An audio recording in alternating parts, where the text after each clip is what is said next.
Good morning, everyone. This hearing is now called to order.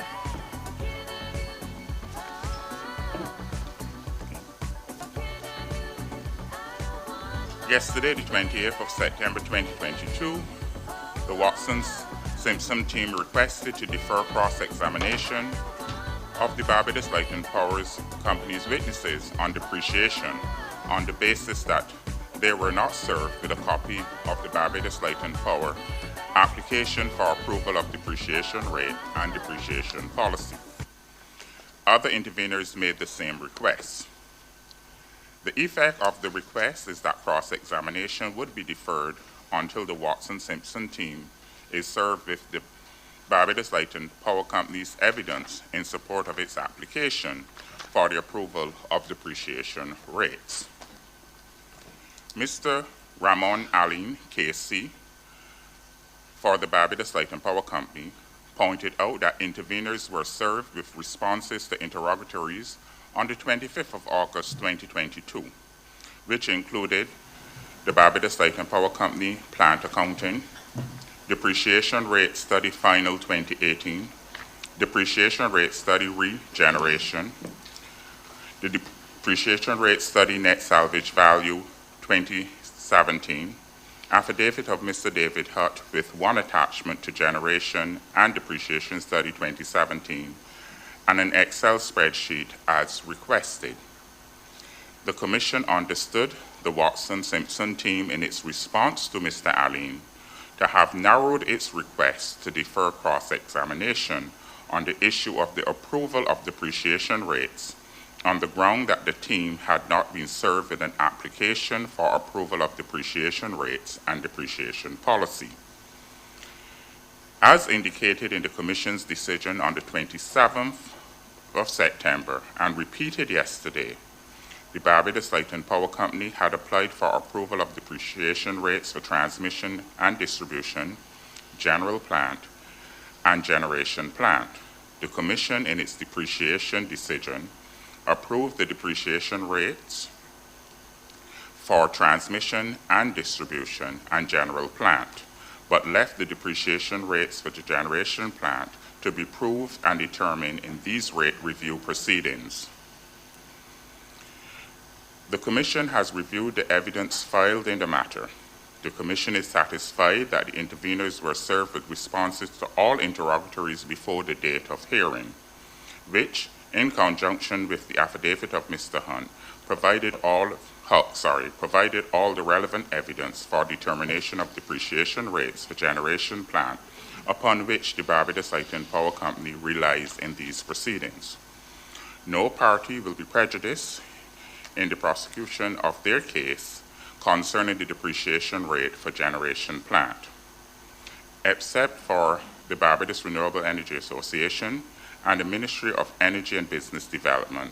The other interveners were not party to the proceedings for the application for approval of the depreciation rate. Only because it was deferred to these proceedings that the issue of the approved rates for the generation plant remain a live issue for the parties to the depreciation application proceedings. On the 26th of September 2022, the Commission gave a decision on the Watson-Simpson team motion for the Commission to direct the Barbados Light and Power Company to file amended depreciation schedules. In that decision, the Commission stated that it had left the question of depreciation rates for generation plant to be proved and determined in these rate review proceedings. The Commission also stated that it was satisfied that it was proper and appropriate to resolve the issue of the Barbados Light and Power Company's proposed depreciation rates for generation plants in these proceedings. The depreciation order did not require the Barbados Light and Power Company to file a new application, nor was it the intention of the Commission that the Barbados Light and Power Company should file a new application for the approval of depreciation rates for generation plant. The Watson-Simpson team's attempt to give the depreciation order, and in particular paragraph 5, a strained or artificial meaning as requiring the Barbados Light and Power Company to file a new application for the approval of depreciation rates generally. The Commission does not agree with the Watson-Simpson's team's interpretation. Depreciation was listed as one of the issues for determination in these proceedings on the issues list. Therefore, the issue cannot be a surprise to any intervener. Notwithstanding that the interveners were served with all the relevant evidence for determination of depreciation rates for generation plant upon which the Barbados Light and Power Company relies in these proceedings, the Commission will exercise its discretion to defer cross-examination tomorrow, since Mr. Huck will be available until tomorrow.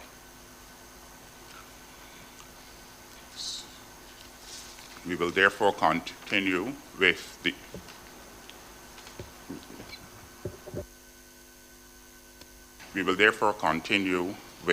the cross-examination of Mr. Huck, and yesterday I believe Mr. Worm was, Mr.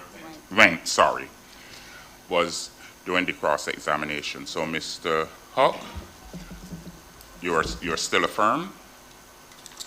Mr. Jennings, you're still affirmed. Okay.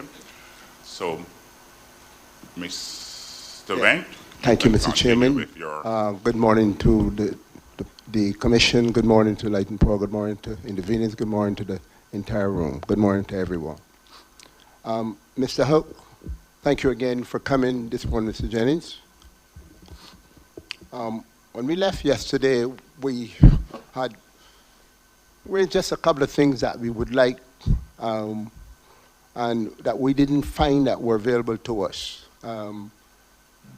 Those, your council, got a bit of a bug, but your council felt that we wanted everything, but no, we had got a lot of stuff.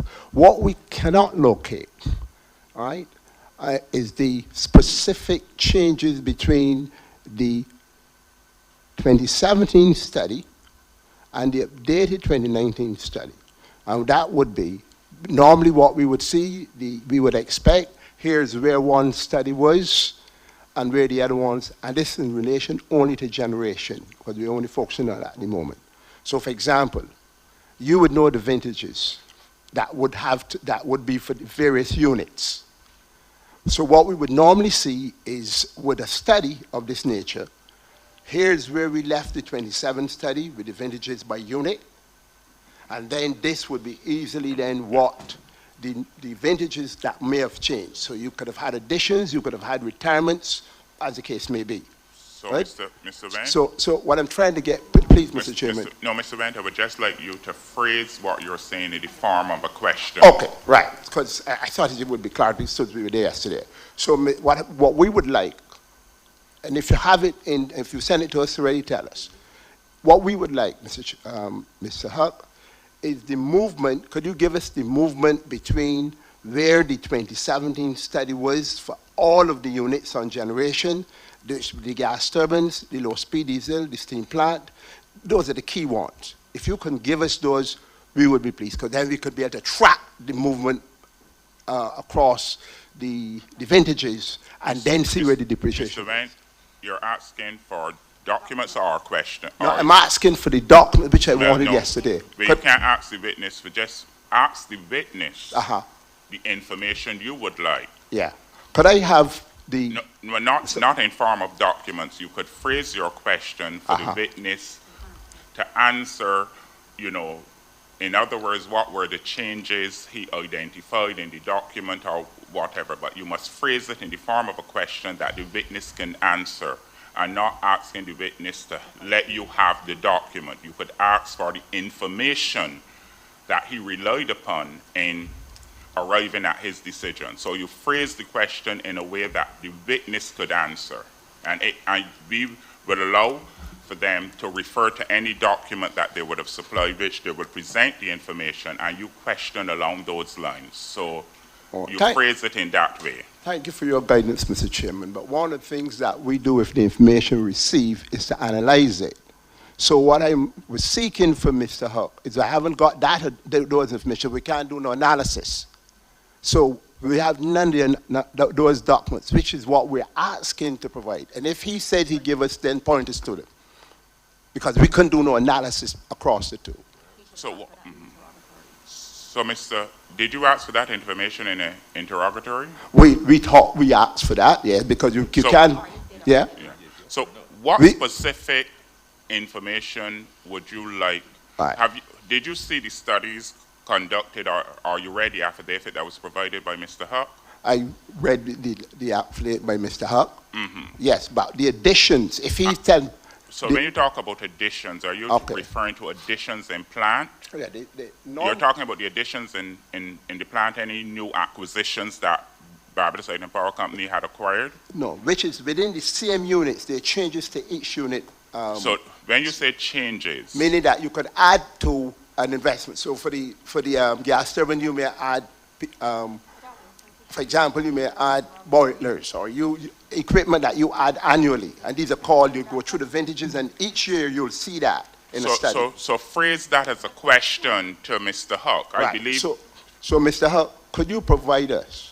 When you say, could you provide the information? Could you provide the information or show us the information where the vintages have changed between 2017 and the updated study 2019? Could you provide us with those, or could you show us where they are? Have you provided them, or could you show us where they are? Well, I understand that's been provided, but it's information that's in the files. It originally, of course, is information that came from the company. So it could come from there, or it could come from, basically, I dumped it into my own spreadsheet, but either way, it does exist. And if I understand you, what you're really asking for, what you're asking for is the additions and retirements by generation unit Correct. for 2018 and 2019. Oh, man. Correct. And if you can show me where they are, because we want those to do the analysis. Then I can question you. No. So if you don't have the Chair, if you I could may point us be to of it. some assistance, if I understand Intervenor Went's query appropriately. There are two studies. The 2017 study would have a list. The 2019 study would have a list. The difference between the two would be the additions that my friend is inquiring about. He has already indicated he has both studies. So I believe the information, it should be with him to allow him to be able to determine additions. So just in terms of documents, I would think it's the two studies that he has referenced. No, Mr. Chairman. That is partially what is there. Mr. Chairman, through you.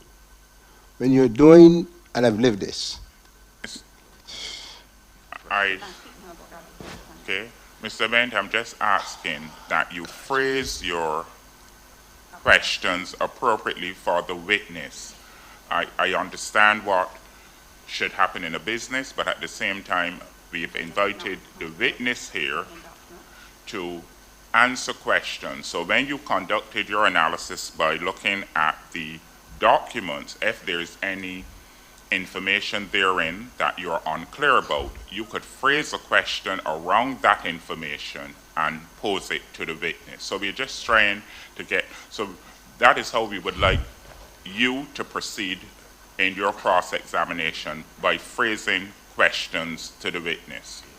Mr. Chairman, that'll go in the direction that you want, but what that would mean is that we'll be inhibited because we haven't got the Dr. Elfar and I, and we could not do the analysis we would like to do. But if that's what it is, we'll go. But these things are very specific, and I know Mr. Huck, he knows what we want. He knows exactly what we want. The requirement for filing documents and serving on the parties is not that of the witness, it is that of the applicant. So you're now requesting the witness to do something outside the scope of his responsibility. So if you could just return to the questioning of the witness on the material that you have before you, it would be appreciated. Well, Madam Chair, Commissioner, we will do the best we can under the circumstances. Mr. Huck,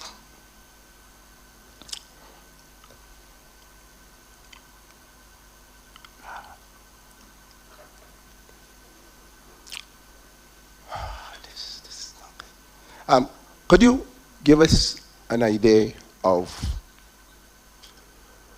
what considerations were you used in arriving at the lives of the various assets? And that would be first looking at buildings. Start with buildings, then go with the generators. I'm sorry, what was the first item you wanted to? Could you give us buildings first? What it is? In other words, could you give us the considerations you took into account in arriving at the buildings, the life of the buildings?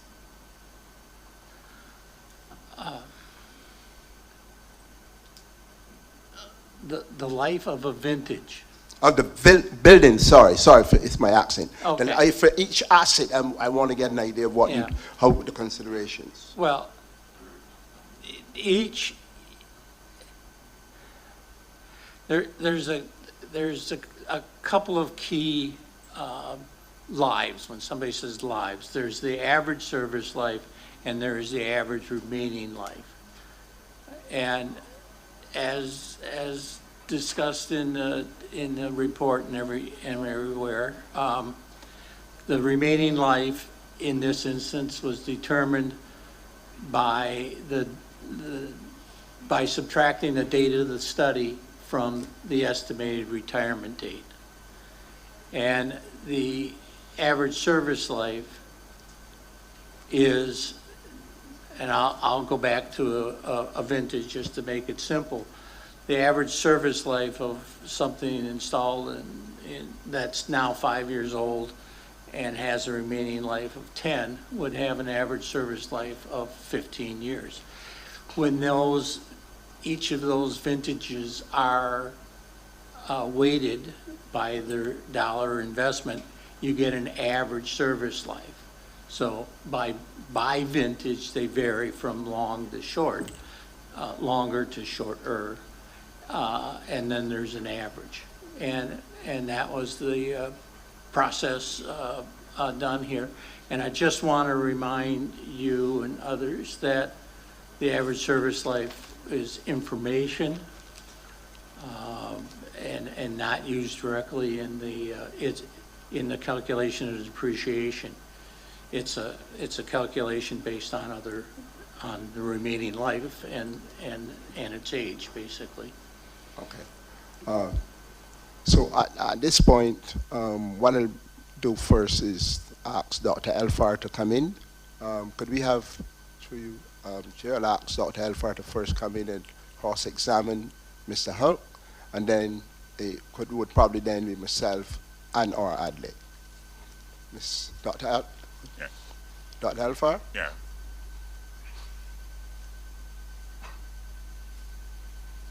Yes. Would we be able to have? Okay. Okay. Thank you. Good morning, Dr. Alfar. Yeah. Good morning. Yes. You've been invited to cross-examine Mr. Huck in relation to the depreciation for the generation plant. May I proceed Yes. with your questions? Okay. Good morning, Mr. Huck. Good morning. Hello. Good morning. Good morning. Mr. Huck, if I refer you, sir, to exhibit RJ1, J like John, and under exhibit PH2-A.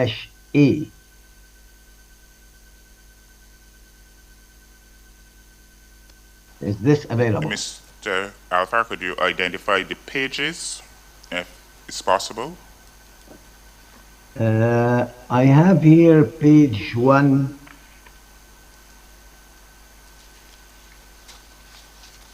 Page 1 and 2, but page 1 is the generation. It's exhibit RJ1. So I assume it's Mr. Jennings. And under it is Exhibit PH2-A. Mr. Jennings, would you be able to, you find it? So I'm looking to see if I could find it myself. Okay.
Mr. Alfar, we are trying to locate what you're referring to. You indicated that it was RJ. RJ1. But RJ1, Yes. And under it is Exhibit PH2-A, capital. This is the Barbados Light and Power Company Limited recommended depreciation and rates at 31st of December 2019. yeah. We're trying to locate exactly, so this is in the application, Mr. Dr. Alfar? It's not the application. Based on what I'm seeing, it's an interrogatory, which is why it's taken a little time to find which. I apologize, Mr. Chair.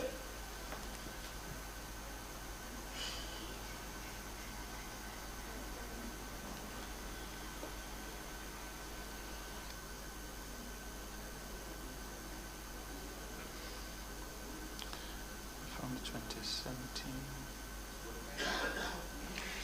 Commission staff, are you in a position to find the reference document for us, please? I think it would be very difficult for me now to find that. Mr. Chairman? Mr. Chairman, I'll be able to circulate it for you. Yeah, I'll be able anything you want, you just ask me, I will circulate it for you. Yeah, the page. Yeah, I'll circulate the document if that could help. You found it? Okay. Okay.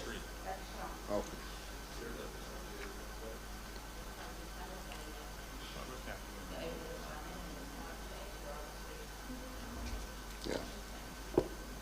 You got it? You got it, Stephen?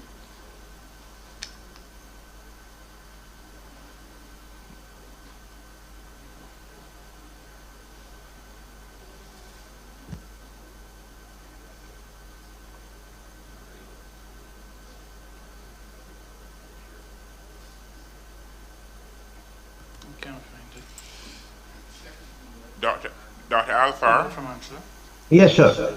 would you be able to share your screen so that we could see the document you're referring to?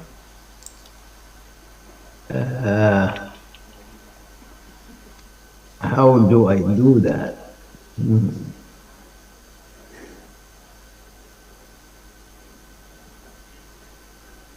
You have the document on the screen, Yeah. or is the hard copy that you're referring to? No, I have a hard copy there. Oh, That's okay, it. okay. Commission staff? Ms. Jennings, you have I it? think I have something here.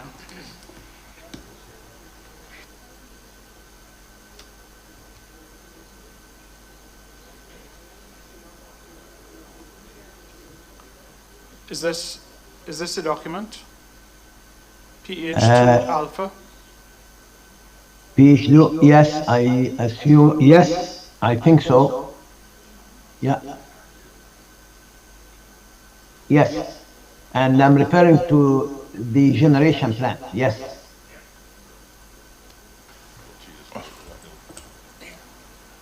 That one there? Okay. Proceed with your questions. Okay. Mr. Huck, the LSD 1415. The question is, why buildings and equipment average remaining life of 15.5 years are the same?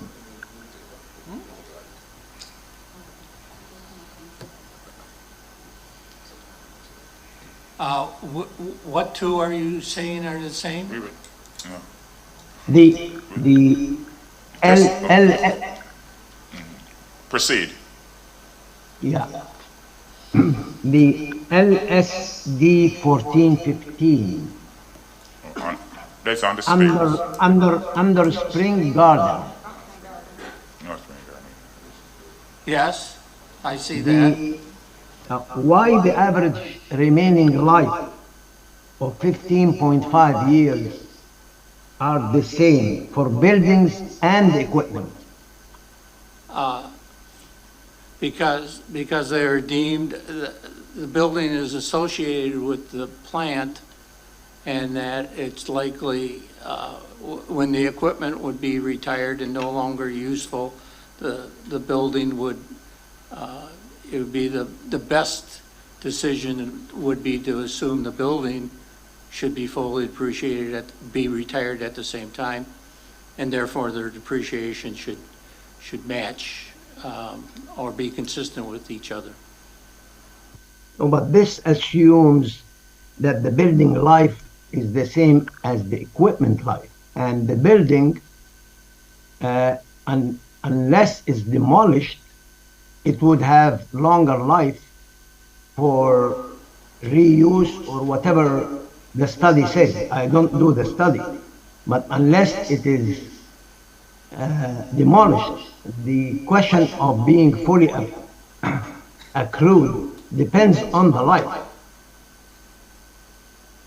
So this assumes that, or I assume now here, that the building life was assumed to be the same as the equipment life, which in most situations is not the case, unless we say it will be demolished. But I don't agree with that statement. In most cases, and frankly, I can't think of one that isn't, when you're talking about electric generation units, the building always has the same estimated retirement date of the equipment. Because typically it's an integral part of the equipment. And it wouldn't have, it may still stand because they don't demolish everything. I'm talking about the industry now, necessarily at the exact time of retirement, but it's no longer used and useful, and for capital recovery purposes, it's entirely appropriate to make sure the building is fully recovered at the same time the equipment is, because they do go together. I would opine that the building, if it's not demolished, it would be used and useful for the company. And to assume just because we recover it, I may say I don't like to say the word artificially, for a shorter life than what it is, then it is what it is. If it's used and useful for the company, Chair, if I may, yes. I just want to ensure we are all on the same page. Dr. Alfar is a representative cross-examining the witness. He has not been accepted as an expert witness in this matter. He has not filed a witness statement in this matter. So statements as to his opinion, starting with "I would opine," I do not believe are appropriate in the context of being evidence to be accepted by the commission. And I just pointed it out. Thank you. So noted. So, Dr. Alfar, you continue with your questions for the witness. So, That okay, well, so the I assume that I was called in as expert, but if this is the law, that's the law. Mr. Huck, the steam equipment average service life of 12.7, why the change from 27.7 in the 17 study?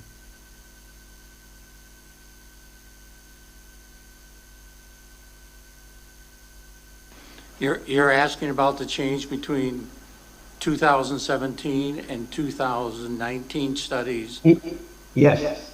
Yeah. Well, as been explained in here and in the interrogatory twice, the average service life changed and decreased for steam equipment in the 2019 update because there were substantial, on a relative basis, additions made during 2018, 2019. So there was but the remaining life is still estimated to be the same. So therefore, it just mathematically has that severe, what I think you're suggesting is a severe change. It's just the math that results from it. And again, I'll note that the remaining life is, in 2019 update, is consistent entirely with the 2017. So that hasn't changed.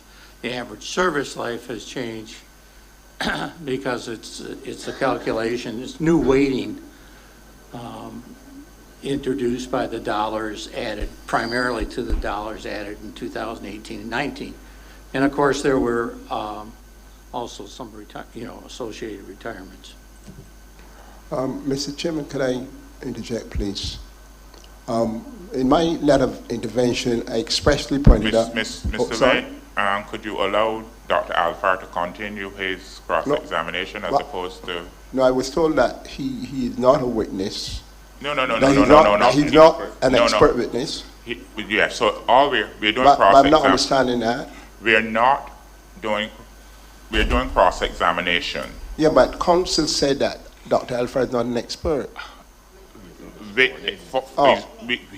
He's not on the witness stand. No, okay. So, that he's saying. He's not sitting over there on the witness stand. But what I'm asking... No, so just allow him to conduct his cross-examination.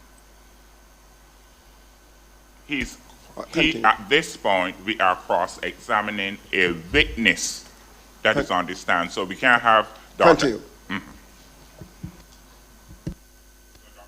Dr. Alfar, could you continue, please? Okay. So what is the retirement? What's the retirement date for the steam equipment, Mr. Huck, as stands now? 2023.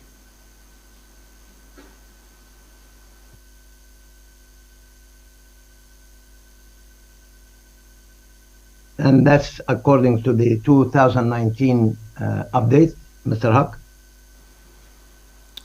Which was also what it was in 2017, yes. Maybe I should clarify for you that the 2019 was an update. Many, the factors, or the drivers, depreciation parameters were basically, were the same. And the 2017 study was updated for new plant balances and accumulated depreciation balances. Okay, so I understand it that the end of life was the same, and the drastic change came from additions which will hit the brick wall on 2023. Yes? Okay, well, I understand.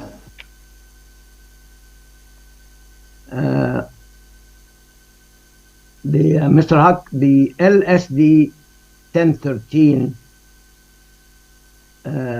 I think that maybe the new, more or less same question as before, but let me state it.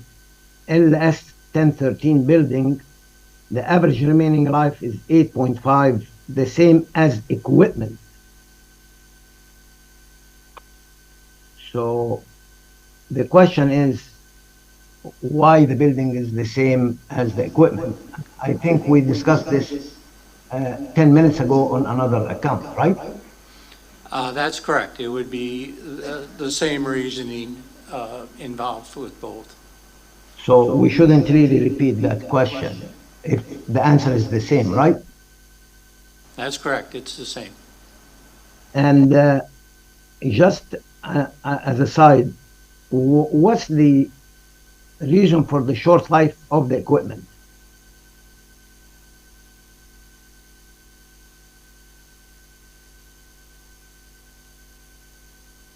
I'm sorry, I didn't hear the question. No, the remaining life of the LSD 1013, the remaining life is 8 years, right? 8.5.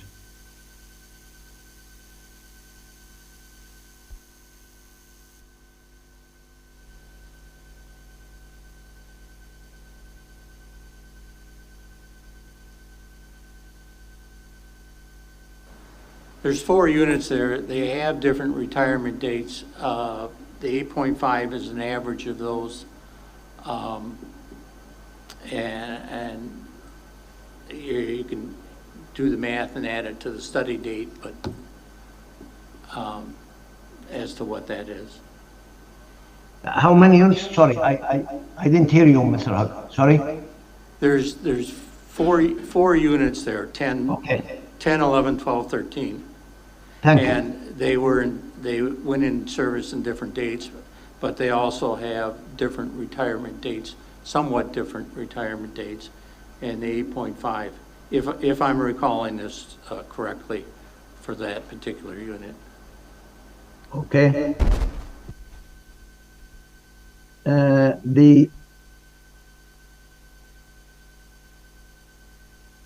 What's the end of life of the seawall?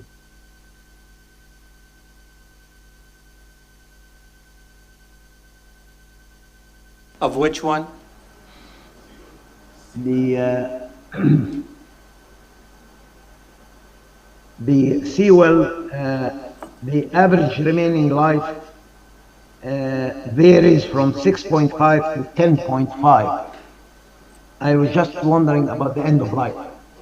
Well, again, the retirement date, estimated retirement date would be that average remaining life, added to the end of the study date. So again, I don't have those numbers right in front of me, so hesitate to do simple, even though it's simple arithmetic here in the stand. But they range from, I think the last one was 2028, and then must be 2024 for the first one. Can we have those, Mr. Huck? Well, as I said, you could quickly calculate it yourselves, but faster than I can look them up, but to be sure. Okay? Otherwise, I mean, I could take some time here and find it in my files. I'd have to pull up a different file. That's okay. You can supply later, that's fine. It's okay, no problem. The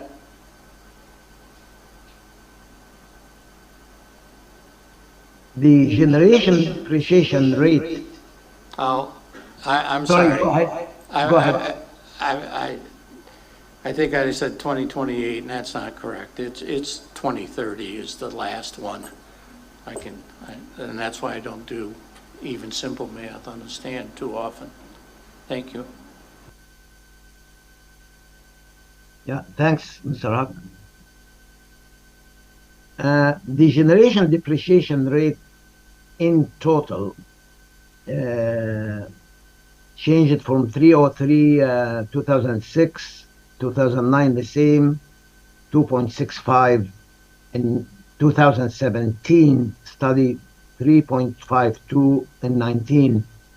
What were the major factors, especially between 17 and 19? That's just a general, if you give us a just explanation for that. It's just, please. Yeah, the general explanation is that there's been additions, interim additions and retirements. Well, take that back. There has been interim additions and retirements. There are also brand new additions for a new plant. But at most of the locations, there were additions and retirements in 2018 and 19, and that affected plant balances and accumulated reserves, which are inputs to the depreciation rate. So that was a major factor. More specifically, much of the increase, by my rough calculation, over half of the increase is because of the interim additions at Steam, because of the change in an investment there over its remaining life. And also since 2017, the company put into service their battery operation, and that was $16 million, and it had roughly a 10% life and rate. And so those two items were a major factor.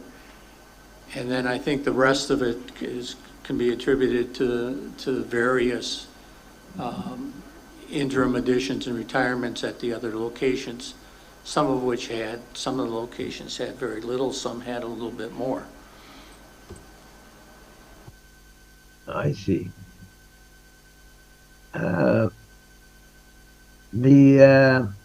Maybe another question is the Garrison GT number 2.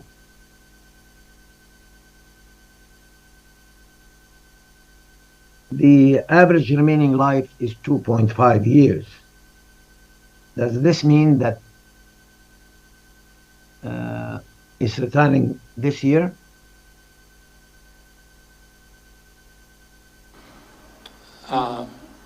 As of 2000. At the time of the 2017 study, and then the assumptions made for 2019, that is correct, 2022. No, I mean, but actually, not the assumptions. When, as we stand now, when it will be retired? Chair, I do believe that would be outside the scope of the expert as to what will occur with a decommissioning and that. He's done a study. He can't speak to that. So noted, Mr. Alfar, you could rephrase or move on to another question. No, I'm just asking, Mr. Chair, as of 2019 update, the average remaining life is 2.5 years. That means that it is retiring now. Is this the case? That's all.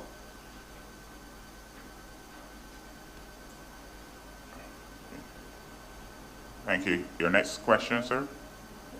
Yes, No, didn't- I didn't hear an answer, Mr. Chairman. Oh, I didn't. I think I did answer that the retirement date for the Garrison GT number 2 in these studies was 2022. Is this your estimate now? The study is not as of now, so I don't understand the question. I think he's Well- asking for the current estimate for the date of retirement, if Right. that is available. Right. It's not something I know about. It's not Okay. part of the studies that I did and appropriately so. It just doesn't apply. Would Mr. Jennings be able to answer the question?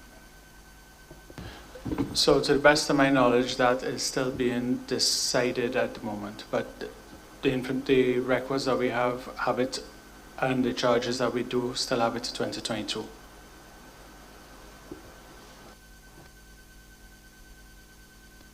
Dr. Alfar?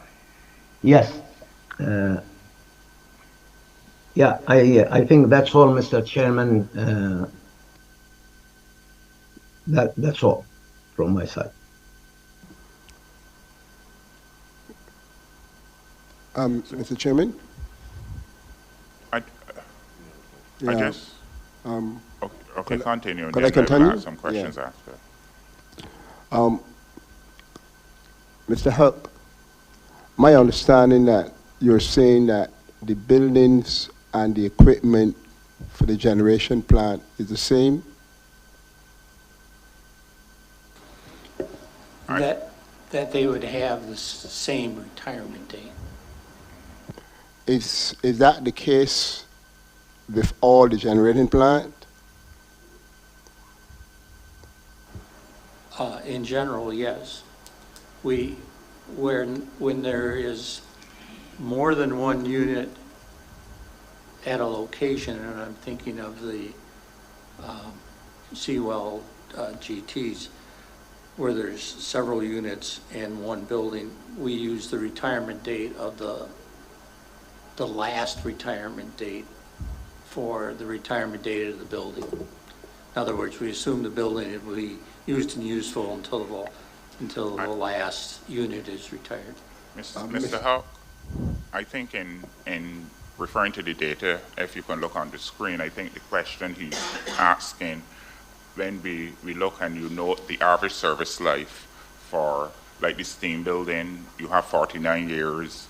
For the steam equipment, you have 12.7. And I think he's trying to understand how it is for some buildings, they have a average service life of, let's say, 49 for the steam building, but for the steam equipment, average service life of 12.7 for LSD building number 10. So he's looking to see, that is the question I think he was getting at. We're going there because I am okay. yes. Right. Yes. Okay. So I would ask him to explain the data that is presented. Yeah. And I apologize for that. Let me just look 1 second here to see an example. Yeah. The average service life, as I've said before, is a weighting of the various vintages, the investment made at that location. And it's determined by the remaining life and its age.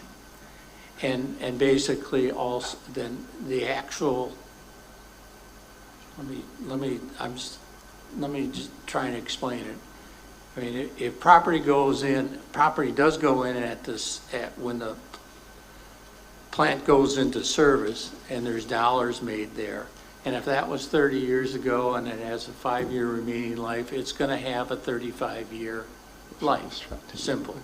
What happens though is that you have that initial investment, and then 5 years later, 7 years later, 10 years later, you make some additional investment, and that tends to shorten, in my example, the 35 becomes shorter than 35 when you weight it together.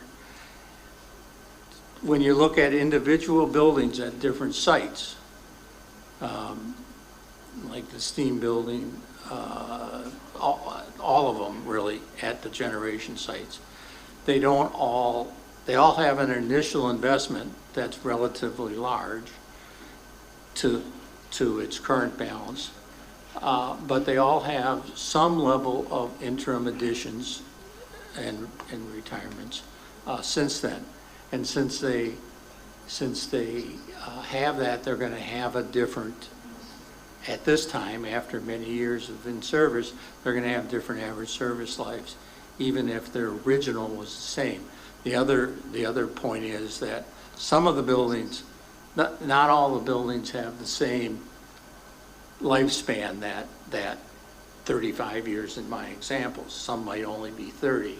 So they're going to have a different life after 10, 20, 30 years than one that has, say, a 35-year lifespan or a 25-year lifespan. So it's just a matter of what is their age, what is their retirement date, and what has been their mix of investment over time. And that leads to differences in building lives, and also leads to differences between the equipment that's at those sites, which tend, they have the same pattern, but they have more, typically have more interim additions than the building. Building is relatively static in many cases, most cases probably. The equipment is much more dynamic in terms of interim additions and retirements, or I should say can be, and I think in this case that's pretty much true across the board. So, Mr. Hupp, I'm understanding that the buildings, you're varying the buildings depending on the life of the equipment. So, question, are you saying when a building is designed, a building that is designed, for example, we have hurricanes now, are you saying that a building is designed depending on the life of the equipment that it's going to contain? I'm not saying exactly that. I'm saying that its life, and in particular its remaining life, is associated and related to its equipment, that on a economic basis, on a used and useful basis, the best estimate for capital recovery purposes is to assume they have the same life. Correct. Apart from buildings that contain equipment, the company has other buildings? Yes? What are the lives that are used for those buildings that do not contain equipment? What is the average service life for those buildings?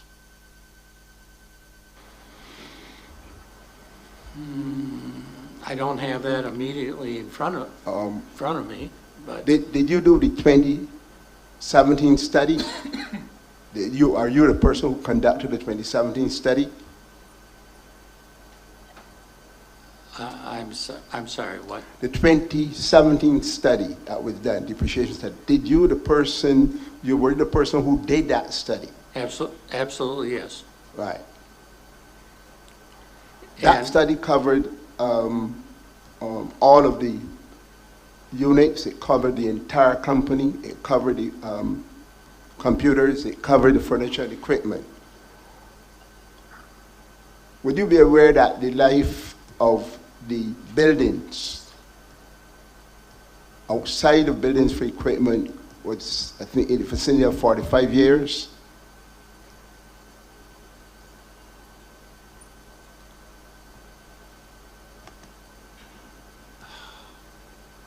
I'm just trying to pull the file up here so I can.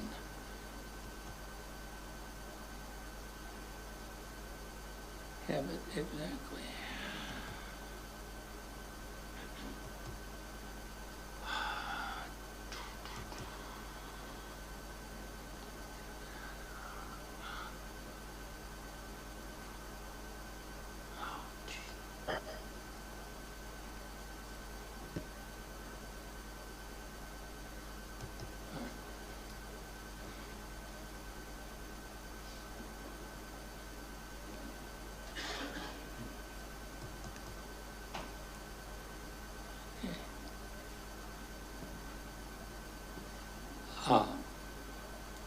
Yeah, the average service life for the general plant buildings was 45 years. 45 years. Could you tell us the difference between a building that is built for the general plant that has a life of 45 years and the fact that a steam plant building has a, close to similar years? Why is it then, could you explain why to us that a building that have a different generator would not have the same 45 years? Well, primarily it's because its use is to house and serve the generating equipment. If there's no longer generating equipment there, the building has its original purpose is gone. Yeah, but the building is there. The building could be there. I'd have to defer to demolition people whether they could retire the equipment at the low-speed diesels without damaging the building. So I'm not sure that's true, but in some cases, certainly the building, a small building on site like at the Seawell would still be there, could be there. However, their original design is for the equipment. Whether or not they could be reused would, I think, depend on factors at that time. I don't believe, and it is not the practice in the industry, to assume that equipment-related buildings, some people refer them to equipment enclosures, but the buildings would have a purpose, a significant purpose after retirement, and therefore it wouldn't be good or prudent capital recovery to have an existing, unrecovered amount when the generating is no longer being done. Now, if they could be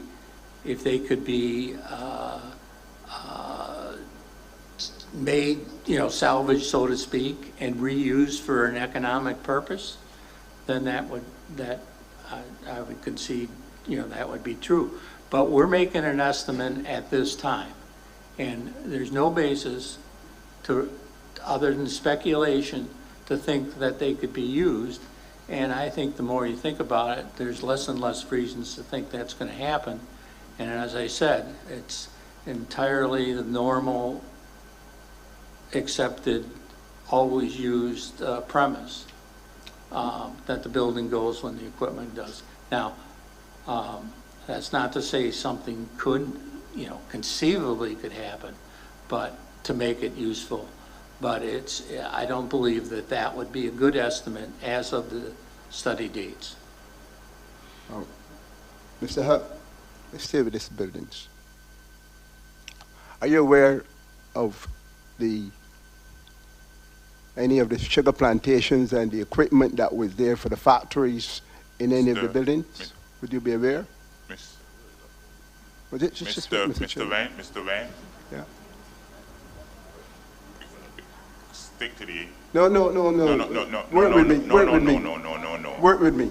No. Let me ask the question differently. Are you aware that factories which were previously used are now being used not only in Barbados but in other countries, where those buildings, some of them are even heritage buildings, I have to object. would be those buildings can be reused? Of relevance. The relevance is And that it would be outside the scope of the witness and the study to be speaking on factories, sugar or otherwise, that were built 100 years ago. because, Mr. Chairman, Mr.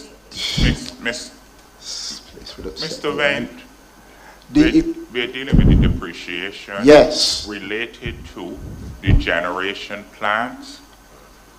So ask the question related to that. Mr. Huck is not here to answer questions about the use of buildings other than those related to the generation plant.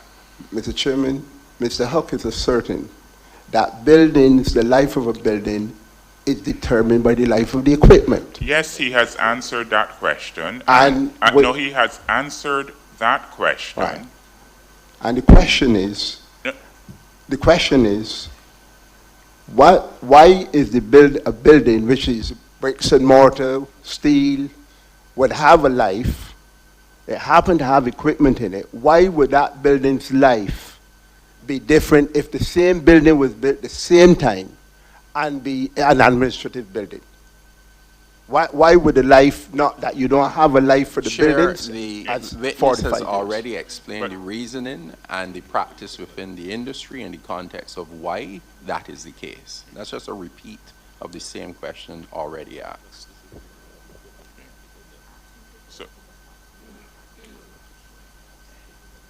So, Mr. Wendt, could you, Mr. Chairman? could you move on?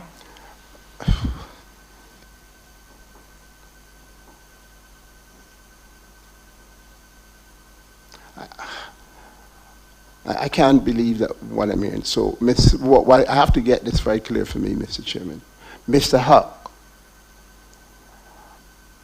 are there buildings which had house equipment that are then reused for different purposes?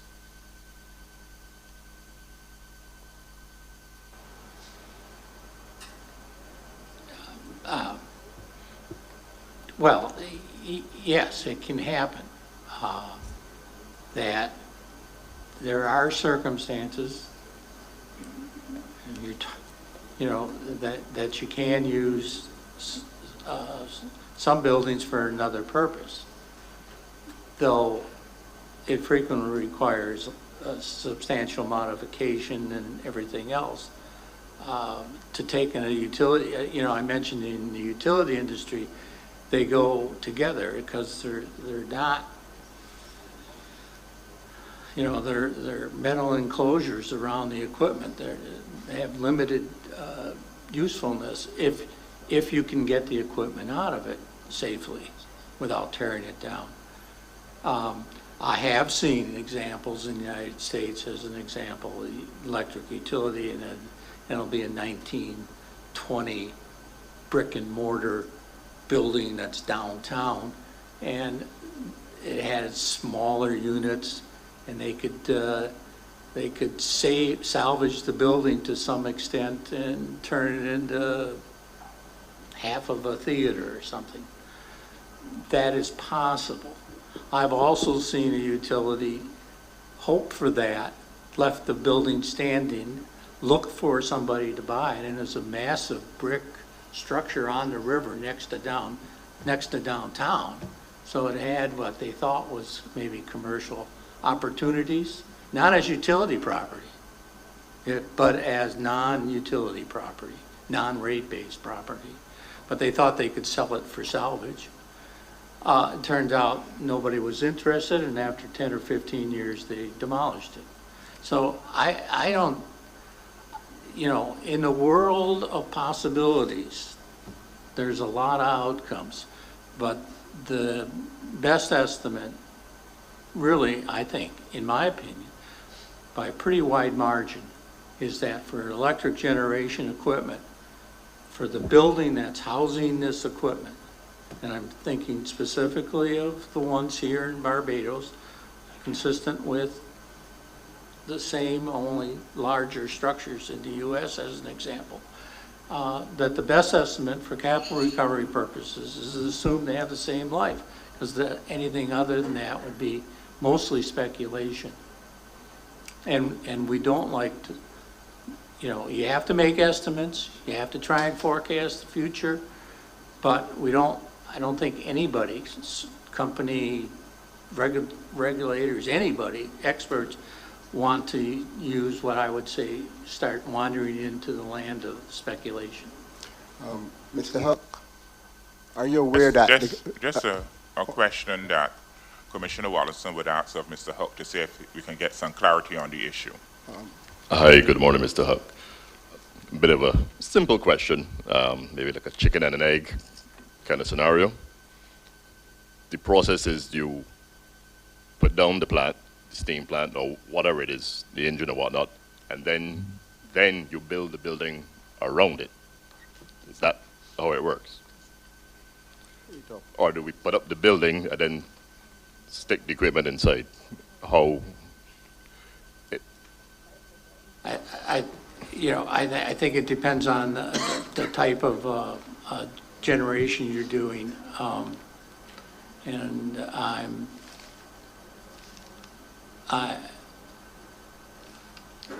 I'm not absolutely sure how it was done here, like for the low-speed diesels. I don't recall seeing a massive overhead door or something. I mean, I think at the very least you got to leave an end open, but I do not know for sure. I guess what I'm trying to get at is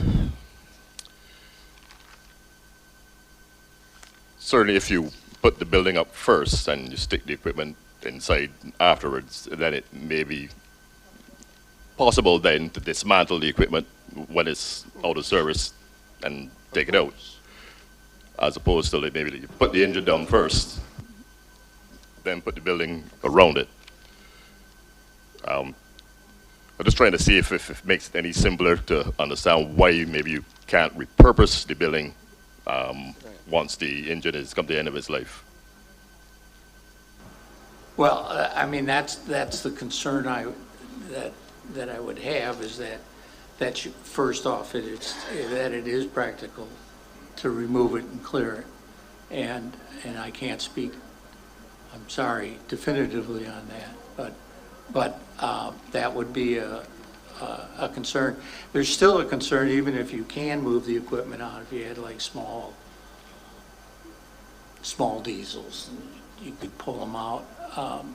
And I mean, well, you wouldn't have a tall building then. But let's say these buildings, even if you could get everything out, you're still left with a 30 or 50 foot tall building.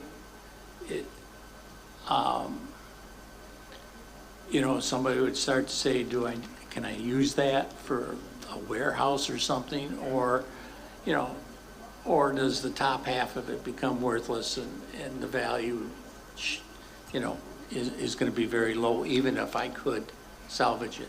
The other thing is how do you, you can't, and they're also located on plant sites, so it'd be basically, I think, impossible to sell it to a third party.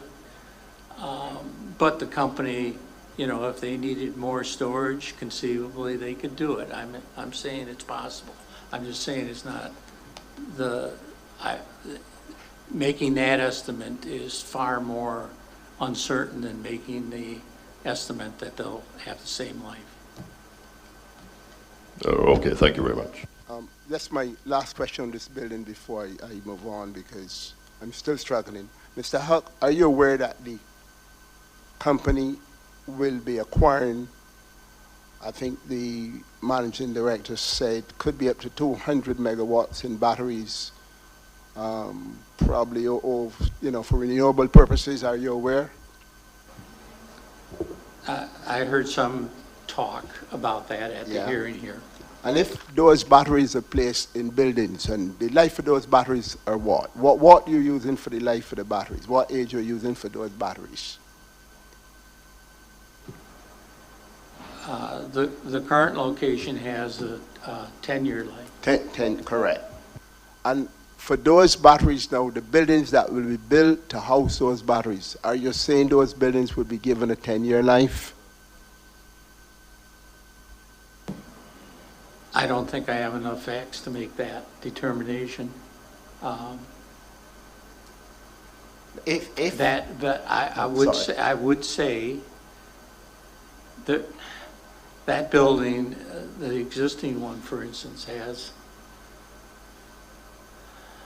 some characteristics of a general purpose building, but it's also on-site with the batteries sitting outside. Again, you'd have problems, I think, challenges of the usefulness of trying to use that for something else. So I would have, I'd have to ask some questions and think about that. No, that, because that brings me, because once the buildings, the equipment is retired, and you needed those same buildings to be able to house batteries or house warehouse, would those batteries be able to be housed in those buildings? Well, I can't speak specifically because, you know, will the batteries and their technology be the same as they are now? I mean, I don't know. I mean, if they could, it wouldn't surprise me. If they couldn't, it wouldn't surprise me either.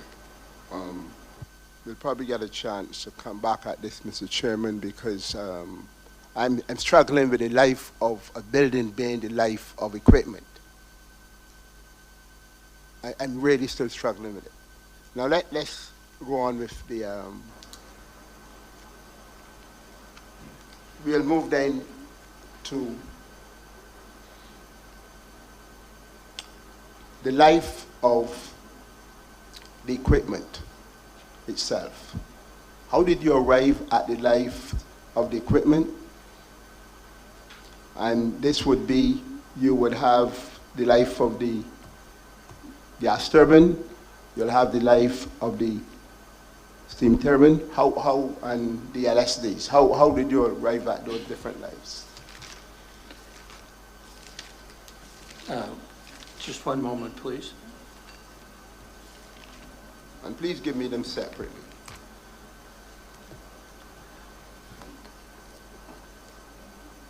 The remaining life was determined based on the retirement date, on the estimated retirement date. And it's simply the retirement, retirement date minus the study date. So that's the key life, the remaining life. And as stated several times, the average service life is then a calculation based on that remaining life and the age distribution of the dollars weighted to get an average service life. In relation then to the gas turbines, in that 2017 study, what determines the retirement of the life? In other words, I'm understanding you to say there's a retirement date. What determines that retirement date? What factors are taken to arrive at that? Well, for purposes of the study, the most important factor for the remaining life estimates is the analysis that the company has made and their judgments and what retirement dates they provided to me. What information would be, in other words, to come to a date, what was taken into account? What were the factors that led to say, well, the date is 2030 as opposed to 2035? What are the factors? Chair, I believe the witness indicated that the information would have been provided to him by the company. But then it's available to him. I would imagine it might be more appropriate to ask the engineers or otherwise as to what went into their determination as opposed to the witnesses of the information provided. But isn't the witness life determining lives? Is the witness not the person? To determine depreciation. You don't get involved with the life of the equipment? No, Just, that, Mr. Huck, do you get involved with the life of the equipment in determining the life? Using the S-curves and so on, you don't get involved with that? I request data regarding the Iowa curves? retirement dates, and then I usually discuss that data with them just to make sure that I like in this case, where I have done several studies prior, I make some comparisons, and I think in the course of interviews with the company and inspection Yes. tours, I'll ask about current conditions or what led to changes and Yes. so on. It's mostly on a more generalized basis, those discussions and questions. And, if the company has data like a resource planning, IRP, I obtain that and, look it over for understanding. But the basic input is when available is the estimated retirement dates, which was the case here. So none of the assets, you had to use any of the Iowa curves to assist you in arriving at an estimated life? Not for generation. The Iowa curves, and what I would say is that, mass account depreciation analysis is done for T&D and general plant in general, and is not used at all for generation plant. Generation plant, in my analysis, I'll call it the lifespan method or forecast method, and it doesn't involve historical analysis of additions, retirements for several reasons. So apart from the discussions with the management or the engineering personnel, what other factors would have been used to arrive at the lives? Well, I would say there's no other factors to arrive at the life. Now you're talking arriving at the retirement dates, which lead directly to the remaining lives, which is directly used to calculate rates.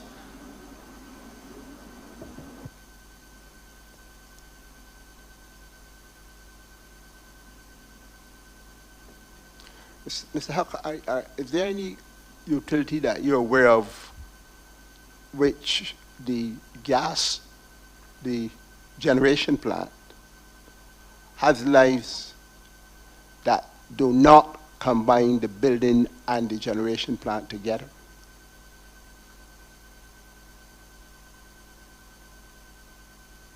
I did not understand that. Are there any utilities who have generating equipment that do not have the identical lives with the building and the equipment, for the building and the equipment?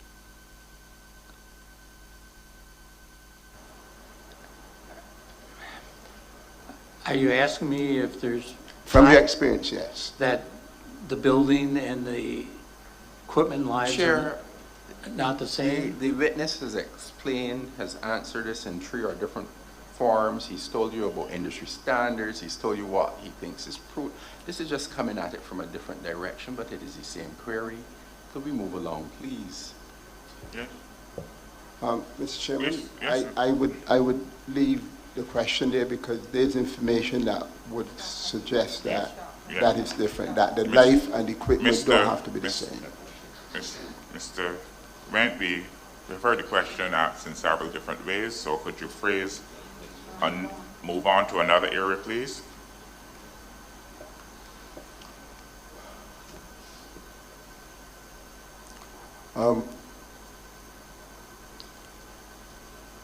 Mr. Huck,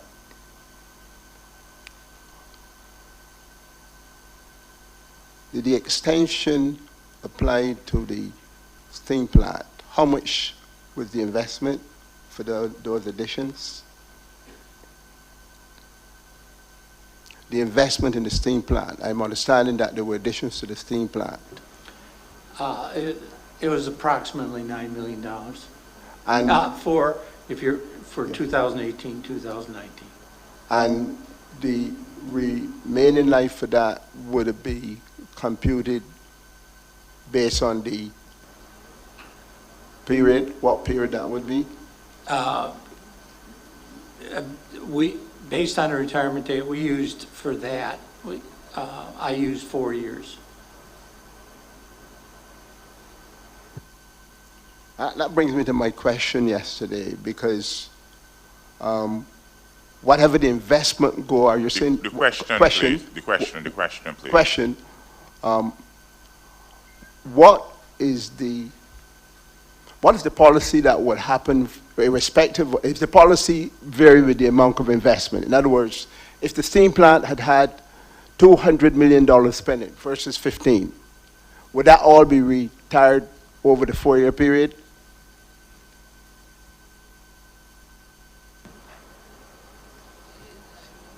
If the retirement date of the unit is a particular date, like, 4 years in the future as an example, then under that scenario, if that's a correct number, then all of the investment would be retired, would be assumed to be retired at that time. So, Mr. Hupp, all of the diesel plants would be retired in 2018. Okay? The lives were extended. Yeah?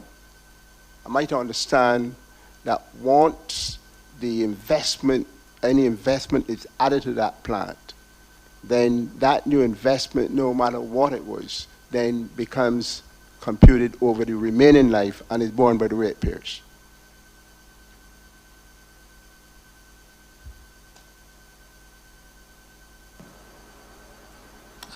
I didn't really hear a question. In other words, the diesel plants were to be retired in 2018.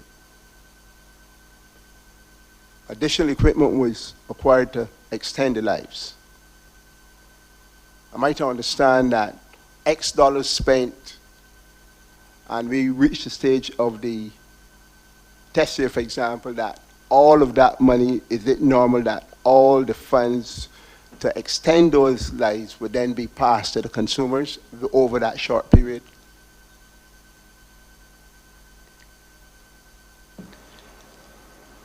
I can only state that, under capital recovery depreciation practices, unrecovered investment is to be recovered over the average remaining life. And that's, that should be, would be expected to be reflected in rates. Thank you, Mr. Hupp. I mean, that's just my understanding of basic utility rate making. Thank you, Mr. Hupp. So that would be my last question for Mr. Hupp, because you didn't have no involvement with the Clean Energy Bridge. Yeah. Thank you, Mr. Chairman. Thank you. Commissioner Scott Joseph. Good morning, Mr. Huck. Please refer to Exhibit PH1.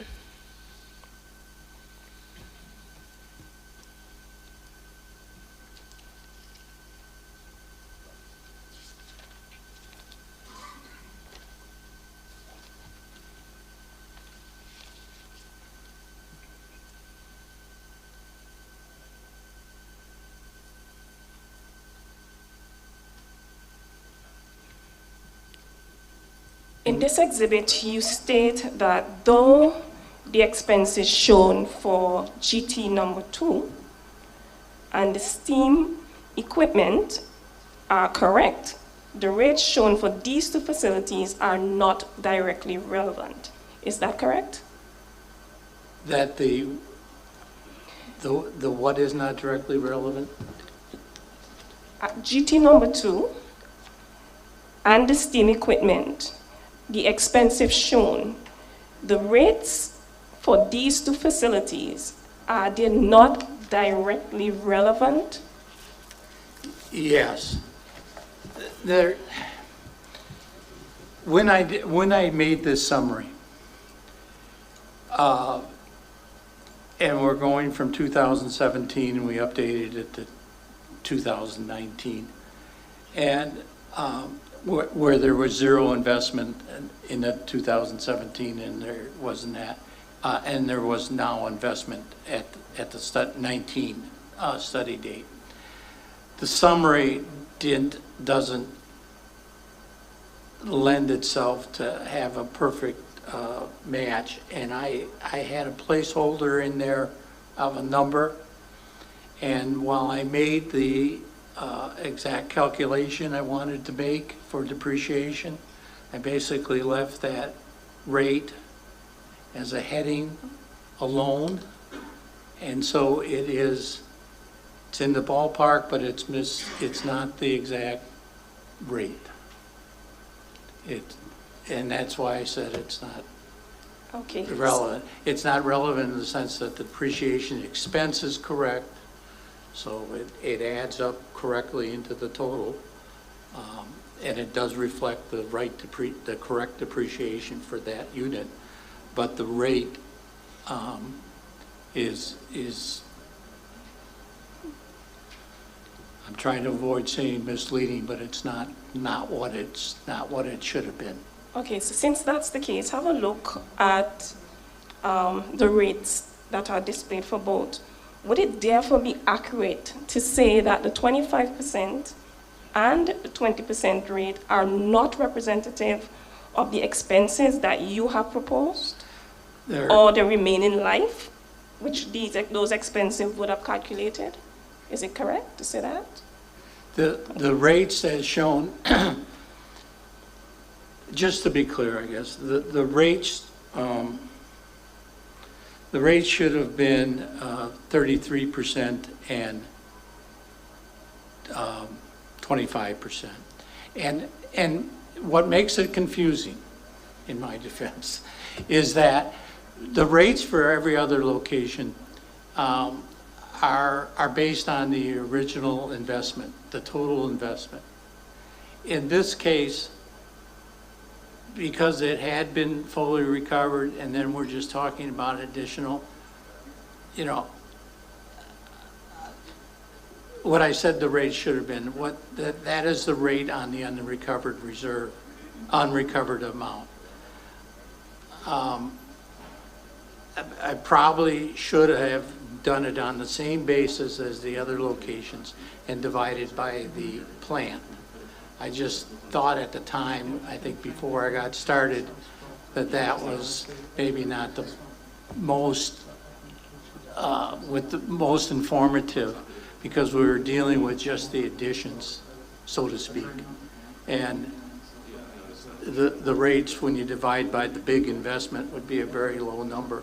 And my understanding is that they would, the company would basically do their depreciation and for their purposes, using this same, what's the remaining life approach. So I left it, so I didn't make that calculation, which I can now see is confusing people.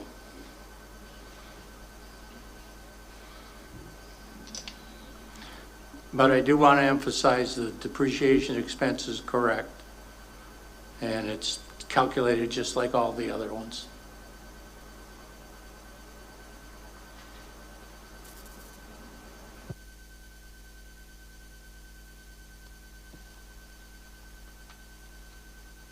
All right, this question is either for Mr. Huck or Mr. Jennings.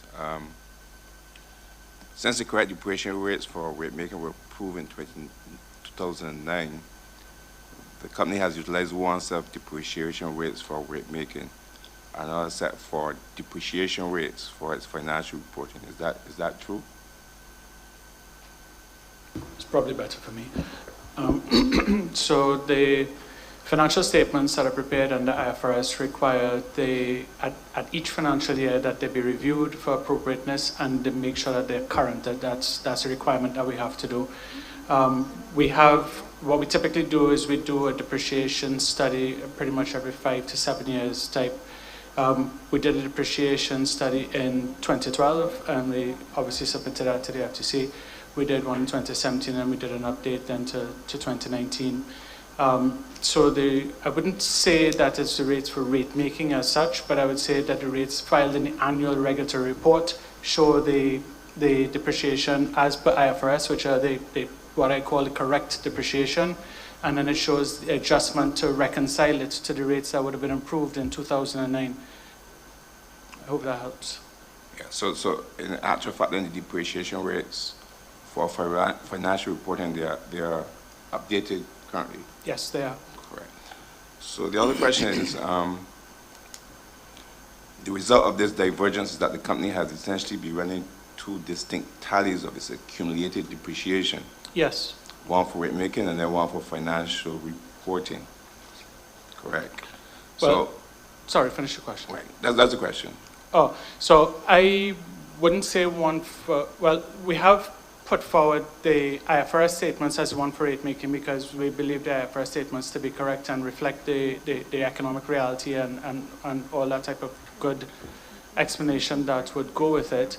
But we also comply with the annual regulatory report requirement coming out of the 2010 decision that required filing that showed the assets depreciated at that rate. But I guess based on all the discourse you would have heard this morning, you would have heard all the different reasons why that would be at variance. You know, the lives got extended, there were interim additions, interim retirements, there were new plants added, batteries, there were all types of things that would have happened in that period, which is why we use the updated study information.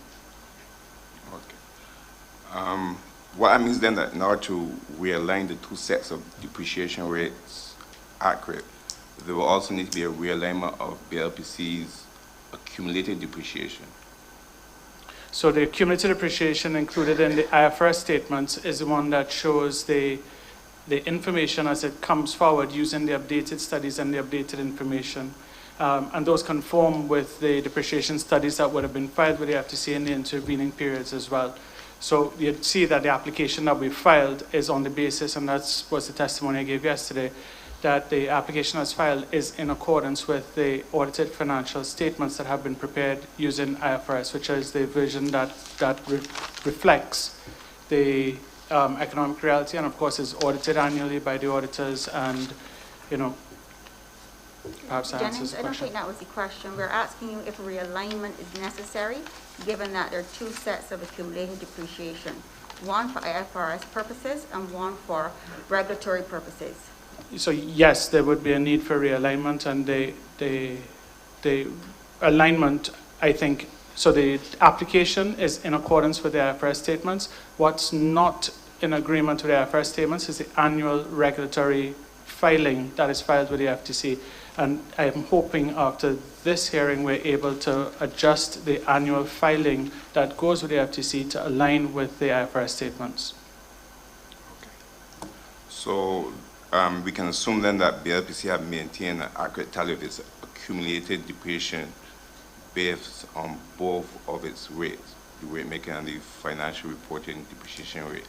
We have, yes. And then there's one more question, two more questions, sorry.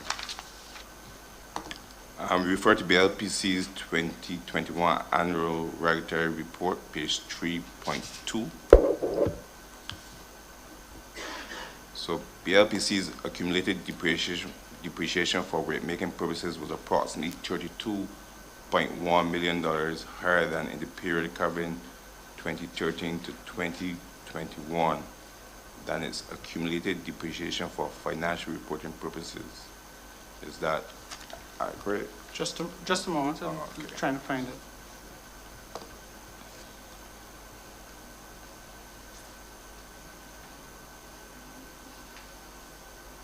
Sorry, could you call the numbers again? 2013 to 2021 Annual Regulatory Report, page 3.2. Right. The accumulated depreciation for rate-making purposes was approximately $32.1 million. The depreciation charge? Yeah, higher than the period 2013 to 2021, so it's accumulated. I would have to do some math to figure that out. I'm not seeing. Hold on. Page 3.2. Oh, okay, sorry, I was looking at the normal C1. It would be the sum of the information in those columns. So if that comes to 32 million, then it would be. That's not the question, Mr. Gentleman. The question is whether it is higher in the period 2013 to 2021 than your accumulated depreciation for IFRS purposes. We're asking you, is your regulatory rate of depreciation greater between 2013 and 2021 than the rate that you have used in your audited financial statements?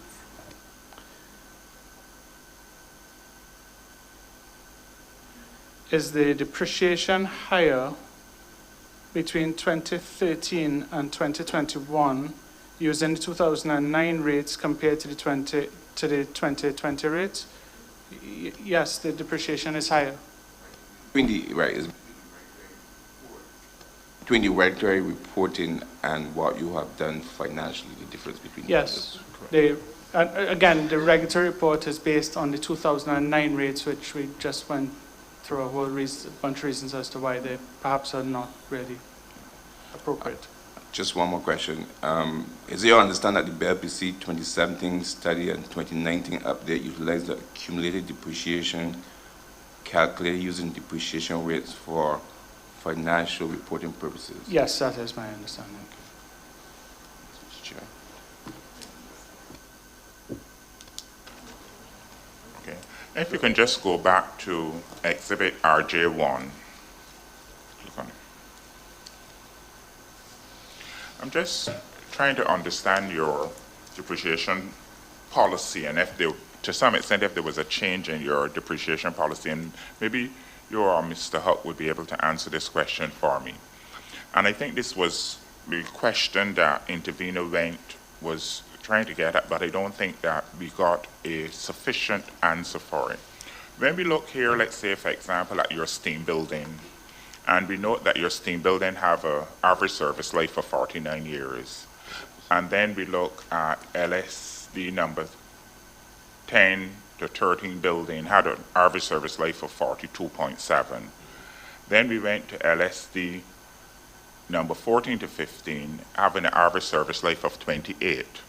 So the testimony we are hearing is that you are matching the life of the equipment to the building.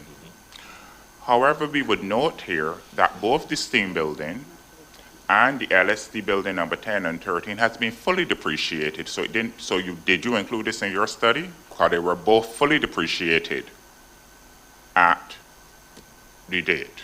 So it didn't matter where they were fully depreciated according to this exhibit. They were fully depreciated, so they're on the summary for completion, just to show it, but they have zero depreciation. So you could say they're included in the study, but at zero depreciation, or you could say they were excluded because they're fully recovered. Right, so it is speaking to the whole question of the service life that you use for buildings, because that since these two were fully depreciated, they would have not necessarily impacted.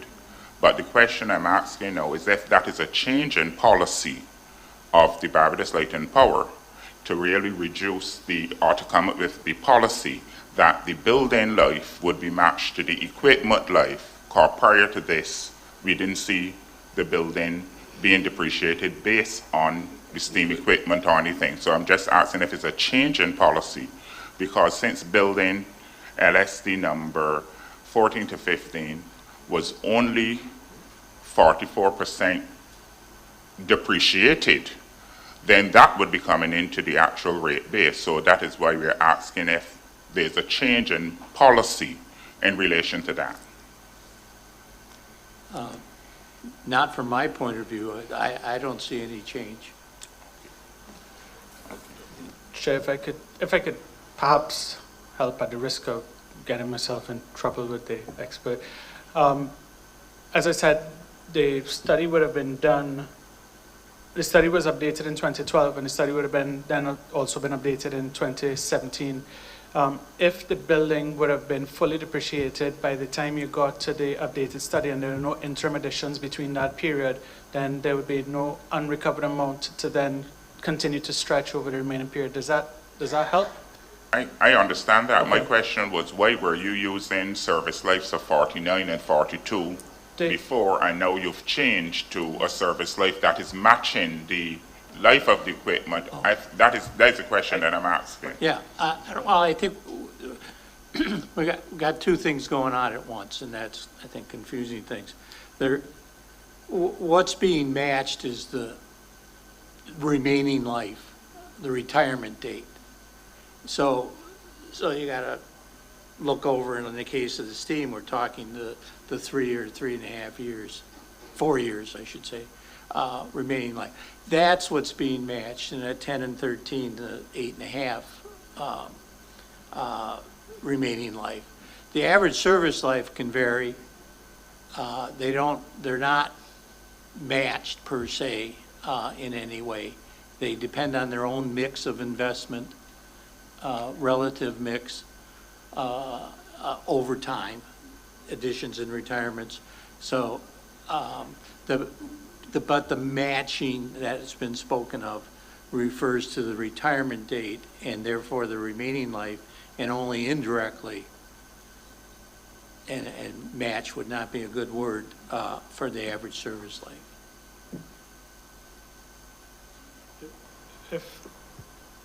I think what the intervener was asking as well is, if you look down this column here, average remaining life, I realized it was blocked by the picture on the screen a moment ago. Oh, it was up there, sorry. The amount to be recovered, as I understand, is divided by that average remaining life, and you'll see that the average remaining life of both the buildings and the equipment are the same. We understand that perfectly, Okay. and I think, but the question still remains, is what was your policy in relation to buildings and equipment that are, so we would have recognized that prior to the study that you would have had a steam building with an estimated life of 49 years, but it was fully depreciated, so we understand that. We understand the LSD building number 1013 had a service life of 42. That was also fully depreciated. But when you came now to LSD building number 14 and 15, we're now seeing a service life that is being matched to the equipment life. So I'm asking if that is a change in your policy, and therefore that is, because that is the only building in Spring Garden that has not been fully depreciated. So since that was not fully depreciated, I am asking if we change the policy to make sure we get a little depreciation, a higher depreciation figure to this one. Yeah, That's the question I'm asking I think you. I understand the questions you're asking. Be careful what you answer, though. I will be very careful with So what I'm I just answer. asking if you change the policy. Yeah, no, we haven't Okay. changed the policy. Okay. But you understand from an accounting perspective. I absolutely do. And I think what Mr. Huck was trying to explain was that the average service life over the life of the asset. Remember, LSDB would have gone in 2006, so it would not have had as much interim additions and retirement, so that would not have affected the formula that calculates the average service life, which is different to the average remaining life. But to answer your question, no, Okay. policy hasn't changed. Okay, thank you. Mr. Huck, for clarification and for the record purpose, please refer to Exhibit PH4.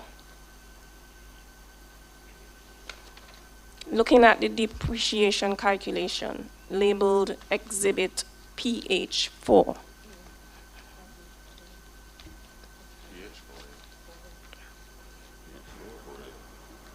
PH4A, sorry, 4A. Yes, I had that. Okay.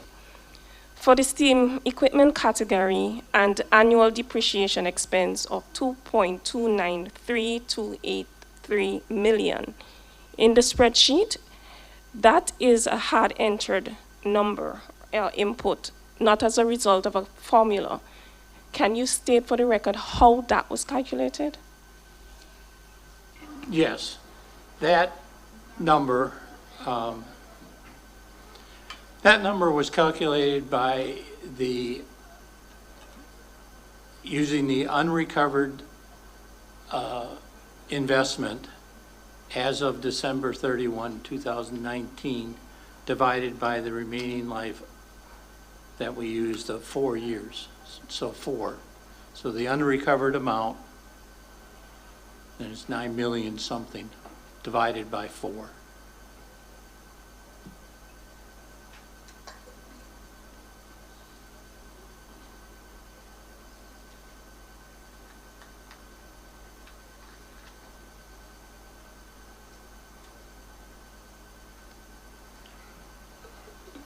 We'll recess at this time for 20 minutes, and we will resume at 11:20.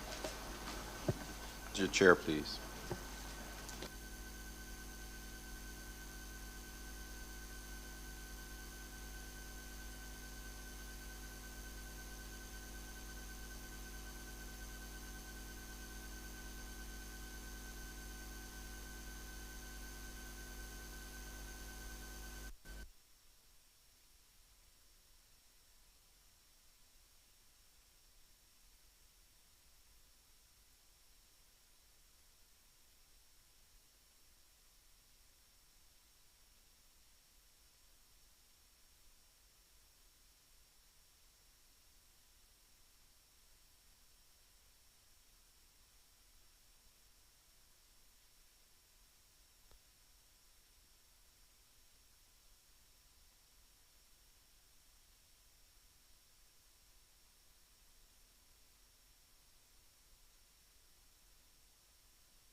We're continuing with the cross-examination of the witness panel. Now invite Lieutenant Colonel Brown. Okay, thank you much, Mr. Chairman. Good morning to everyone, particularly to Mr. Jennings and Mr. Hutt. As the chairman indicated earlier, the coalition, we were not party to the depreciation hearings. However, we do recognize that depreciation is a key component of rate setting, so we really do appreciate the opportunity to make an input, and we'd like to start by just getting some clarity in a number of areas. So if you could bear with us, because just to say, sir, that our intent really is to understand these fairly complex issues in layman's language. So as we understand it, Mr. Hutt, the whole intent here is that the company is required to invest in extremely expensive assets that enjoy fairly long lifespans. And so your role, in order to properly allocate expenses that must be passed on to customers, what you call, I think, cost-reflective tariff, your role is to establish the fair and reasonable annual expense allocations for these assets to be paid by customers. Is that generally correct, sir? Yes, I think that supports the purpose of depreciation in my testimony. Right, so that if this is done correctly, then what this ensures is that in a review year, for example, the cost that the company pass on to customers actually reflects the actual use of assets in generating the services being used by those customers. Is that generally correct, was it? Yes, as I understand it, your question, and I would just maybe restate it, is that depreciation expense should reflect the consumption of capital. That once, you know, we're not involved. I do want to make clear that the depreciation consultant expert is not involved in the investment decision. But once the investment is made, our charge is to make an estimate of the appropriate annual, as you said, annual charge going forward. Perfect. You answered my question perfectly, sir. And you even anticipated one that I have, but so I'll remember to skip that one.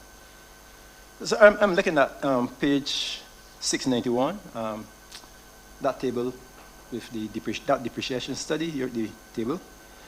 I take it that the acronym HC means historic costs, and that in fact we don't use replacement costs or market value in ascribing values to assets. Is that correct? HC means historic costs?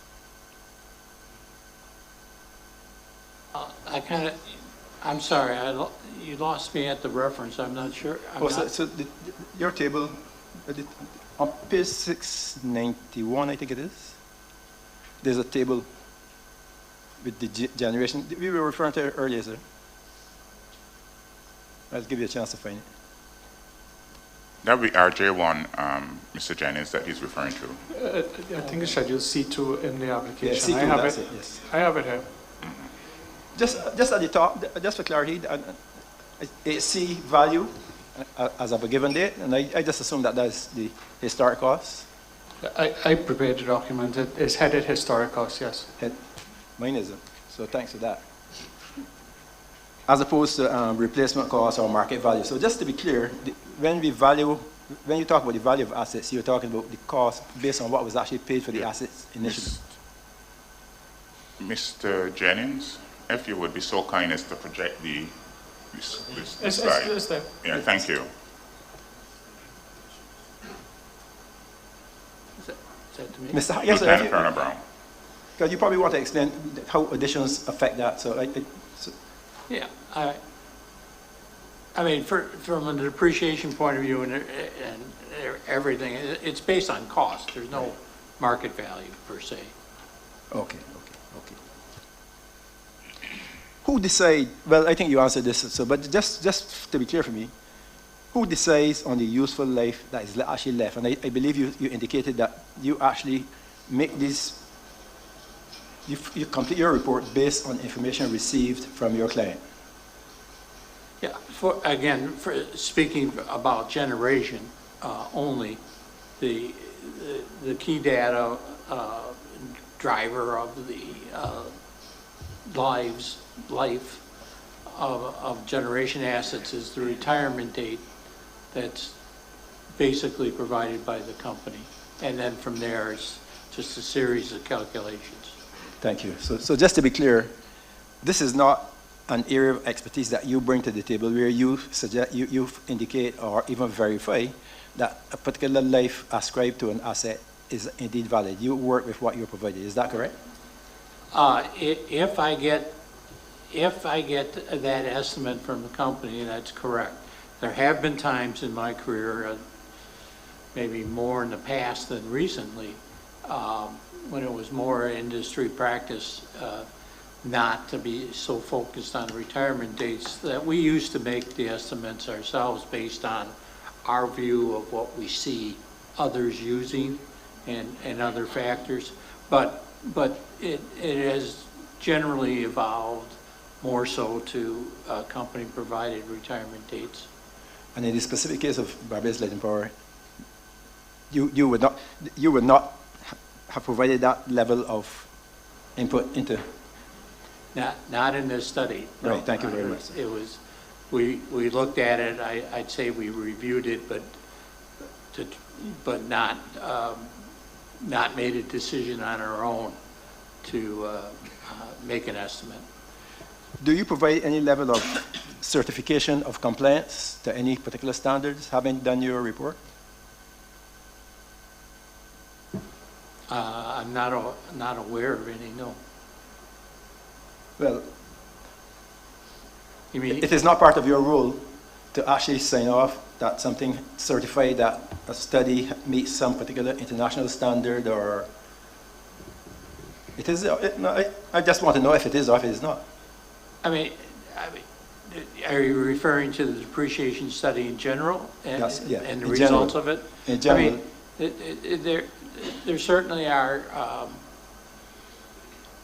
I'll say, industry practices and industry standards. They're not a published or certificated type of guidelines.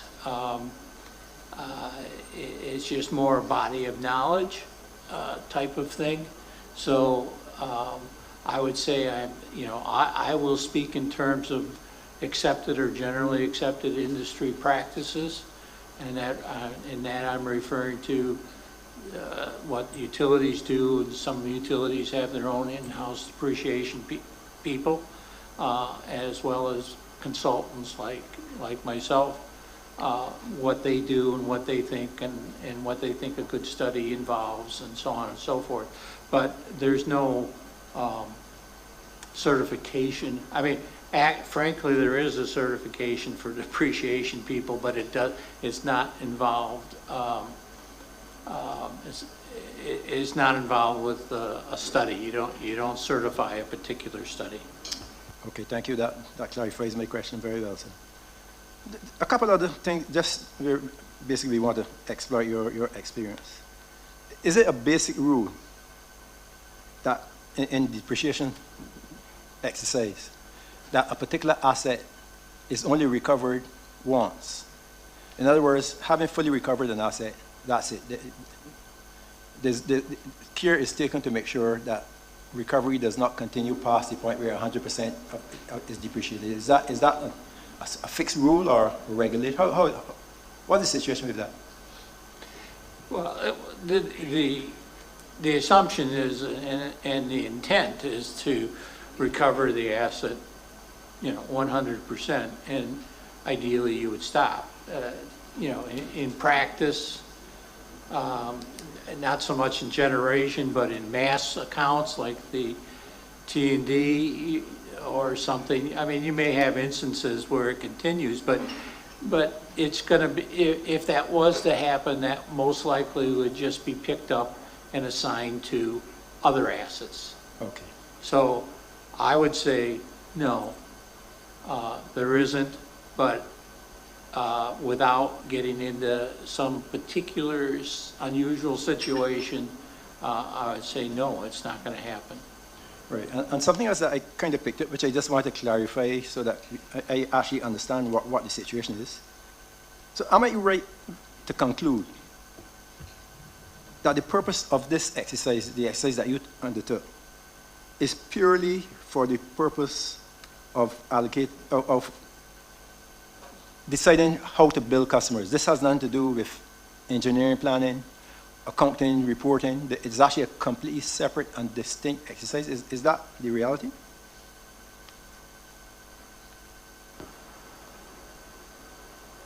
Well, I'm not sure I'd categorize it exactly that way. My charge was to make a study, consider all factors, and arrive at depreciation rates for the various asset classes of the company, with the idea that they would use that, or they would use that to inform their decision on what depreciation rates to use. And obviously, in this case, there was, I guess, always the thought, or in my mind, I assume in every study that whether or not it's going to happen or not, that the study may well become part of a general rate case where retail rates are set. Right, so basically you respond to a request from the company, and how they use it really is not within your remit, so to speak. Yes. Just one other thing here. Looking at the chart again, my understanding is that the way you do this is you actually group similar assets together. So that, for example, if typically if there were 10 low-speed diesels, you would have a category saying low-speed diesels, and you would actually then come up with the average life and the average. Is that the normal process? Well, first of all, I don't group it. The accounting records that are provided to me in the case of generation is by unit, and to some extent, buildings versus equipment. Okay, I see. That's what I'm working with. Perfect.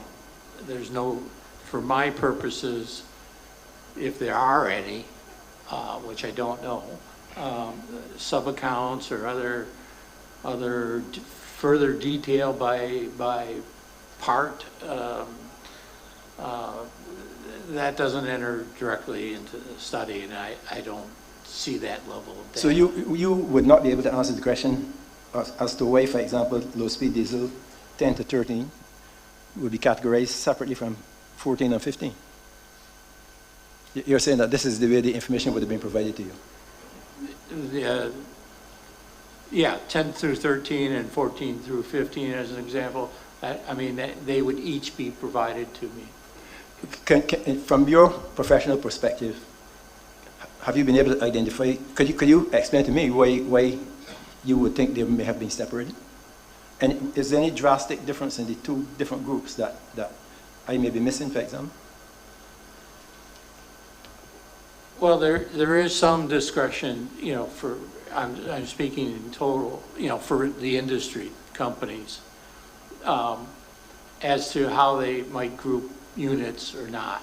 And I'll give, like one example. You could have a plant site, and it has 3 different units, and maybe they're all very similar in type and size, but they were put into service, say, 2 years apart or something.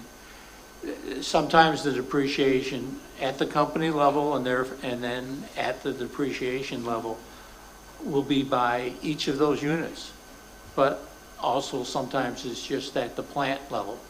I find, there's benefits to doing it at a low level, because you see, like end of life, you see that more clearly at times. The recovery or non-recovery, as the case may be, and therefore the utility can react to that. But it sometimes is just more detail than you want to see or is useful. in this case, I think the level we have here for 10 through 13 versus 14 to 15 makes perfect sense to me. It's the way the company does it, and it made very good sense to me, because they are separate plants in a lot of ways. And of course, they were when they went into service was different, and their retirement dates are different. So it made a lot of sense. It made a lot of sense to just leave it the way it was provided. Thank you. That was very comprehensive. Mr. Huck, if I could ask a question here, I don't know if this would help the understanding. I think he's trying to get to the point of, if you're provided, let's say, with an asset register that would list all of these different assets, that you would be in a position to be able to determine the different service lives remaining in the assets, and then be able to come up with an average service life for the category in 10 to 13. So if there are 3 in there, that you would have been given details on all 3 that enable you to recognize that if you're using a rate of 3.94, that would be the average for the 3. I think that might be how without attempting, but I am understanding that he's asking that kind of information.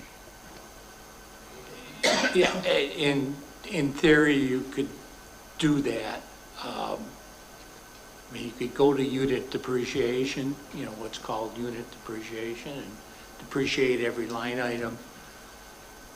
Or you could depreciate them in aggregate, do the weighting and come to it.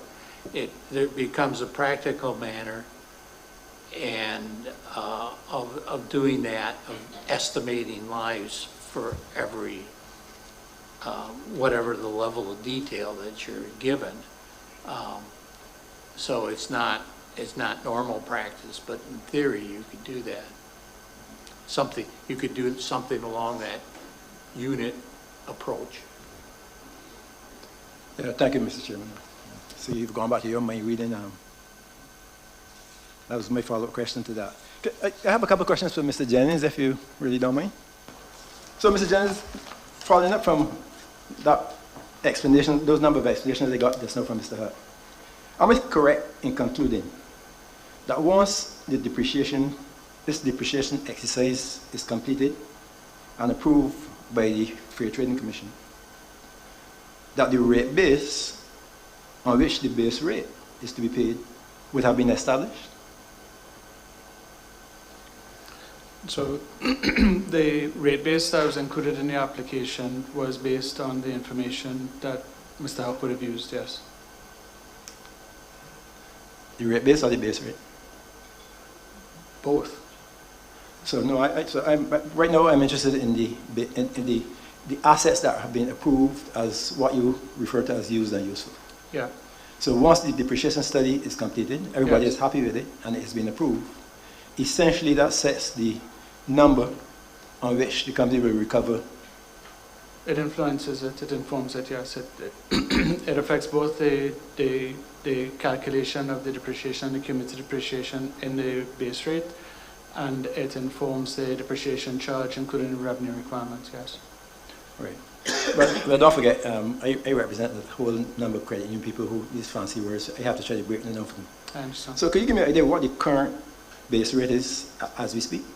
Just roughly, if you don't have the numbers right now. I believe the current base rates are also listed in the application, I think in Schedule K. When you say base rate, you mean the different tariffs? No, I'm talking about the assets that have been approved as the Sorry, rate you base. mean rate base? Rate base, yes. Oh, the rate base that has been included in this application is approximately $825 million. And the one that applies to the previous rate is? You mean the 2010 That's decision? Right. That would have been about $540 million, if memory serves me correctly. Right. So once the depreciation study is approved, yeah, that represents a fairly significant increase in rates, even without a change in the rate. Is that a fact? The depreciation percentage- study does not inform the rate base as such, except as I just explained in terms of the calculation of the depreciation. The rate base is informed as is listed in the memorandum. It includes things such as the value of the plant in service and the other assets as well. Right. So it's more a function of the level of investment that would have occurred more than it is a function of the depreciation. So what you're telling me is that what you need to look at is that column that is headed charge. For figuring out the depreciation The cost to be that is included allocated in the revenue requirement, That's yes, right. charge would be the column Right. to look at. Thank you very much. That clarifies that. So basically, this whole question of the depreciation management is probably key to the whole rate making exercise. Would you suggest? I agree, yes. Great. Okay. From our perspective in the court, we've taken note of the fact that the Commission has been hesitant to approve the generation rates.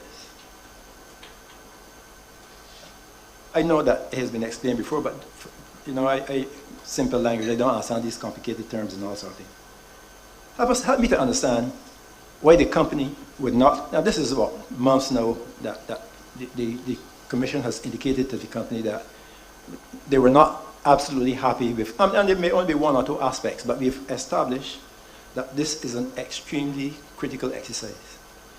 The Commission indicates to the company, we are not happy with a number of aspects, and the more I listen, the more I get to understand that these are not significant concerns. These are a number of minor things that need to be properly explained. So from our perspective, my question would be, how do you explain the fact that months could pass and something as important like this not be resolved with the commissioners? What is it? Is it that it's a complicated matter, or is it that there's a fundamental disagreement between the company and the commissioners that needs to be addressed at a higher level? Because we are a little bit lost as to why this will be a problem. Any response to that? That would have to clarify my members' concern? I don't know how to answer that question, I'm afraid.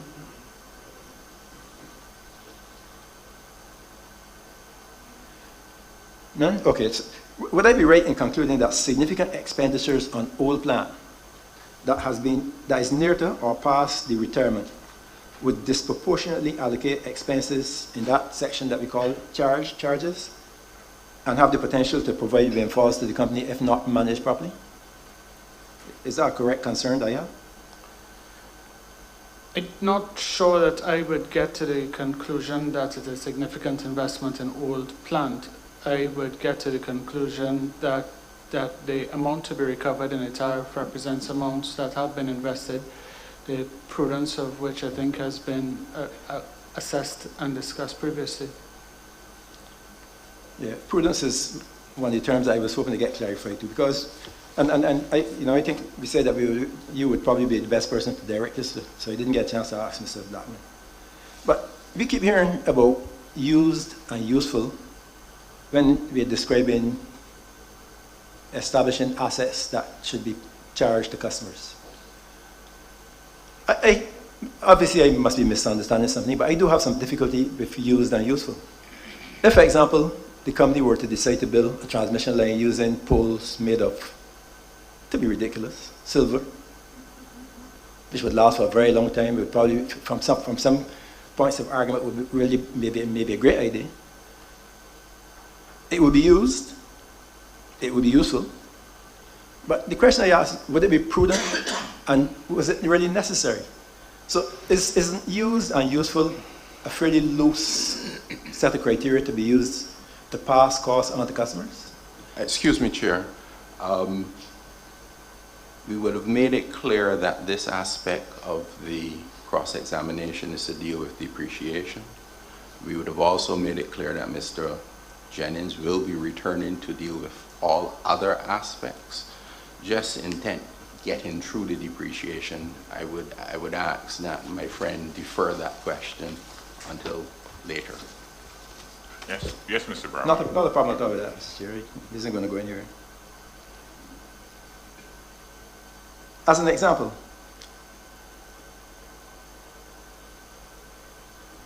the steam, what you refer to as the steam equipment.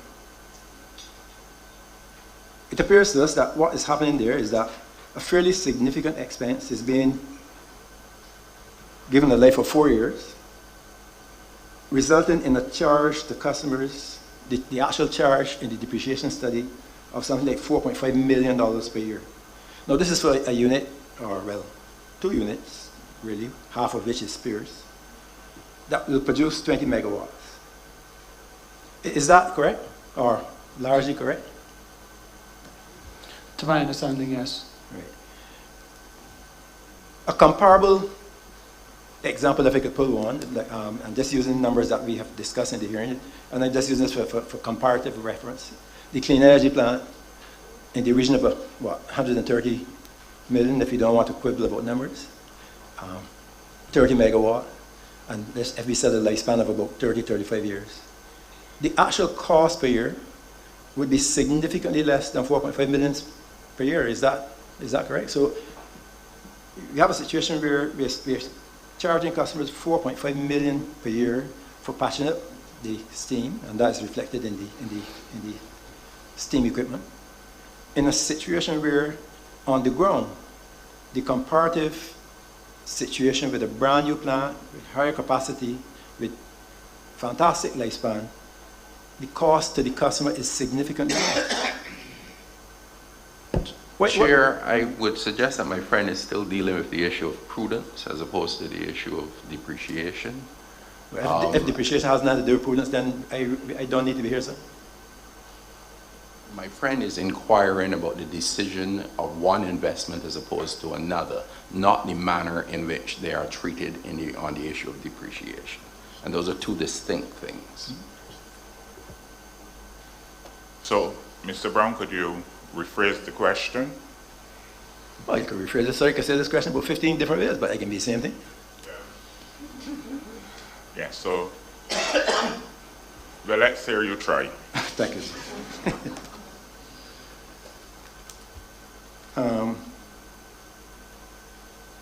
Are you comfortable with the fact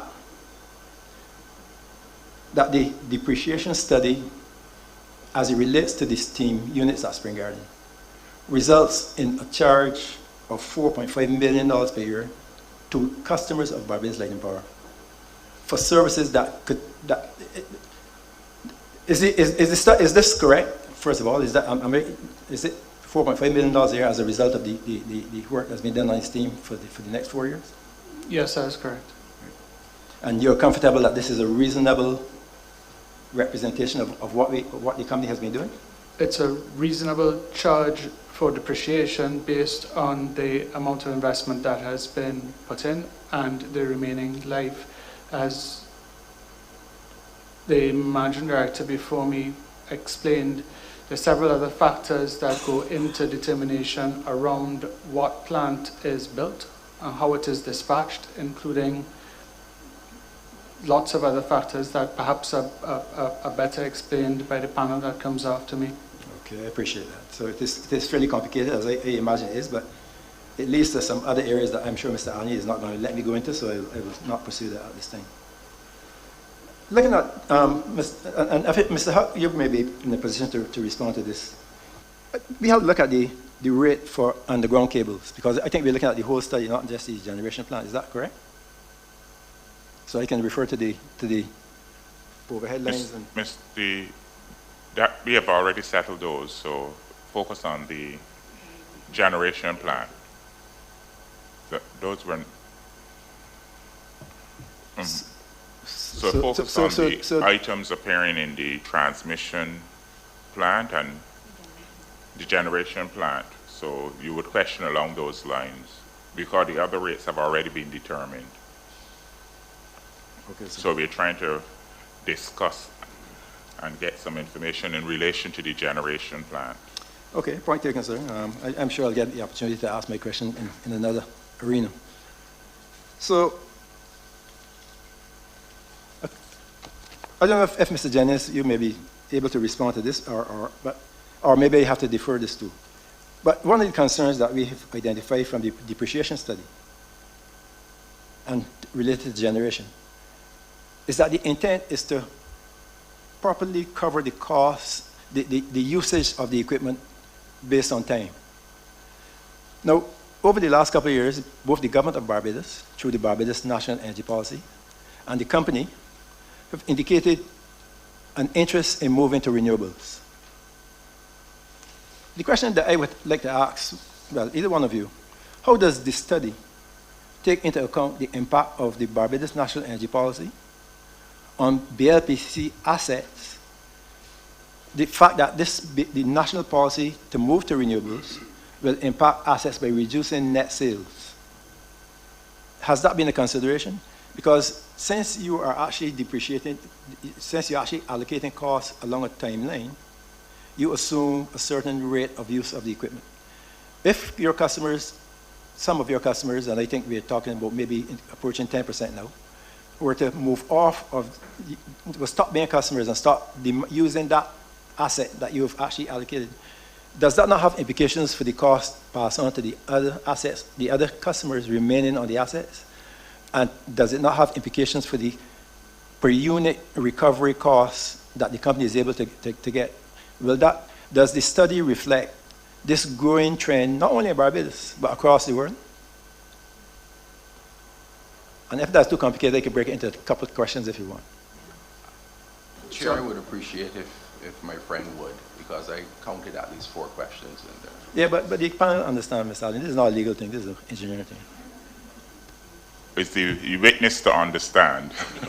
Yeah, the witness understands. Okay. Not worry about that. So let's see if the witness is able to answer, otherwise we'll ask you to break it down. I actually would prefer if you broke it down, please. So I suspect Mr. Allen suggested that. So you appreciate, we all appreciate that we actually move into a very strange environment in Barbados, where we want to move to renewables. At the same time, during the transition, we are depending on the reliability of the fossil-driven system. As we translate from one to the next, it's going to put pressure on the numbers that you've allocated for recovery on these assets. Is that a fact?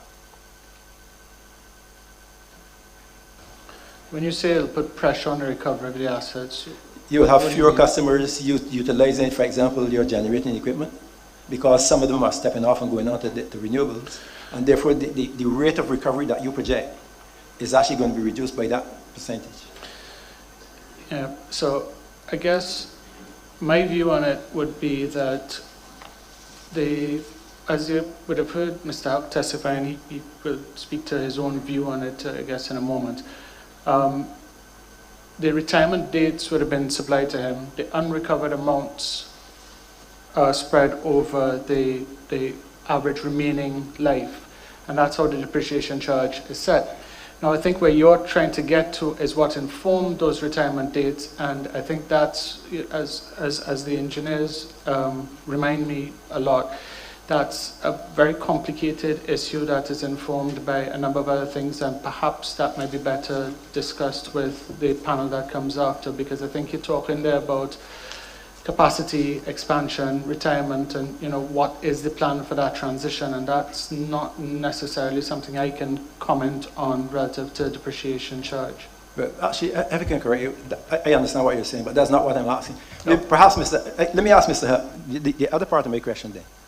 So the question I'm actually getting to is that your depreciation study is based on time. I can't remember what you call it. But it is possible to depreciate equipment based on productivity. In other words, the number of units it generates. Is that not correct? Yes, that is. So has there been any, given the environment into which we are moving, where there's no guarantee that the per time, the per month usage of the system is going to continue constantly. In fact, we're pretty sure it isn't, because we are actually encouraging people to move off the fossil system into renewables. So you can project that there's going to be, would it not be prudent for a study like this to actually consider depreciating equipment based on production rather than the passage of time? That's the question that I'm asking. I would just say that it's well, I'll start off by saying that's an alternative that could be considered in the wider world. Units, the method applied was a straight line method. You know, we're doing it ratably over the period of time. And that's one reason why the retirement dates don't necessarily have to be perfect.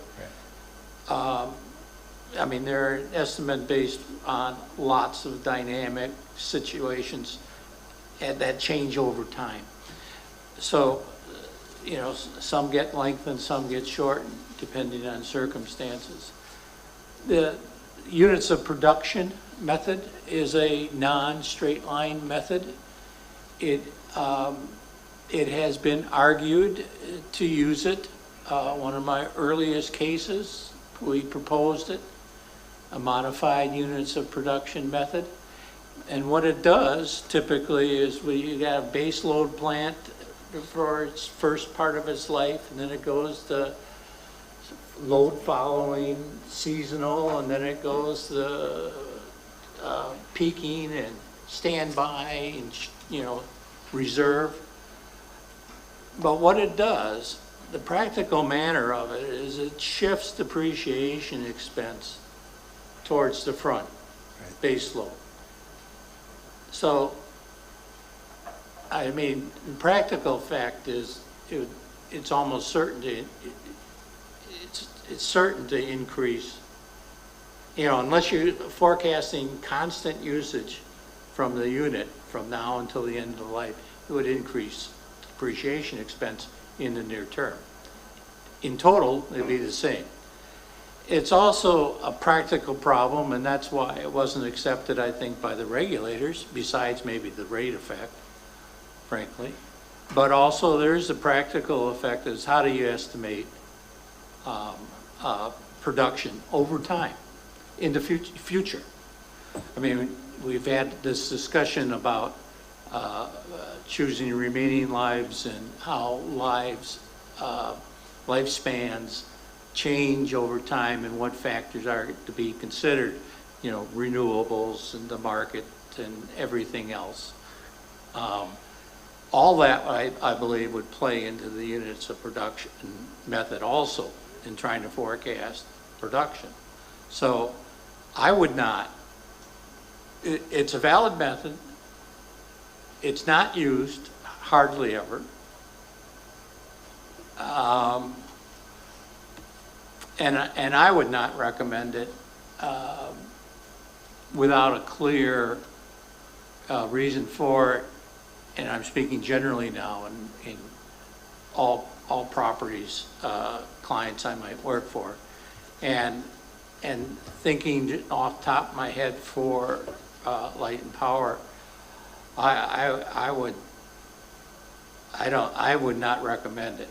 I mean, if directed, I would attempt to do it, but I would not recommend it. But it is a method that has been considered, but I will say has been, it's not really, to my knowledge, it's not proposed anymore. It's been argued and answered, so to speak, in the regulatory arena 40 years ago. And I haven't seen a serious, I haven't seen an actual filing of that since then. But in theory, it's there. You go to a textbook, you'll see a units of production. It's the non-straight line method, but it does allocate depreciation over time. So it's not something I would recommend. Thank you for that exhaustive response.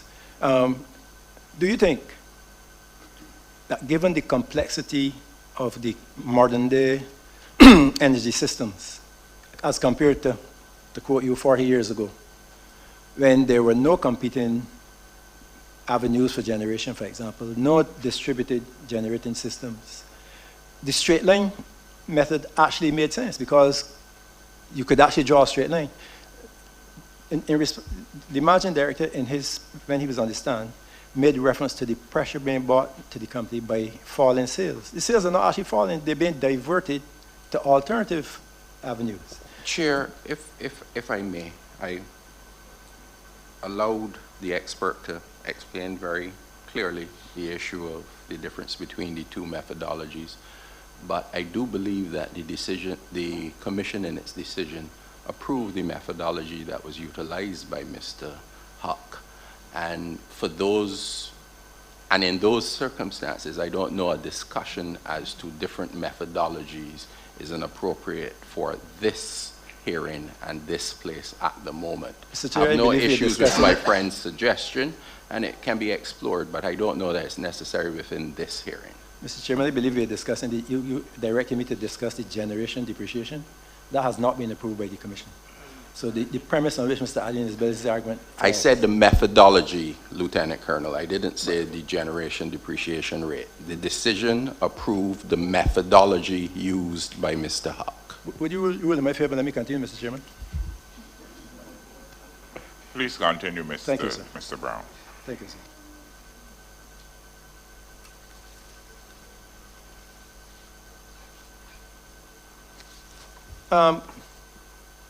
So I think I'm going to close at this point because the other questions that I think you have directed me will be more suitably posed to future panelists, so I will close at this point. Thank you. I'm just seeking some clarification based on one or two questions that Mr. Brown, Lieutenant Colonel Brown would have raised, and it goes back to the issue relating to the use and useful life in relation to the steam equipment. So this question is probably for Mr. Jennings. Did the company use some professional to determine the estimated useful life of any asset, or is that done purely by management? To the best of my knowledge, it would have been done by management, but like I said, that probably is a question better put to the technical panel that comes after me. No, I was asking in terms of, so you're just given a number or useful life? Yeah. Right, because you did indicate in your testimony that there was significant investment in the steam plant. Yes. So we're just wondering if, a life of 4 years would be considered a reasonable estimate for the significant investment that you had indicated. Yeah, and the way generation expansion planning is done and the way they look at things like the dispatch and what the fuel price is and what the expected capacity requirements are, there's a whole, which is why I think the system expansion study has a separate memo with it, and that in it has the retirement dates, and I think you're effectively asking a question about the retirement date that we have for the steam, which is 2023, and whether the investment that we would have made would have been prudent relative to that retirement date of 2023. Am I getting the question correct, or am I misunderstanding you? You're not misunderstanding. We're just trying to get an understanding when you would have said it was a significant investment. Yeah. So I'm just saying as when we're doing depreciation, we're spreading that cost over the estimated useful life of the asset. So the resulting 4.5 million charge in depreciation over the next 4 years would have been considered a significant amount. Yes. So we're just asking if there was any, professional who would have actually really came in and said that the estimated useful life for this equipment is really just 4 years, because based on the fact that it is significant investment, is 4 years could be any longer or a any less. reasonable estimate. So that is what I was trying to, as opposed to spreading that cost over 10 years, I understand. which would reduce the depreciation charge per year. So that's the question that I'm really I understand. asking. And to the best of my knowledge, I don't think, I don't know. That's a short answer to that. The asset management team, and they would have done that assessment, and they would have looked at what needs to be done, and they would have looked at what the cost is and what the potential life is expected to be. I couldn't hold answer the that question for them. Yes, please. Will do.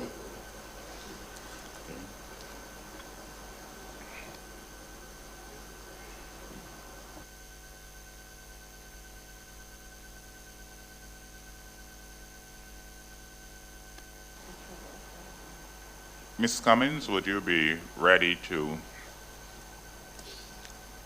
cross-examine the witness at this time? Yes, sir. But know that I just heard Mr. Jennings.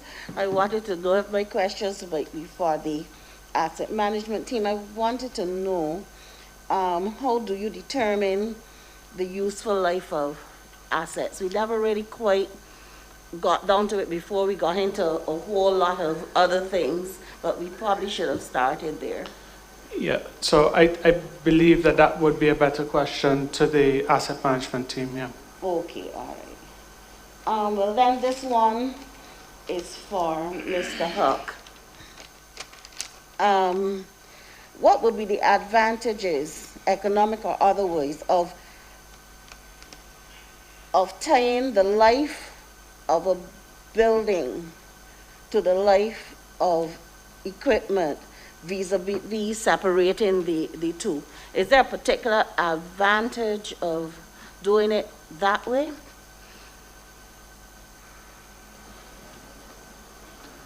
Are you asking if there's an advantage to having buildings versus equipment accounts?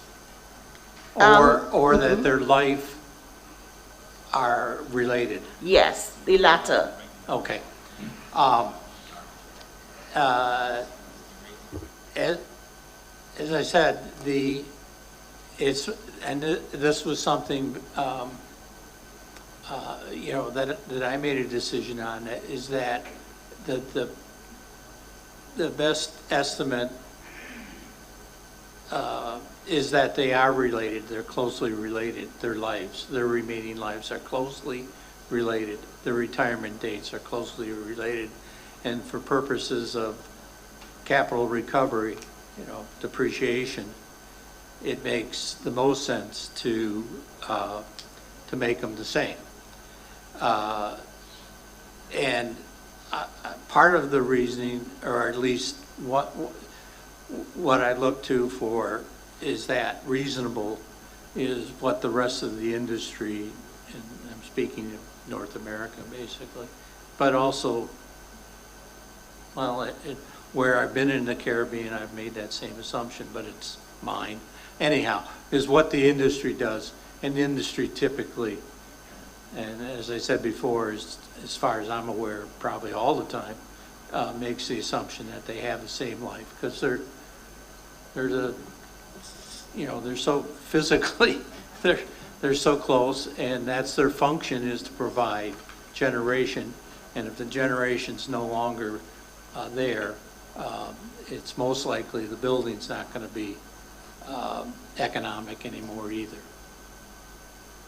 You were saying something about the Caribbean, but I think your voice trailed off when you were saying, looking at comparative studies. What you were saying is the same throughout the Caribbean? Well, I realize what I'm saying. It is, I've done 2 or 3 other studies in the Caribbean and islands, and that's the same. I did them all the same, but I realize that's me, not the industry. So tried to back away from that. Okay, all right, thank you. So therefore, it's possible in other Caribbean islands who may not have used your services, they did the calculation differently. It's possible. That's possible. Okay. I think you'd have to look at them and say, here we've got, Barbados uses basically what we refer to as uniform systems account, and where general, as was mentioned, general buildings are in a separate category than generation buildings. So in some jurisdictions, smaller companies generally, they might lump their buildings all together, but so you got to be a little careful when you look at their stats. But it is certainly possible that somebody uses a different life. But I would say that those are cases where they're probably not using an outside consultant to do their studies. Thank you very much. That's all I had for you. Thank you, Ms. Cummins. Ms. Watson and Mr. Simpson. Thank you, Chair. Just a few questions for the panel. Firstly, Mr. Jennings, in your professional expertise, would you say that there's a difference between extending the life of an asset versus extending the use of the asset?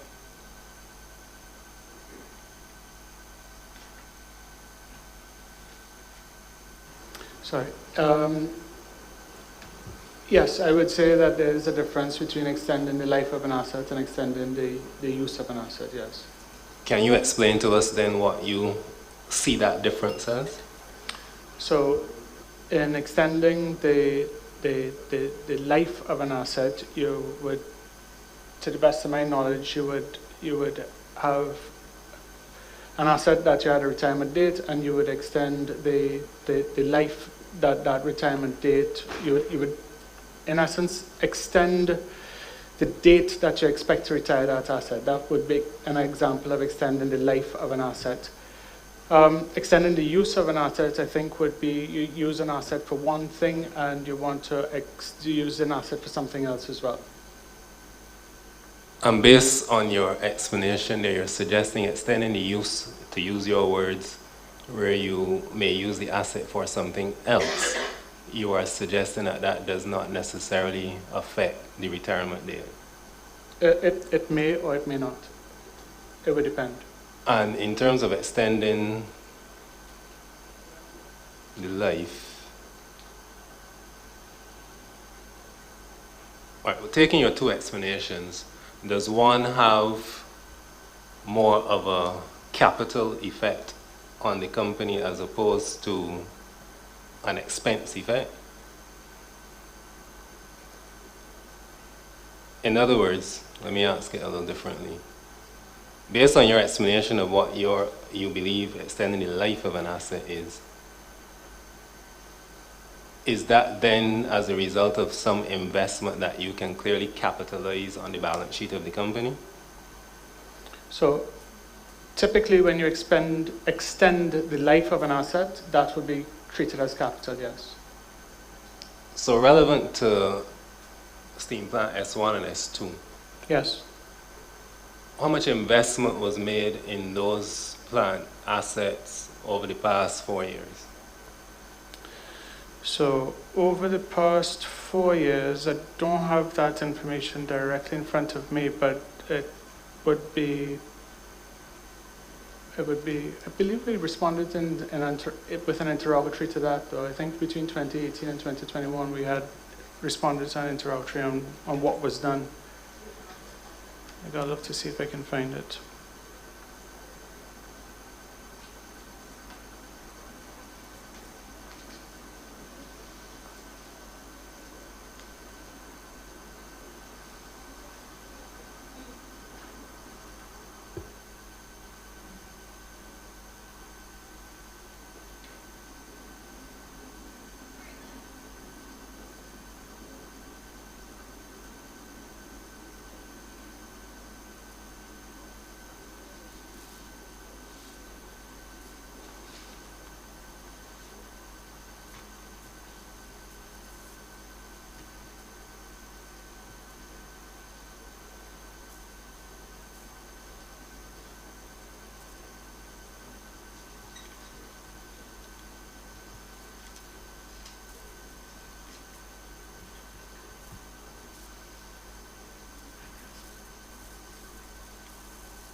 I believe in the response to the interrogatory from that we responded to on September 9th, it's 19 million that would have been spent between 2019 and 2021, I believe. No, 2018 to 2020.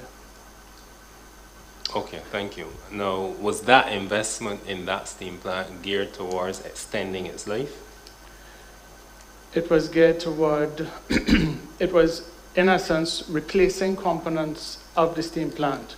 So what would have happened, and the accounting treatment that would have happened there, is that these investments would have been included in the cost of the plant, and the retirals would also been replaced would have been taken out of the cost of the plant as well.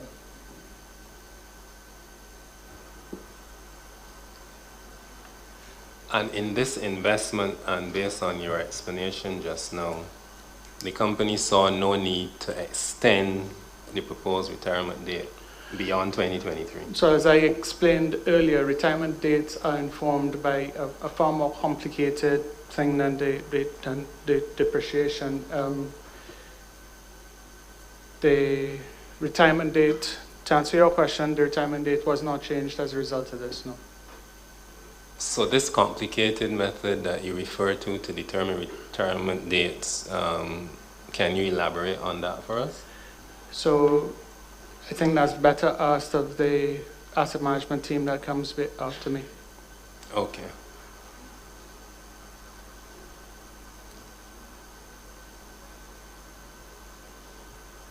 I will ask the next question, and you can let me know if you think this should be for the asset management team and the engineers as well. Sure.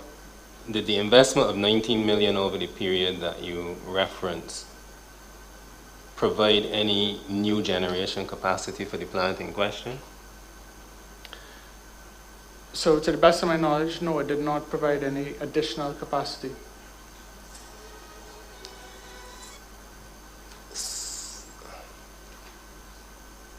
All right, so can you reconfirm for me then the purpose of the 19 million investment? Yeah, so that I think you would do better served asking the asset management team. In essence, I think what happens with these are the things that need to be replaced to make sure the steam unit continues to run. So we have a number of plants, and every year there are things that need to be retired, and they get replaced.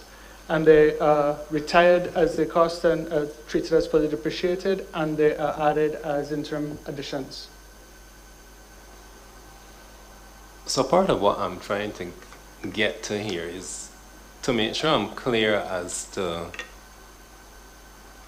if this 19 million should really have been capitalized in its entirety, or if some portion should have been deemed to be repairs and maintenance to an asset in use that should have been expensed.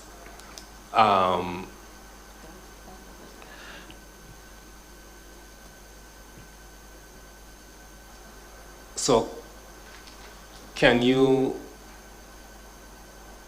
answer that question for me? In your professional expertise and your understanding of the $19 million investment, and with your explanation about retirement dates and so on, should that 19 million have been capitalized as additions to the plan, or should it have been treated as repairs and maintenance to an asset that was fading in terms of its useful life and ability to generate power and treated as an expense? Not just in my professional opinion, in the professional opinion of the auditors as well.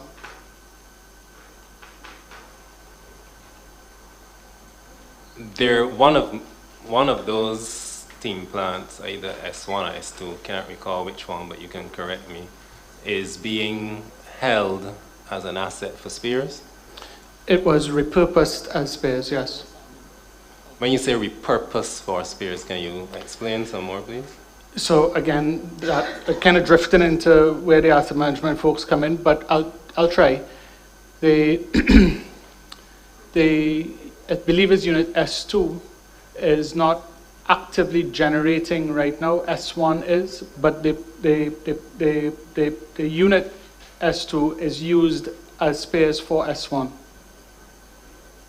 The steam unit as a station. So is that unit being held for spares for the other unit currently included in the capital value of your assets on the balance sheet It is. and being depreciated? It is. And so can you define the economic benefit being derived by the company from that asset being held for spares that leads to it being depreciated? So, again, that may be better for the asset management folks, but you can't, as I understand, you can't run a unit without spares. I agree that you can't run the unit without spares, but normally spares are repairs and maintenance expense costs as you need it. So so I'm trying to understand taking a unit out of productive service and allocating it to spares, but it's still being maintained as part of the asset category and furthermore being depreciated. What is the current value that it is held at on the balance sheet, the one that is being held for spares? I don't have that in front of me, I would have to check. But to answer your question about spares being treated as repairs and maintenance, I think, where was this now? Maybe back in 2014 or 2015, I can't remember exactly, it might have been earlier than that. There was a revision to IAS 16 that says that critical spares, which this forms, I think, the definition of, are treated as fixed assets and are treated in the same way as fixed assets under IAS 16. And this is, done and audited by opined on by the auditors as well. It's not just my judgment, it's theirs as well. So I take your response in terms of IAS 16, and I will ask a direct question in relation to that. Is that guidance in IAS 16 absolute, or does it leave space for us as professional accountants to use our judgment to some extent? To the best of my knowledge, is absolute. You said, you referred to IAS 16 in terms of its reference to or definition of critical spares. Yeah. Is it then your submission that that unit being held for spares in its entirety as it stands right now qualify as critical spares? Every aspect of that plant that is now out of generation, productive use, is now classified as critical spares? You're taking me out of my realm of comfort with regard to exactly how you define what's critical spares and not critical spares. I do rely on the judgment of my asset management colleagues in determining that, yes. Okay, so in your professional expertise then, are you comfortable with the treatment of that unit that is being held as critical spares? Again, not just my judgment, but also the auditors have agreed as well, and for years running now. I'm hearing you to say that you have relied on the guidance and advice of your asset management and engineering team, correct? I have, yes. You also just referenced that the auditors have agreed. Are you aware of what expertise the auditors have used to come to the same agreement, or have they relied on the asset management team of the Light and Power for their guidance as well? So I'm not aware of the actual procedures that would have been concluded by the auditors. That they are independent auditors and they do their own procedures. I am aware that they would have reviewed our information in forming their opinion. What else they would have done, I wouldn't know. As the officer responsible for finance and recording depreciation expense, are you satisfied, or do you have a breakdown for your own purposes from the engineering team as to exactly what components of that unit are really and truly critical spares to support the other one? I don't have such a record, no. Do you have any report or record from the engineering department as to what extent, with the existence of that plant held for spares, do they still have to go outside of the company to the open market to purchase spares for the other unit? To the best of my knowledge, they have to go outside to buy spares from time to time, yes. Okay, so can you please, because I think you said you didn't have it in front of you, clarify, even if it is later on, the value that spare unit, that unit that is being held as critical spares is recorded at in the balance sheet, please? I can take a look to try and see what exists, yeah. What would have done, and for practical purpose, what would have been done at the time that it was reclassified as critical spares, is it would have been subsumed in the total value of the station. And then, of course, to Mr. Huck's testimony, it would then be depreciated using the remaining useful life. So I don't know, I'd have to look to see, but I don't know what specific records would remain with individual items.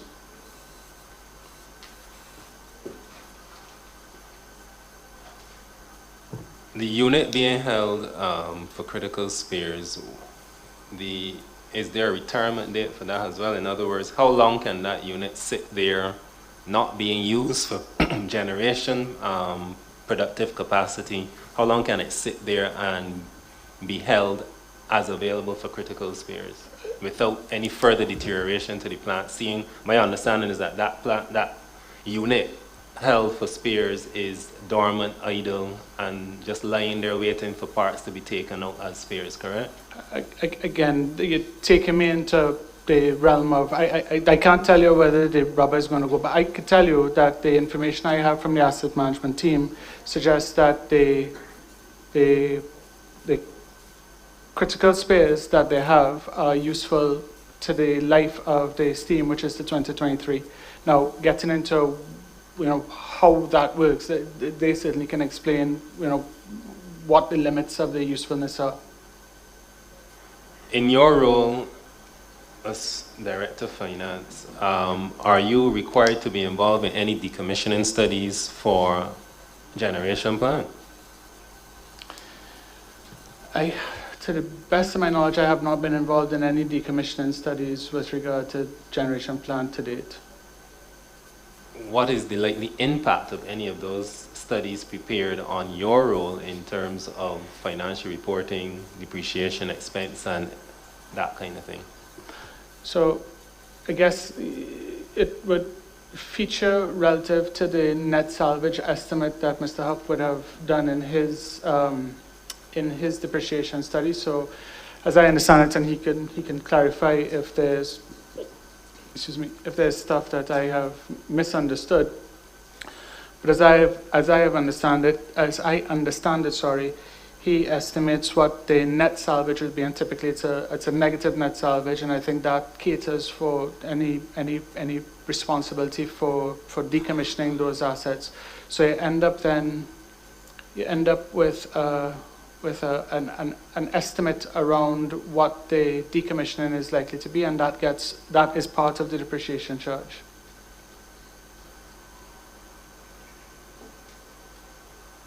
Should that unit being held as critical spares be therefore carried in on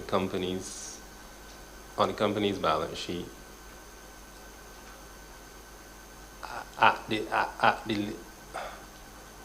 the salvage value, or if it is a negative salvage value, at a zero amount and not be depreciated on an annual basis? No, the critical spares have the value of supporting the plant, and that's what IAS 16 revision contemplated. So you're not looking at it as a typical inventory item where you compare your cost against your net realizable value or whatever your salvage is.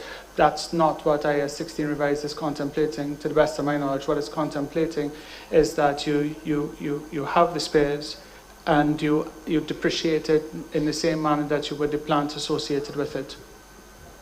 Just for clarity, you said earlier that you took the IAS 16 guidance as absolute. Now I hear you using the word what it was contemplating, so I just want to make sure that we are clear. Because contemplating to me suggests that there is some leeway for us to have judgment as opposed to absolute, where we have to follow exactly what the standards say and there's no leeway. So I just want us to be clear on that point. Very well, yeah. to the best of my knowledge, that is how you need to deal with it.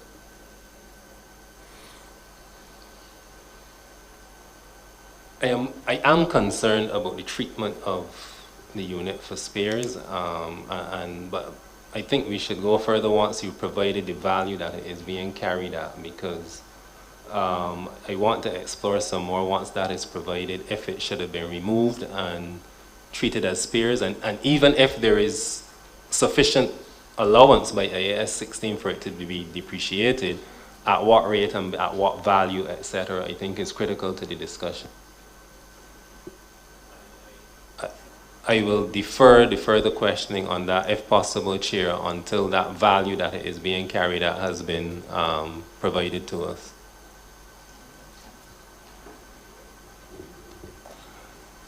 Okay.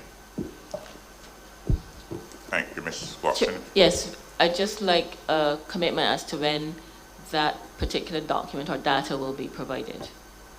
The data on how the the valuation of the S2 on the books.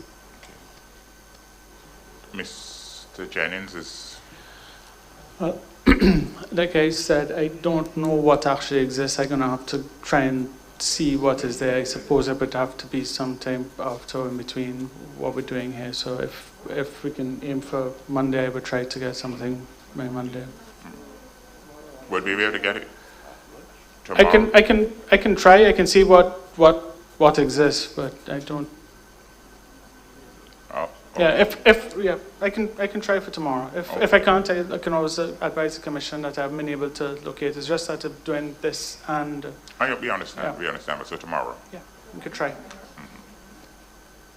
Chair, I just have one question for Mr. Hutt in relation to the matching of the lives of generation buildings and the generation equipment. Mr. Hutt, can you indicate if the allowance to match the buildings and the equipment is linked to the nature and construction of the said buildings?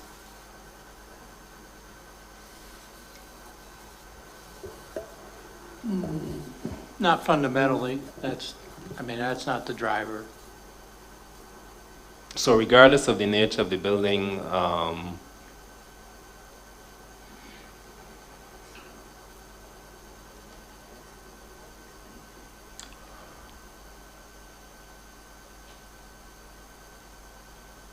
is there a scenario where the building constructed to house the asset is so purpose-built that it must be matched to the life, as opposed to a more generic type of building where the asset can be removed quite easily and the building repurposed for any other type of generation? Chair, I do believe that the expert spoke to this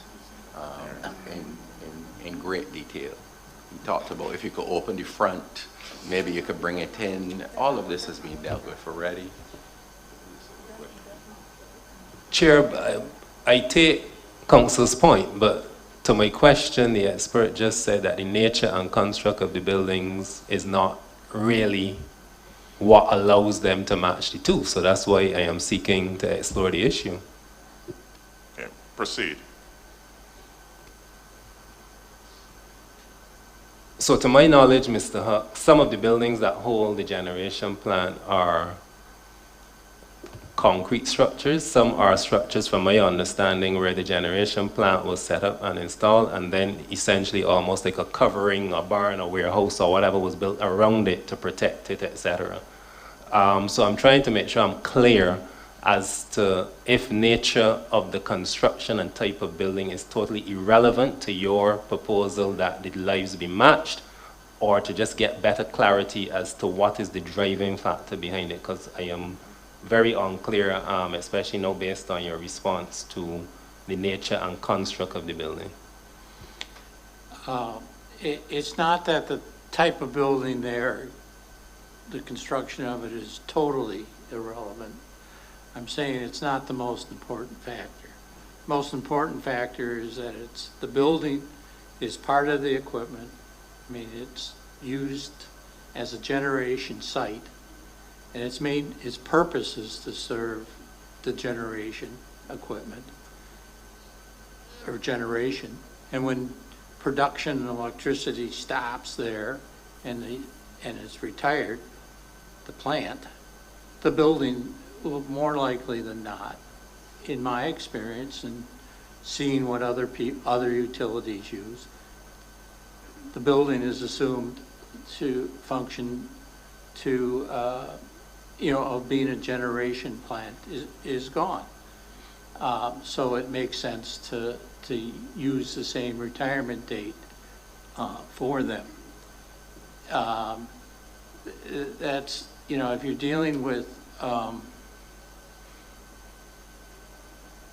I mean, there's a host of other factors that can be considered, but, and given in the scheme of things some weight, one of which is just what, you proposed. But you also have situations where, and we've seen this, where sites for generation are limited, land sites. If you are no longer using a generation site, you might tear it down and put a new one there. Or, some other facility, another fuel tank, whatever. I mean, so there's, we've seen that sort of situation. And you may end up, let's assume you could get the equipment out of there, but and let's remember we're talking primarily about, 1013 and 1415 that has very large equipment, large pieces. You're left with a building that, what can it be adapted to? It's going to have, the middle of it is going to have huge concrete foundations, probably. You're going to have tall ceilings, but, whatever. So I just don't see that, in the scope of things, we do rely primarily on that basic theory that they should go together because that's their function. And we're not aware, in most cases, of economic reuse. So all the other factors can be thought of, but at the end of the day, they don't contribute to a change.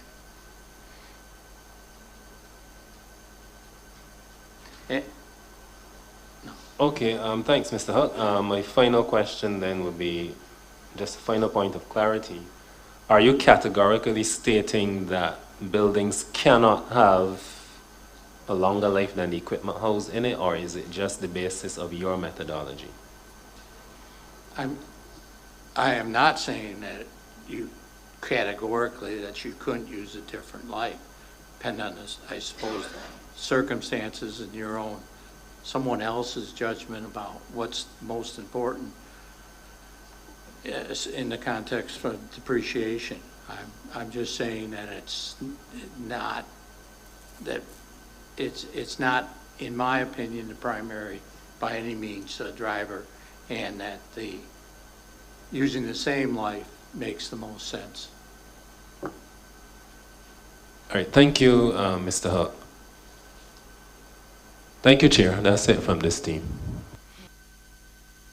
For Mr. Huck specifically,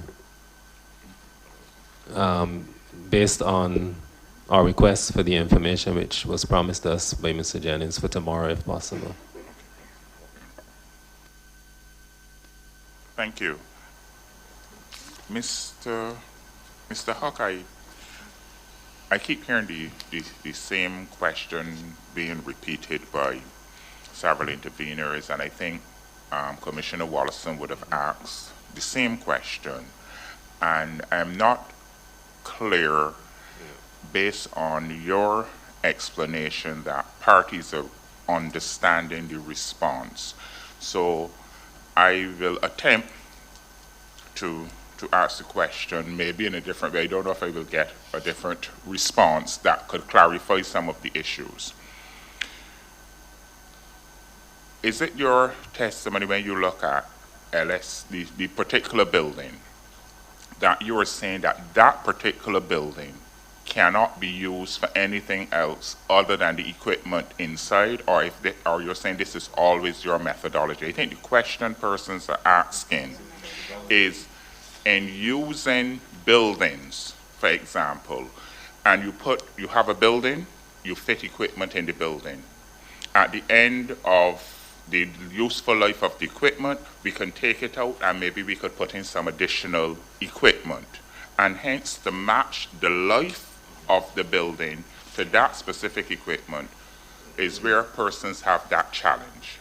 So the question really is, if in this particular case, that the particular building you're speaking of will have no other use once you're not using the equipment, because to speak only at a methodology which says we always do it this particular way, I think that's the challenge that persons are having in understanding the particular situation. And have you looked, let's say, at the Barbados Light and Power's history with the use of buildings? For example, what would happen at Spring Garden after the decommissioning of plant? Does that building no longer have a useful life? I think this is where persons are trying to get an understanding in terms of why the life of the building would be the same as the life of the equipment. If that is, because we're hearing that in your methodology, you're saying it is always done that way. While we're trying to get an understanding if it could be done another way.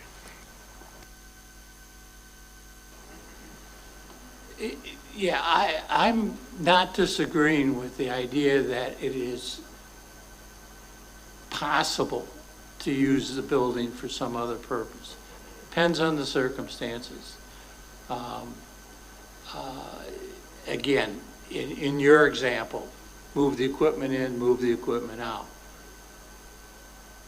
Again, I know there's practical manners of being able to convert a building. You know, are there equipment foundations substantial that would affect how you might use it?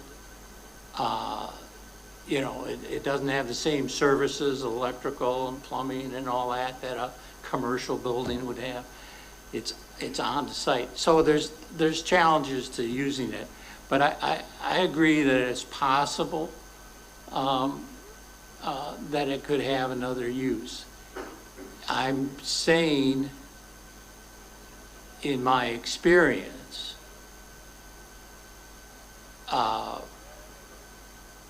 I don't see that. I see the use of the same life.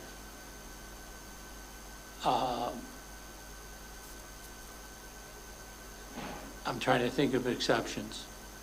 Under the lifespan methodology I used, I don't think I've seen exceptions.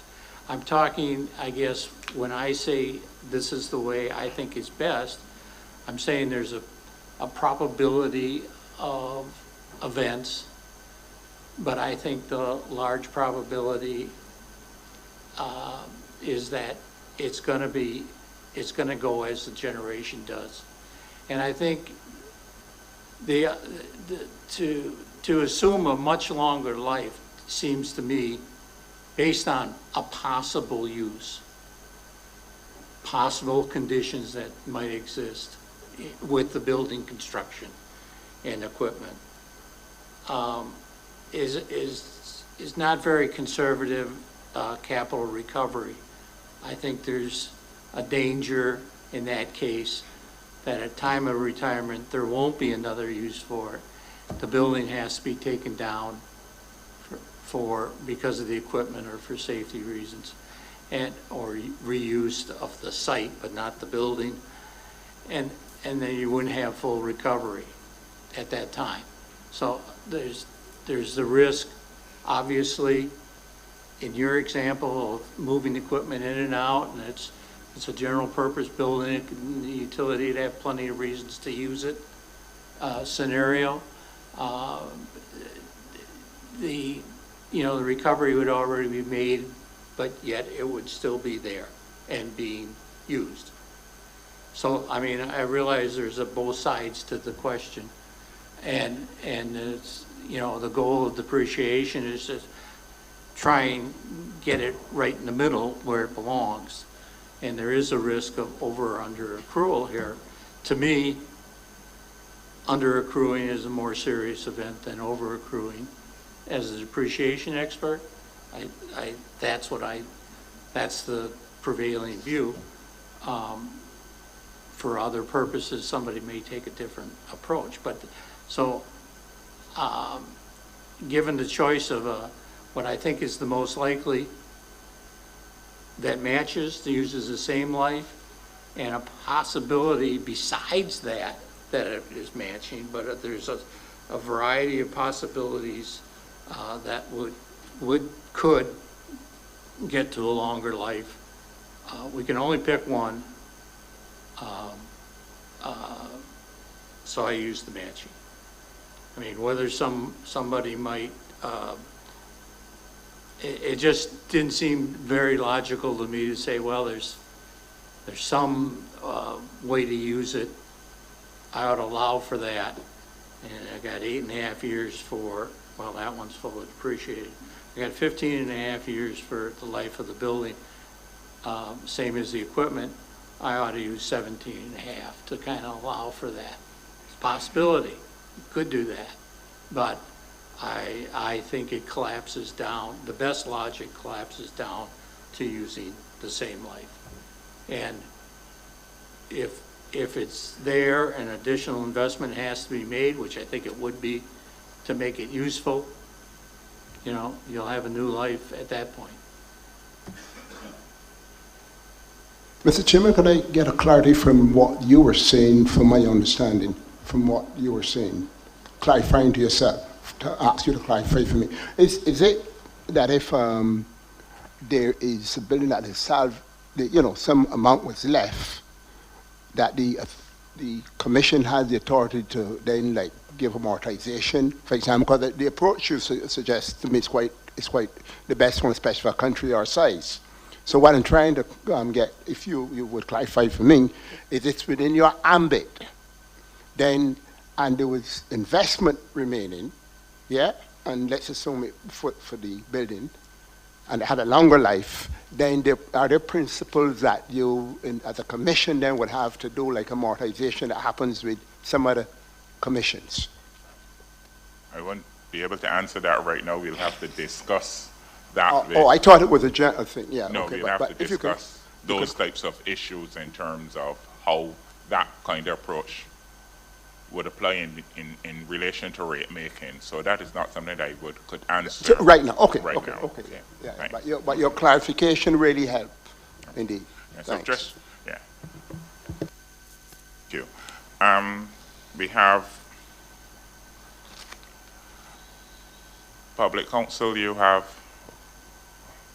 any questions for Mr. Huck? Sir, no, I don't. Okay. So,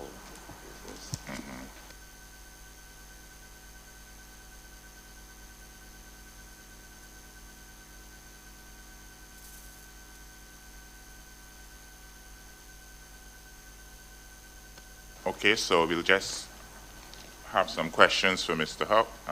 Commissioner Martinez. These are for Mr. Jennings.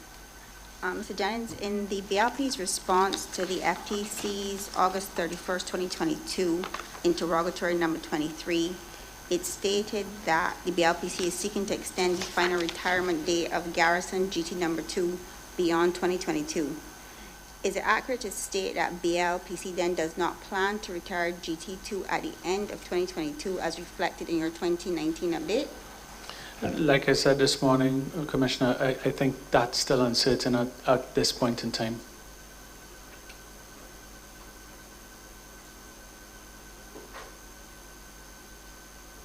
And any extension into the retirement date will necessitate further investment in the unit?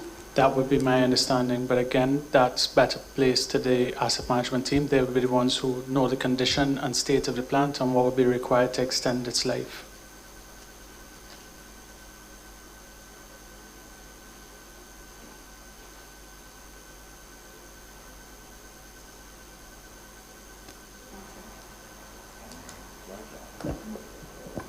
Just a couple of other questions.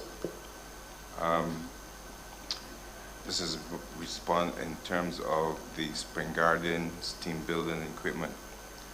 In response to data request 20 from the interrogators, BLPC states that the commission studies are being developed for plant set to retire in 2023. Is it fair to conclude that unlike GT2, BLPC really does intend to fully retire these two Spring Garden units in 2023? That is my understanding. It probably would be good to raise that with the asset management team as well. Okay. So at the end of 2019, BLPC had invested an additional, I think, from what we saw, $9 million in interim additions to the steam plant. And that's approximately 15% interim additional to that unit just 4 years before it's set to retire. Is it common to see such substantial investment in the generation unit before retirement? Common, that's for Mr. Hucker for me. Either or. Oh, I wouldn't be able to answer what's common or not common. Well, Mr. Hucker can answer the question.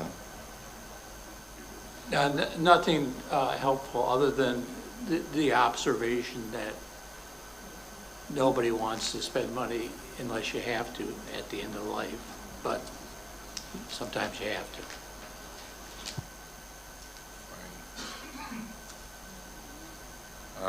Just one more question. Would it be accurate to say that for the 2019 updated depreciation rates for these units don't really reflect BLPC's actual plans for these units? Would that be accurate?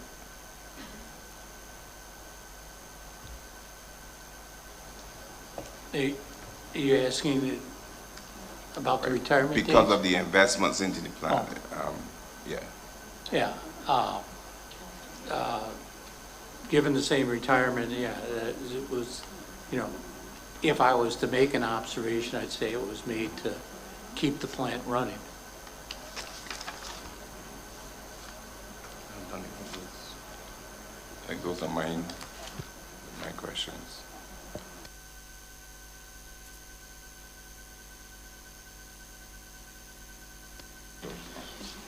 Mr. Jennings, does the BLPC has plans to request that the Spring Garden steam building and equipment have their final retirement dates extended?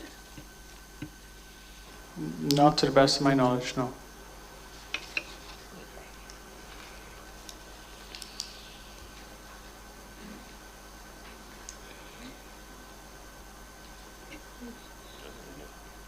Sure.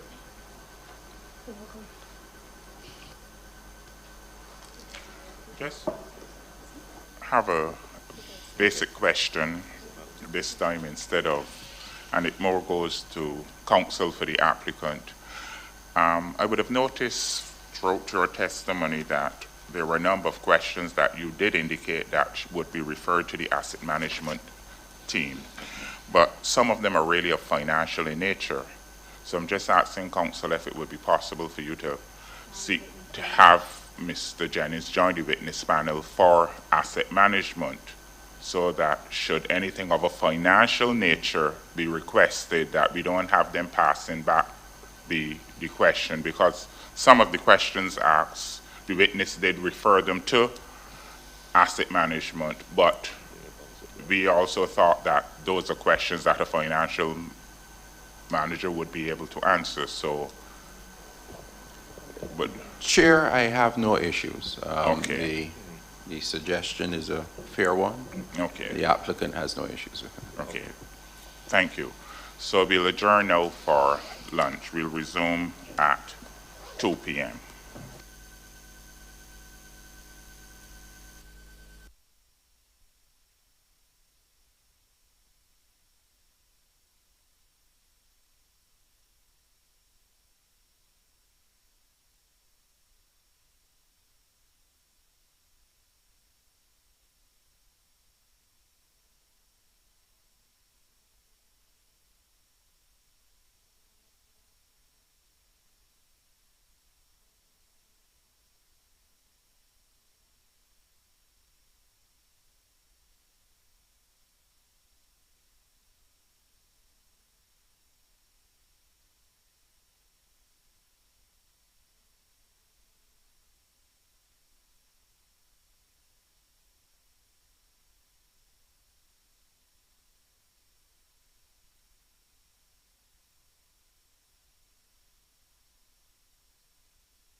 Good afternoon. We now resume.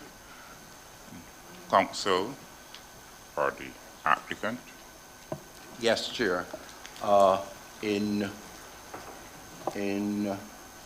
line with what I would have indicated earlier, I have now brought back Mr. Jennings to speak generally to the memos that he would have authored and on the other areas outside of depreciation.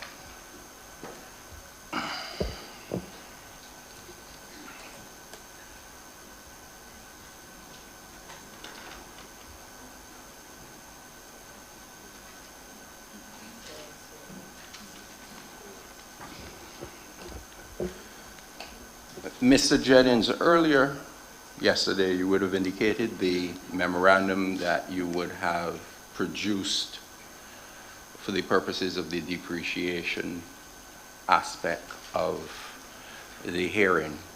What other memos are you the author or primary contributor to? Thank you. I did the memorandum on rate base, the memorandum on the income statement, the memorandum on the rate of return, and the memorandum on the 5-year financial forecast, and the memorandum on the revenue requirement. Okay.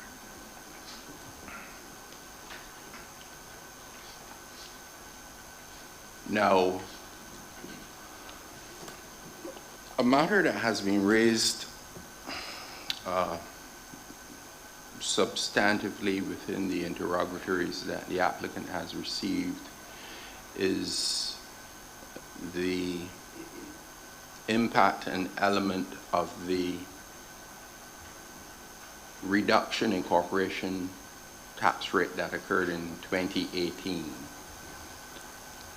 Can you explain the manner in which that reduction was treated to within your financial statements? I can. The corporation tax rate, when it was reduced in 2018, was treated as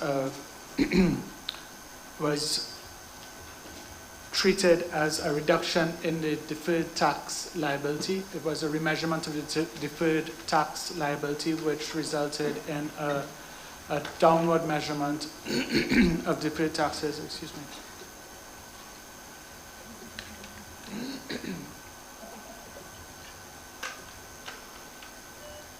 Better, thank you. A downward remeasurement of deferred taxes, which would have resulted in a gain in the year 2018.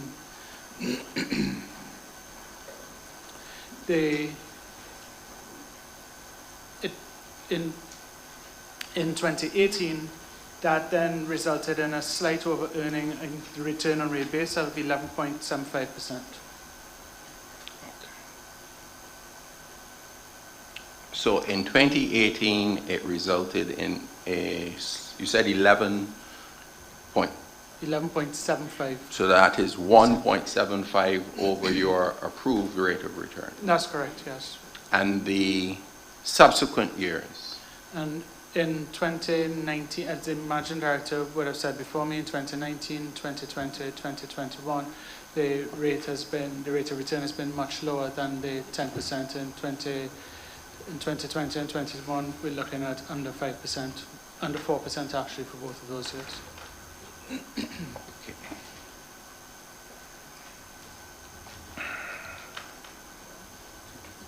Is this the first time within recent memory that the company would have had to deal with a change in tax rate that affected your final numbers? No. In 2006 and in 2004, the rate of taxation, corporation taxation, was also reduced. In 2004, I believe it was from, I think, 33% down to 25%, and in 2006 it was reduced from 25% down to 15%. And compared to that occasion, is there anything, I hate to use the word, I was about to use the word abnormal, let's go with different in terms of treatment within the financial statement? No, the treatment was exactly the same.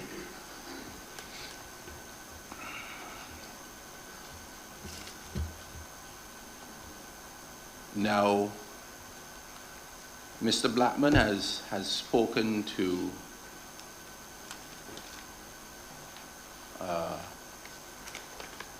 the manner in which the applicant deals with the issue of dividends, so I will not carry you to that.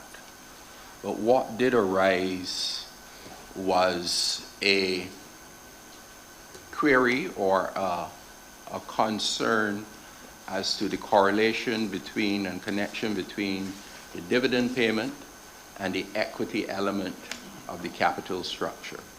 And I think during his testimony, he might not have been, he's not as versed as you. So can you give us some assistance as to your understanding of the correlation or connection between dividend payment and the equity element of the capital structure? I can. So the equity element of the capital structure is made up of two components: share capital and retained earnings. The total of the share capital and retained earnings gives you the total equity. The total equity, one of the ways or one of the main ways to manage the total equity is through the use of dividends. And over the period, we've sought to try and manage that level of equity in the capital structure through the use of dividends like any other company would. Okay. It also, I think, bears mentioning that shareholders would expect a dividend and would expect a dividend based on the level of equity that they have in the business. And you can look at our statements. We on average about 550 million, I think, at the end of tax year in equity, and the appropriate return on that, I think, using the cost of equity as submitted by the Brattle Group is 12.5%, and that, I think, calls for a dividend of approximately $70 million a year. And we already have the testimony as to the rate of dividends paid within the last few years. So. We do. Now, another matter that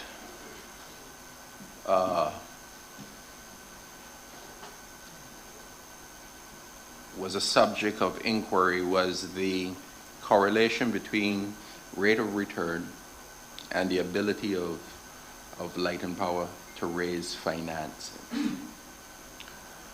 And there are statements within the memos that speak to the connection. Can you offer any assistance in understanding that correlation? I can. So typically, the debt providers that we approach, and I think pretty much any debt provider would look at our profitability in determining our risk profile, the ability to attract debt or investment at any rate from either debt provider or equity capital is largely influenced, in my opinion, by by the ability of the company to earn a reasonable return. One of the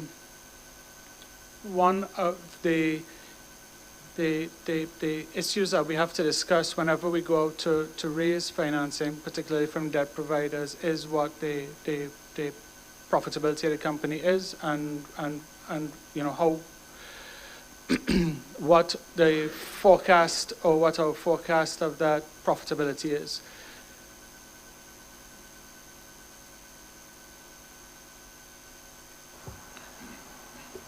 So we've heard references as to the comparative low cost of debt. as opposed to equity, and the inquiry as to is there a need for rebalancing in terms of that low cost. As to what you just described in terms of rate of return and its impact, how does a reduced rate of return or a diminishing rate of return, as you understand it, impact the cost of debt? So if you are unable to earn a reasonable rate of return, generally debt providers view you as a more risky investment, and that then translates to a higher cost of debt. Okay, so in the context of real numbers and what you say is real rate of return, 2018, with that little bump from the change in tax policy of 11.75 compared to 2020 with a 3.31, I believe, yeah. 3.31 rate of return, you're suggesting that that differential would affect the value of debt in many financiers' minds? In my opinion, yes, it would.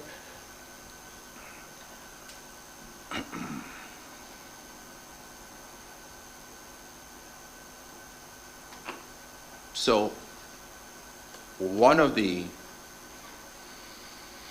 elements spoken to by Mr. Blackman in his testimony was the issue of the delays associated with the application from when you first considered it necessary in 2019 to when you finally issued it in 2021. Can you explain in financial terms and concepts the impact of the delays and the impact if a rate adjustment is requested is not granted? I can. So there are a couple areas that I think delays or non-granting of an adjustment would affect. So the ability to attract investment at reasonable rates is one of them, and I think Mr. Blackman would have spoken to some of the delays and the investments that in his opinion, in view of the applicant, were necessary to have been made. There are also implications for the cost of those investments given supply chain challenges that we've been facing generally. So, you have the delay in investment, and then, if you get the relief later on, then you have, higher costs and longer lead times for some of these things. And, if not granted at all, so that's just in terms of delay of when you get the relief. If not granted at all, the projections that we have in the financial forecast without rate relief show that the company will have difficulty meeting its obligations. Of course, that then causes the existing cost of debt that we have to go up and spirals into a situation that I don't think anybody would like to see. Much has been made of the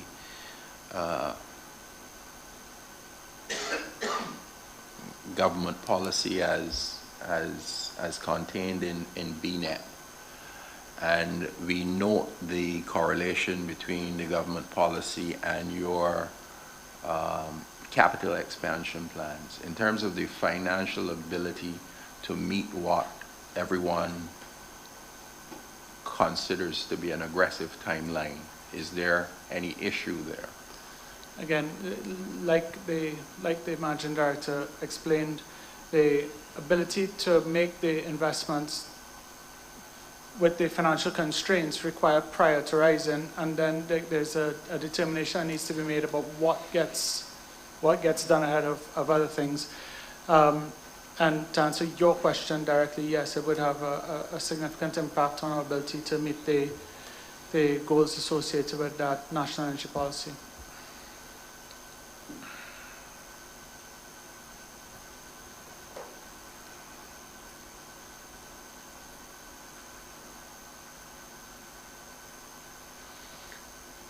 Now,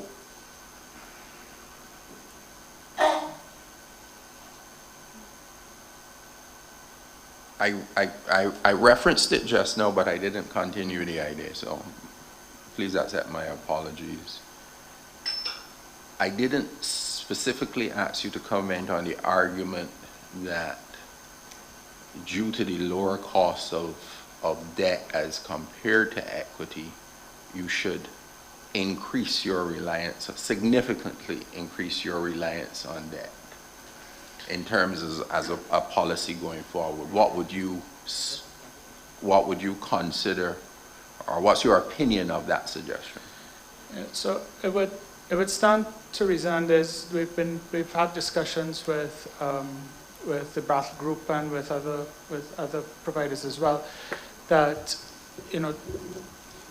expanding your level of debt beyond a level that is reasonable leads to not only higher cost of debt but higher cost of equity as well. That's the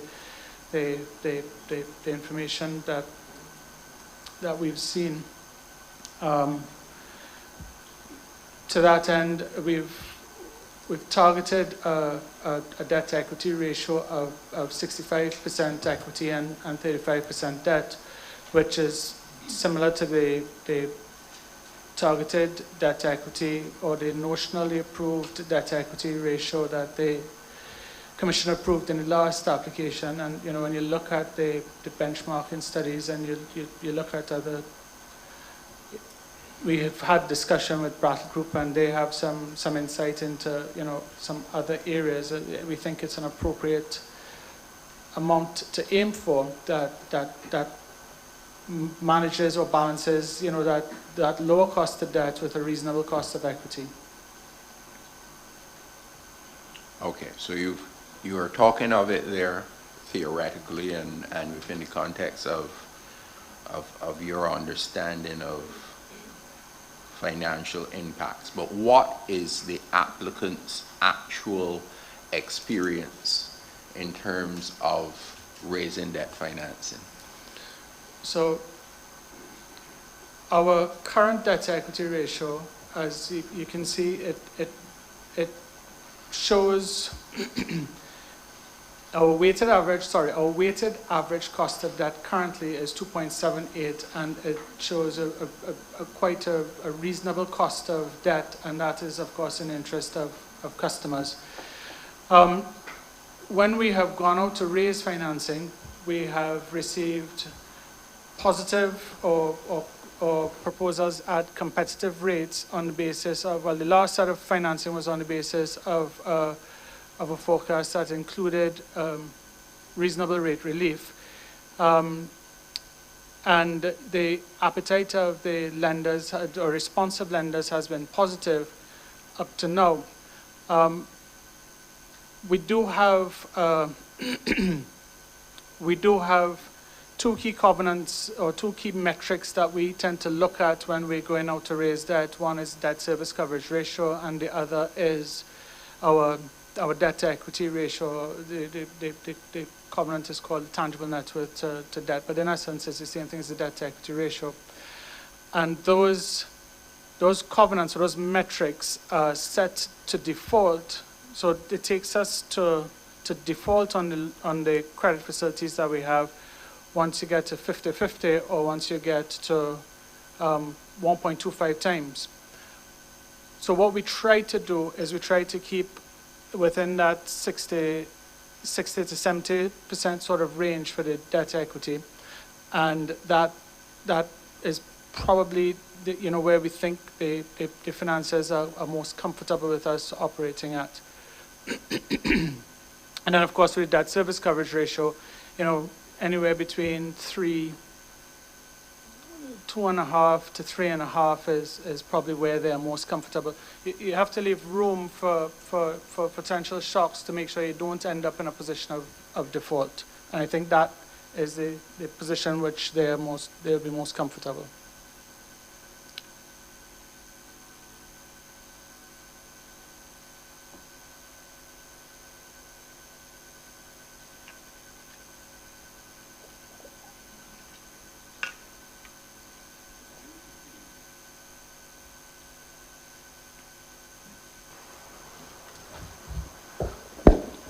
due to the nature, small island, and our market, debt market, Yep.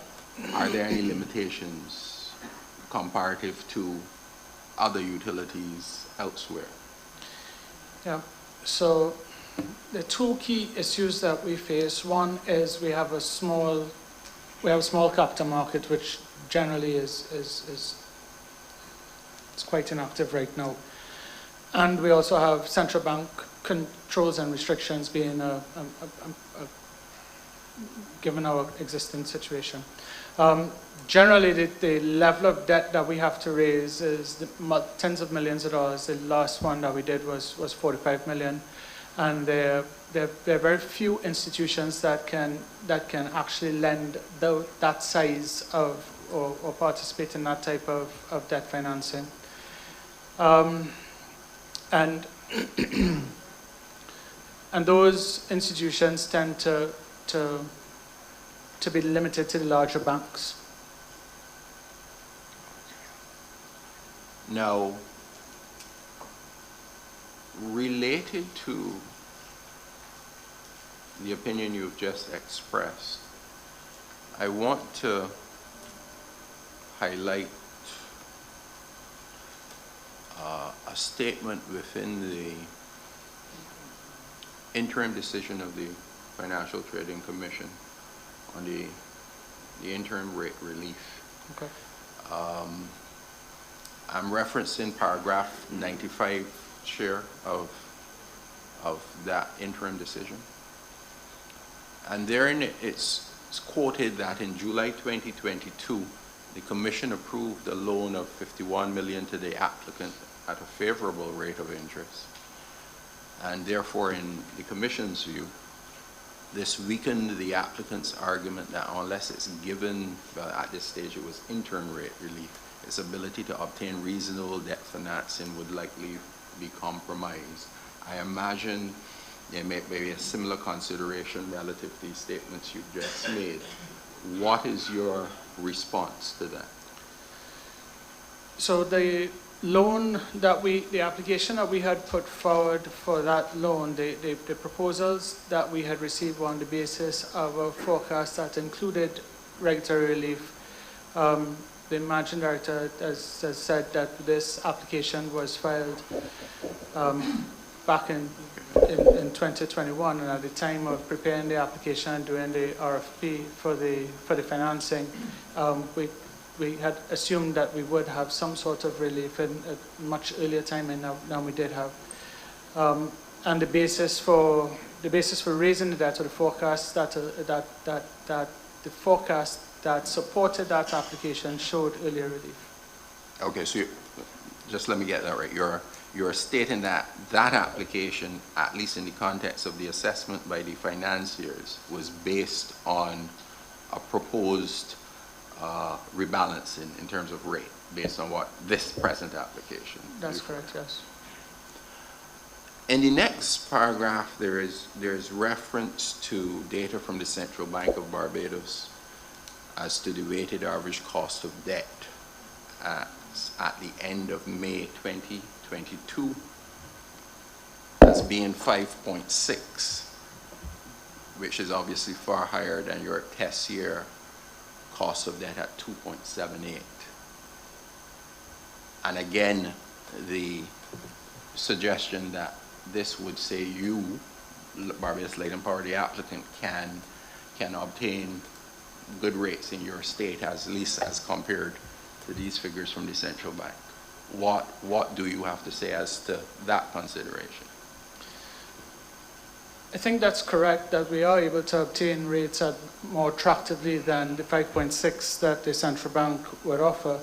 I think as the metrics upon which we are evaluated from a risk point of view, and I can't speak into all of them because we're not a credit rated institution, but the financial institutions obviously look at us and look at least the two metrics that I referenced earlier. If our credit, if their view of the level of risk associated with us, which I think is largely informed by the rate of return that we earn, changes and we were to see the cost of debt increase to that, closer to that 5.6%, then I think the resulting impact would be, you know, looking for additional revenue in the order of like $7 or $8 million. So I think it would be useful for us to try and continue to be able to attract competitive rates such that the customer doesn't have to we don't have to look for an additional $7 or $8 million, and I think that's in the interest of the customer. Okay, and for the avoidance of doubt, what is the cost of that informing this present application? The cost of the weighted average cost of debt that we have in this application is 2.78%.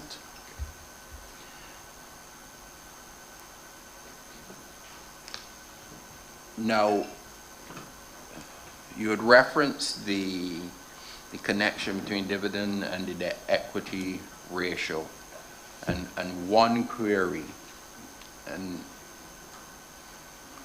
maybe I can draw from my friend Lieutenant Colonel in terms of trying to seek information in a manner that the average individual will understand as opposed to technically. What is the practical implication of seeking to rebalance the debt equity ratio as has been suggested in some of the interrogatories that the applicant has received? Well, to reduce the level of equity that we would have had at the end of the test year, it would have been, I think, to pay the dividend in probably close to 30, 40 odd million dollars, and that's probably the way you would get the debt equity rebalanced as at the date of this test year.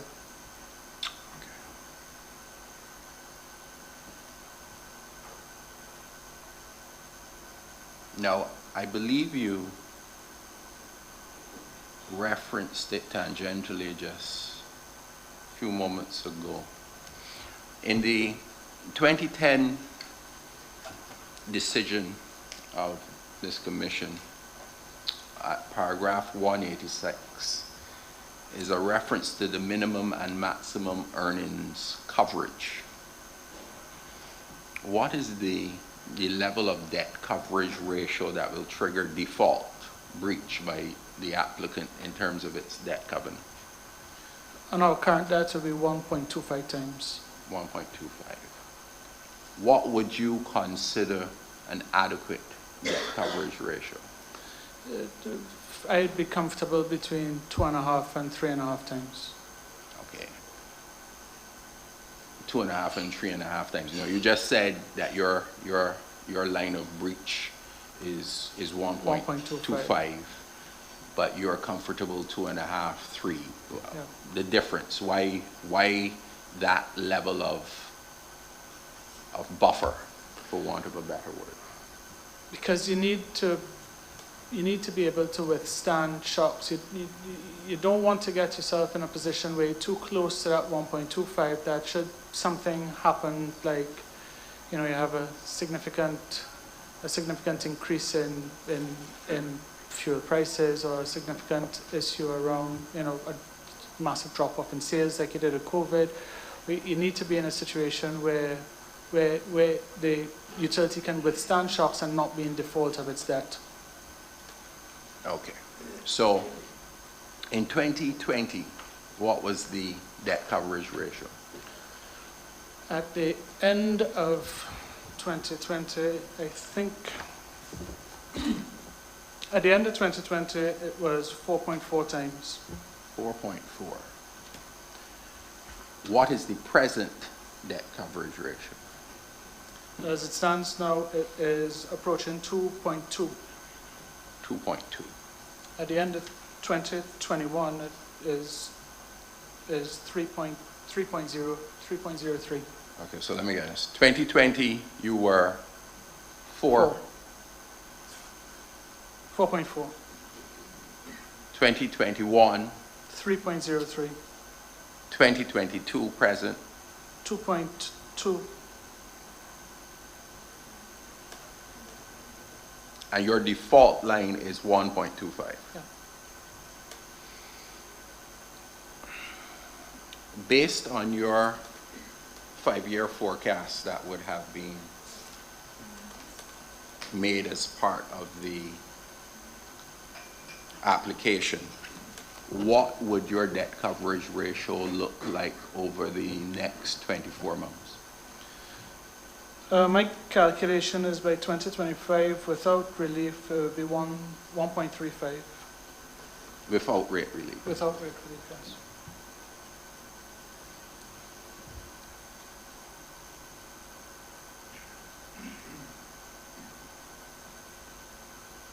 Okay. Now, there has been some confusion, and let's speak to it clearly. The applicant has submitted a memorandum on 5-year financial forecast, which you just referenced, as well as a memorandum on capital expansion. Do these submissions inform the determination of the revenue requirement? No, they do not. And can you explain why they do not? As the managing director explained earlier, the application is for a recovery using a historic test year. So this application is based on plant that was in service at the end, or was used and useful to the end of 2020, and adjusted for known and measurable changes.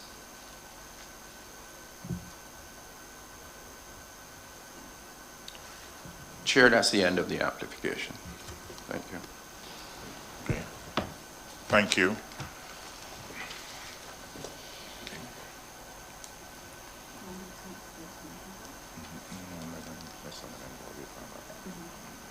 Okay. Public counsel, you would be ready to proceed at this time, or you would? I'm ready, sir.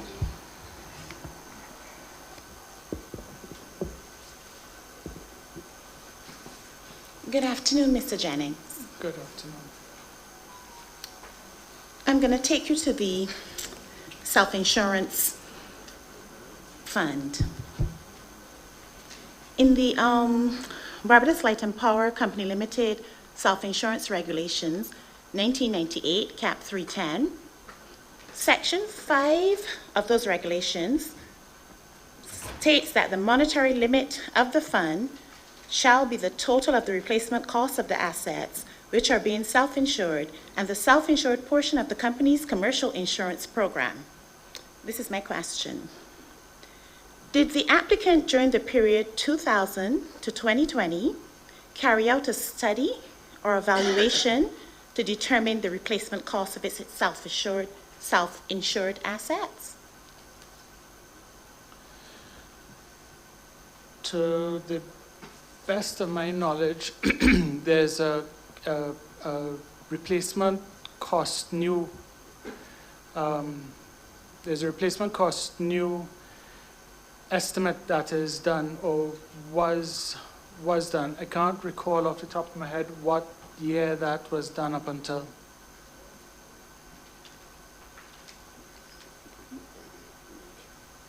Is it possible, sir, to, well, through the chairman then, that we can get this information? Yep.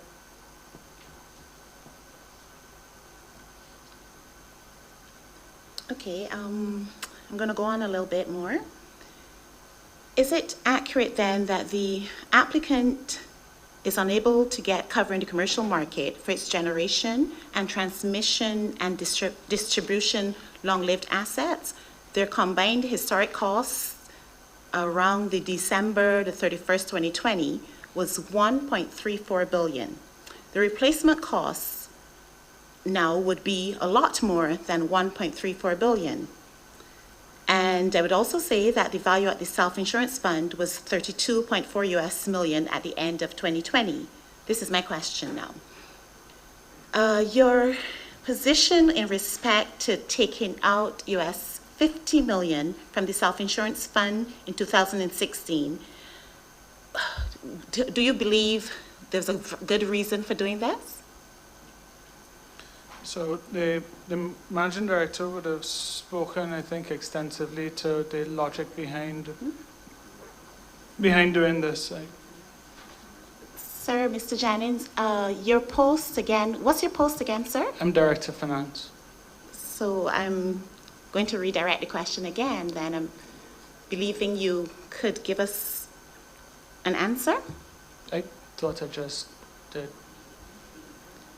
Okay, I'm going to ask again. So then, is it accurate to say that you believe there's a justifiable and a good reason then for taking out the US $50 million from the self-insurance fund in 2016? I've heard the testimony as given by the managing director. He spoke to the situation that led up to it. He spoke to the study that was completed. He spoke to the manner in which it was done. Yes. Mr. Jennings, I'm asking you, as the manager of finance, the financial director.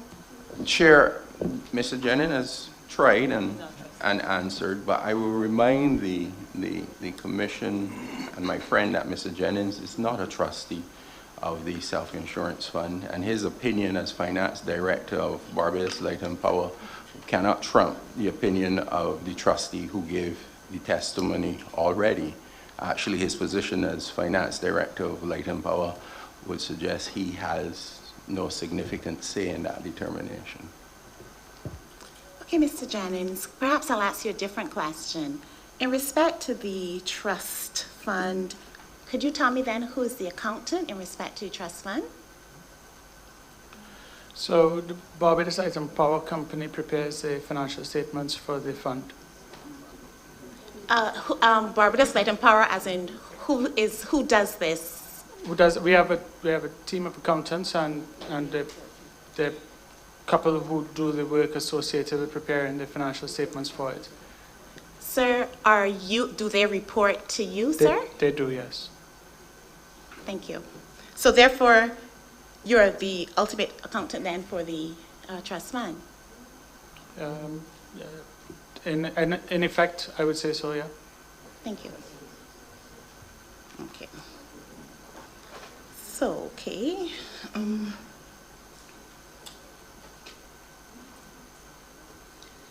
Can you then provide us with some details of the self-insurance fund the self-insurance assets during the period of 2000 to 2020?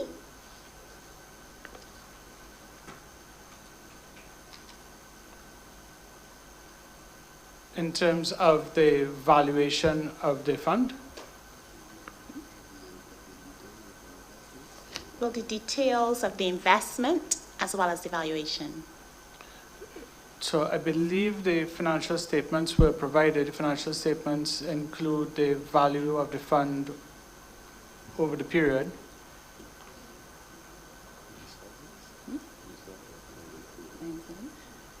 Excuse Mr. Jennings.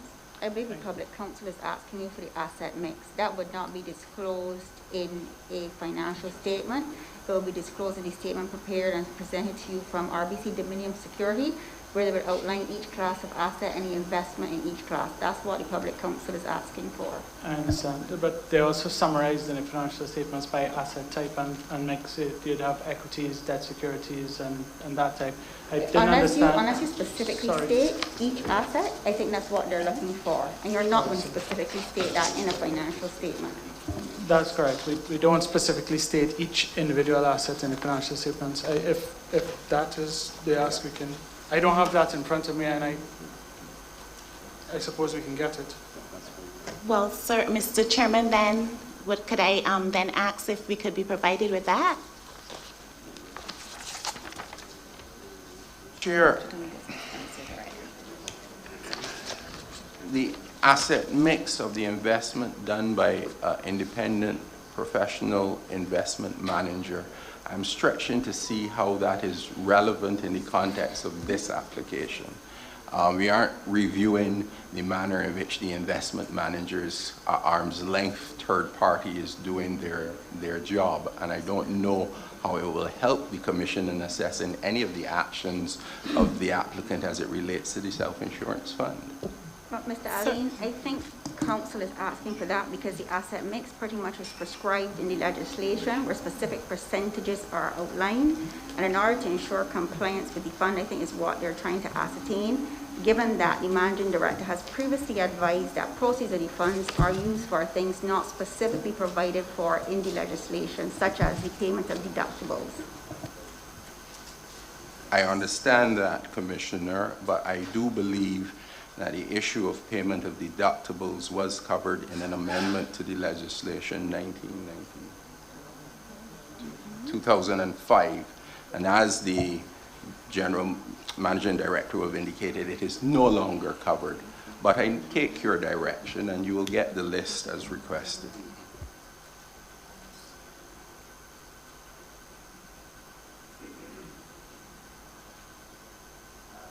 Chair, I would also wish to remind that the evidence as given by the Managing Director is that the compliance of the applicant with the self-insurance fund is governed by the Financial Services Commission. And I just want to make that abundantly clear.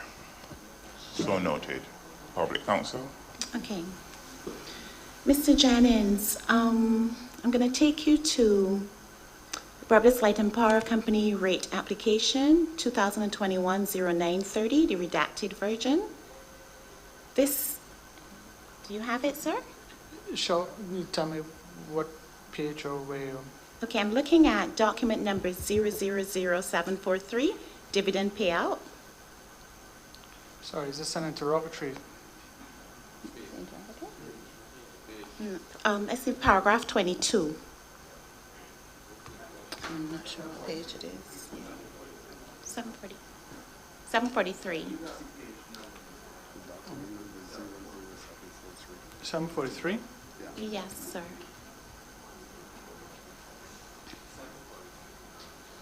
Okay. Page 743. Just one moment. Have a copy.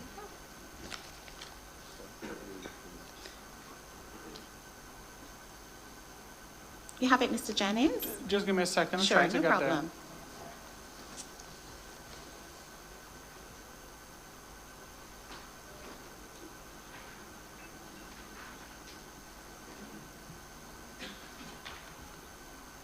743. Yes, I am here. You have it? Okay. Gotcha.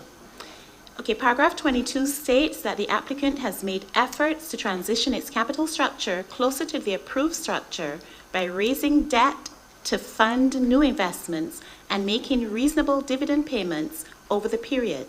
The dividend payout rate has varied through the years with an average of about 86% since 2009.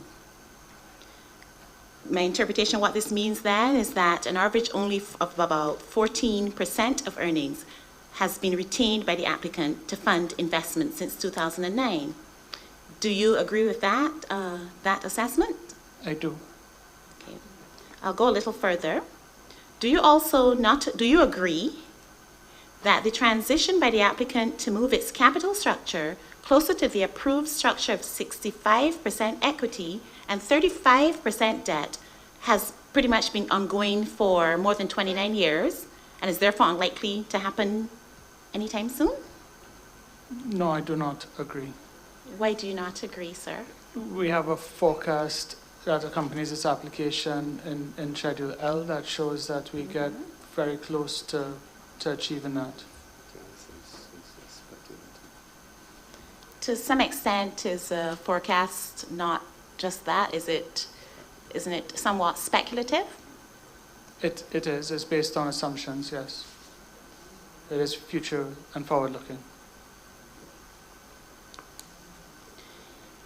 I'm going to go a little further now. Previously, the applicant boasted that it had reinvested a significant portion of its earnings in the new plant and equipment to meet the increasing demand for electricity to improve the efficiency of the applicant's operations. A review of the applicant's distribution of net income between 1983 and 2009 showed on average 72% of the net income was reinvested. So this meant then that an average of only 28% of the applicant's earning had been established to its shareholders during the period prior to 2009. Would you say that that's accurate? Yes, I would. Okay.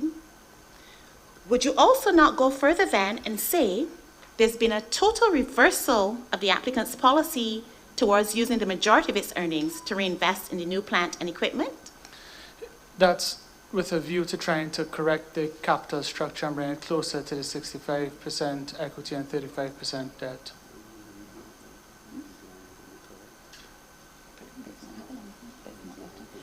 But so this reversal, is this reversal being effective? Is it happening?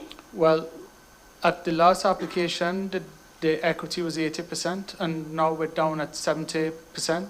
And if we continue, I believe, based on the forecast that we've submitted, that we can get to the 65-35. Now, 65-35 is a point, and it may be within a range, as I said earlier, but I definitely think it is achievable.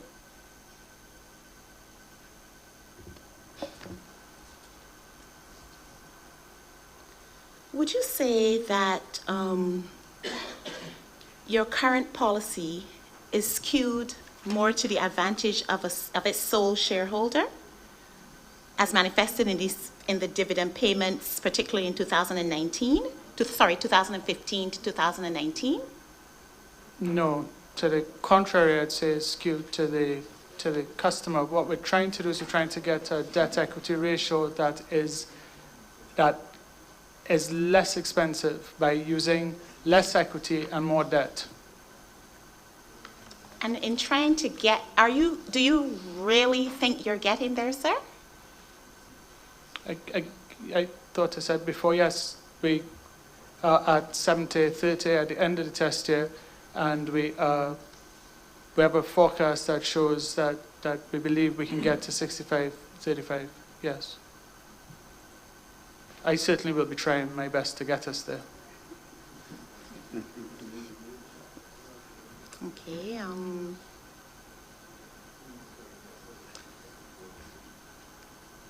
I'm going to take you to document, just a second. Let me just double check which one this is. It's D5, the statement of depreciation expense. It's reference document 000729. I'm with you. You're with me? Yes. Okay, great. The steam turbine generators were installed in 1976 and were to be replaced in 2012. And after some 36 years of used and useful life, the following reasons were advanced for extending their life. The lives of the steam turbine generators. It was the recession in 2009, flat sales, rapid transition to renewable energy generation, and the uncertainty in relation to the extension of BLPC's franchise. Do you agree that the reasons given above provide evidence that the STG's steam turbine generators should have been deemed technologically obsolete at the end of 2012?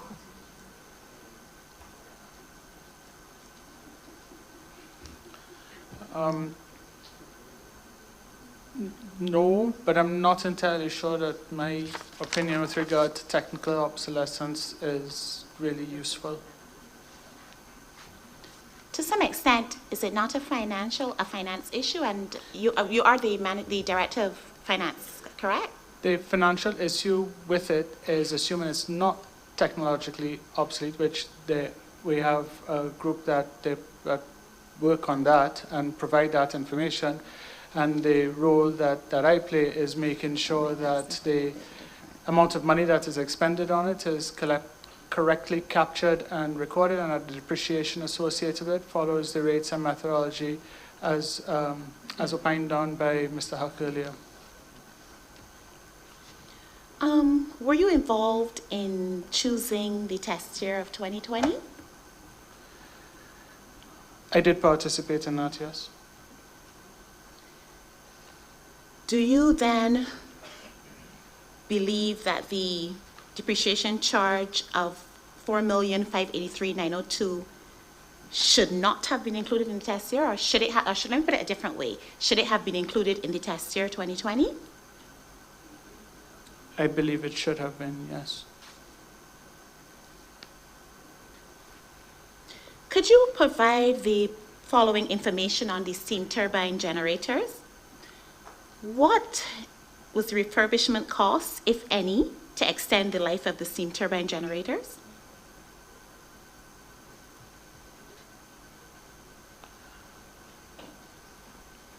So I referenced earlier this morning, there was an interrogatory that was submitted that spoke to the level of expenditure between, I think, 2018 and 2020,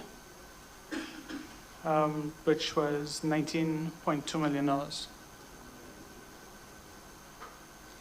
Can you also tell me what was the revenue generated by the steam turbine generators during the period 2012 to 2020? By revenue generated, I'm not sure I follow what you mean. So we don't track revenue generated by generation unit. What we do track by generation unit is the kilowatt hours generated by each unit, and I believe that can be provided to you. I don't have that in front of me right now. Okay, Mr. Chairman, can you ensure that that's provided, please?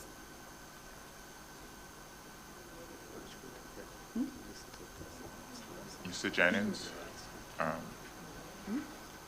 so the Public Counsel? Yes, please. The question relates to the amount of revenue per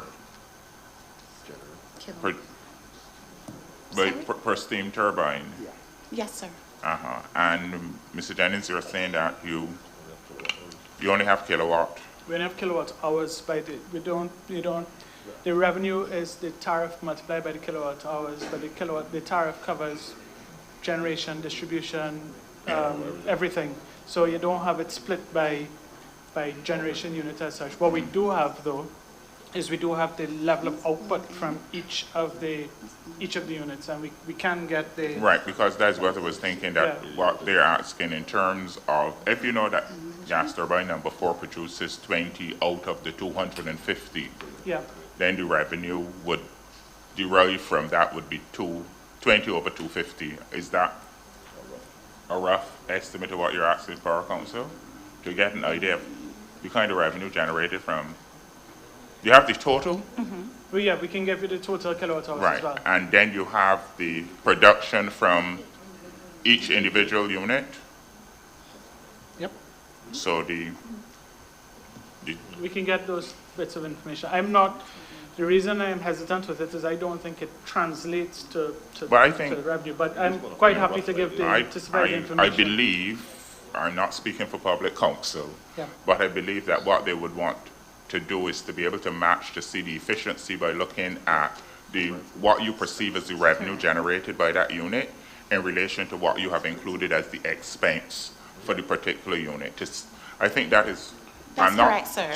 Chair, that's correct, sir. Okay. Chair, I just want to make clear that I'm understanding the witness to indicate that he does not believe it's a straight line, simple, divide it up and multiply and get a figure. I think that is what he was concerned about. Right. I got still that, but to I see the was information thinking if possible, sir.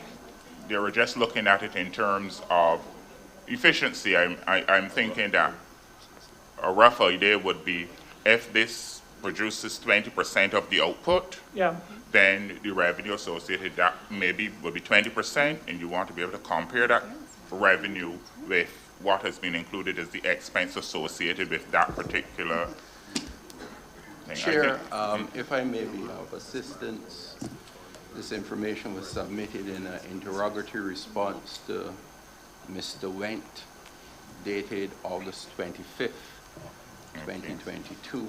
So Mr. Wendt, August 25th, 2022. Obviously shared with all interveners, but it was response to a Mr. Wendt. It is headed RW-DR number 8, generation data by type.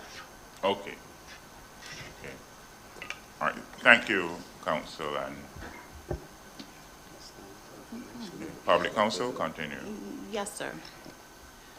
My other question is, are refurbishment costs if any, incurred in extending the lives of long-lived assets capitalized or treated as operational and management expenses?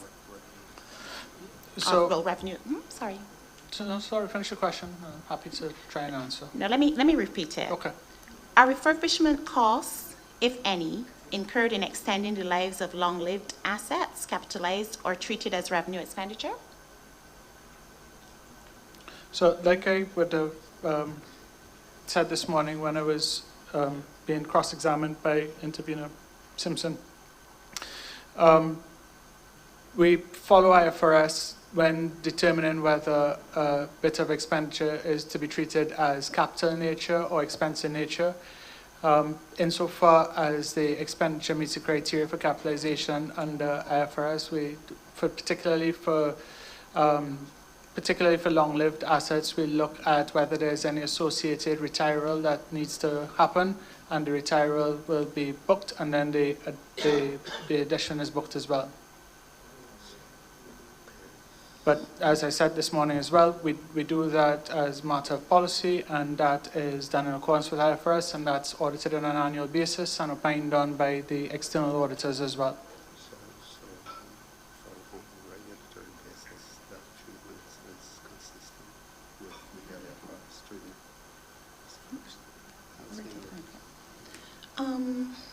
Another question. The remaining balance on this team. Sorry, Public counsel, I'm sorry. go on. I just want to be clear, the witness, in terms of saying that the auditor, I believe that to be clear that the purpose of an audit is to express an opinion on the financial statements that have been prepared by management. That is absolutely correct. Right. Yes.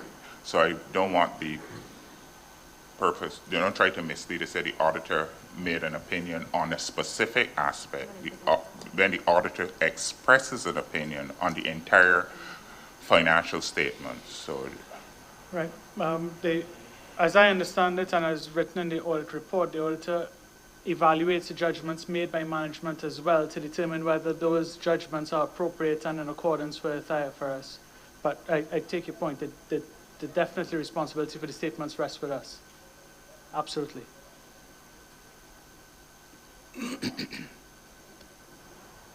don't want to have litigation in terms of the saying that the auditor did something that they didn't do. Absolutely accept that, Chair.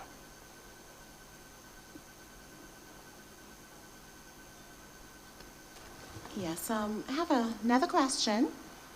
Based on your answer, is the treatment for IFRS the purposes, is that the same as for regulatory purposes? Well, I believe so. I believe it should be. To the best of my knowledge, it is.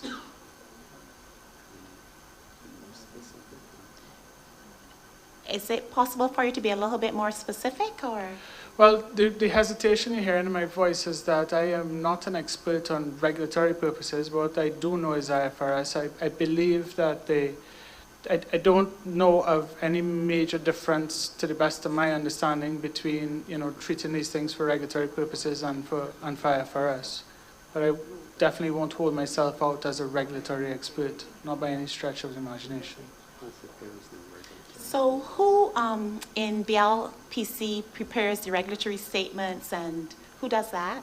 So I have responsibility for filing the annual report, the annual regulatory report, and we file them in very much the same way as we have done, using the same methodology that would have been approved at the last rate application and with the last rate decision. And if that's the question that you're asking, whether the criteria is the same based on that decision and what we do, then the answer is yes, the criteria is the same. So do you prepare them? I know you said, I listened carefully, you said you file them, but do you prepare? Okay, does Mr. Ricardo Jennings prepare them as well? I sign off on them, so yes, it rests with me. So it's your department then, It basically? is, yes. So if I follow on, it would be accurate to say that you are aware then of the regulatory procedures since you sign off on it and your department prepares them. Is that accurate, sir? That's a reasonable conclusion to reach, yes. Thank you.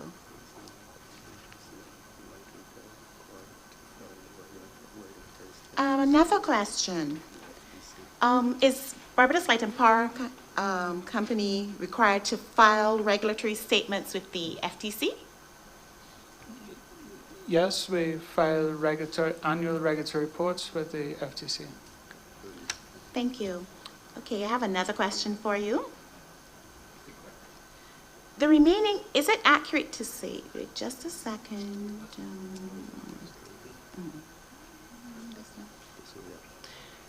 Is this accurate when I say that, I think it came from volume 3 of document page, I think 691. This is also, it's in respect to the steam turbine generators. The statement is the remaining balance on the steam turbine generators was $12 million at December 31st, 2020, with a remaining useful life of 3 years.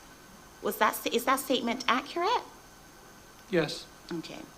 Where do you see that in the? It is at, let's see, it's volume 3, document 691. Okay, well, the statement isn't made, but I can see it referenced in, I can see the $12 million is a value, and there was a remaining life for 3 years, yes. Okay, thank you. So basically you said it's accurate, then that statement is accurate? Yeah, it would be an accurate statement, yes. So I'm saying based on the BLPC's treatment of the steam turbine generators, is it accurate to say that they should be fully depreciated at the end of 2023? Yes. My question then is 2023 really the retirement date? Is it? Chair, may I? I have been patient and allowed depreciation questions, but they continue. And now we have a question that has been already answered by Mr. Jennings as to whether 2023 is really accurate. He has answered it for the commission. He has answered it for interveners. The purpose presently is for all areas save for depreciation, and certainly not for queries that have already been answered by my friend. Yes, that is true. And we did indicate that, Mr. Jennings did indicate that in terms of useful life, that he was not the right person to deal with that, and that he will be part of a witness panel to deal with asset management. So if you could save any questions in relation to that to the asset management panel, because that was the decision we made this morning in relation to those questions. So you would get the opportunity to deal with useful life when we speak with the asset management panel. Just that my rationale behind it was that these documents were in fact signed by Mr. Jennings. So, my rationale behind it was he signed them, so therefore I believe he could answer some of these questions. And that was our rationale for including him in the asset management panel. At this point, I will conclude because some of my questions may. Just a second. I think I have another one here. Sorry about that.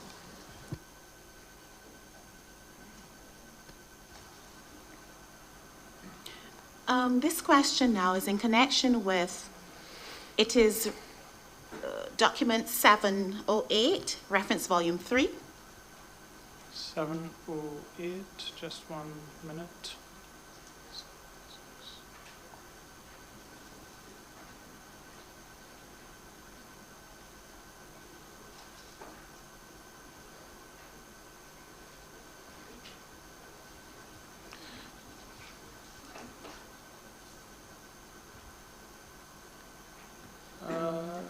Not yet, sorry.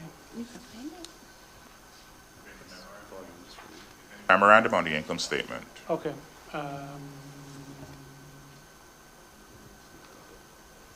You have it, sir? I'm at 719, just give me one. 708. Yeah, I'm looking. 708. Get in there, hold on. 708, I'm with you. Yes, this refers to a reasonable amount to cover known and measurable. The figure is $8,198,082 in insurance. And it says, the applicant is asking for a reasonable amount to cover known and measurable increases in the cost of insurance included in the test year. As such, insurance expense has been adjusted to include an additional amount of approximately $4.2 million or you can say an increase of about 51.2%. The applicant has asserted that 4.2 million is based on the 2021 insurance premiums. My question is, has the applicant been requested by the Commission to provide any corroborating evidence on the 2021 insurance premiums being quoted in the relevant market, or has that happened? I believe an interrogatory was asked on that. I would have to check to be sure.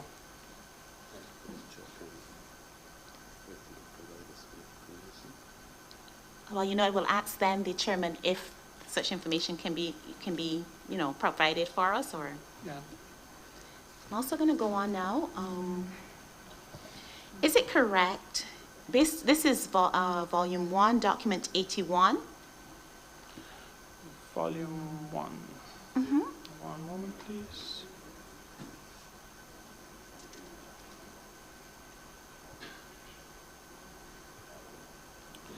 Volume 1. Page, sorry. 81, sir. Page 81. Is it accurate to say that the above that Emera Caribbean Incorporated, the $1,145,712, is it correct that the above company is the parent of the applicant and owns 100% of its issued common shares? Sorry, ma'am, I'm just trying to find page 81. Just give me a second.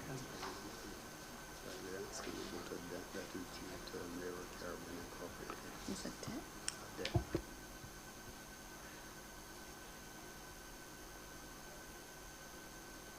Page 81, yes. Americaribbean, yes, is Is there a debt due to Emera in the tune of $1,145,712? yes. As at the time of the preparation of these financial statements, this would have been the amount due to Americaribbean, our parent company, yes. Okay, can you provide us with information on the goods and or services provided by the parent to the applicant during 2020? Yes, that was provided in response to interrogatory as well. Can you confirm whether let me put it this way, if any of the costs of the above goods and or services has been included in the test year? Yes, they have been. And that too was also listed in the response to the interrogatory. And is there a written agreement governing these goods and services? Yes, to the best of my knowledge, there is one. Do we, Mr. Chairman, and to my knowledge, I don't have a copy of it. Is it possible we can get this copy, sir?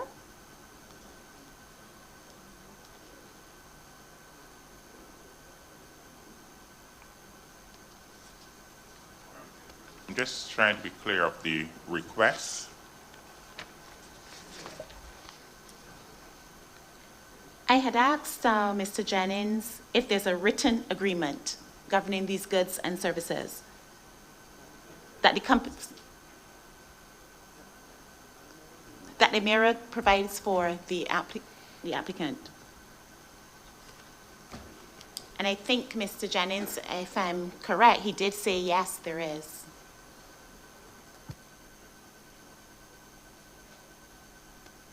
Mr. Jennings, is that something that is?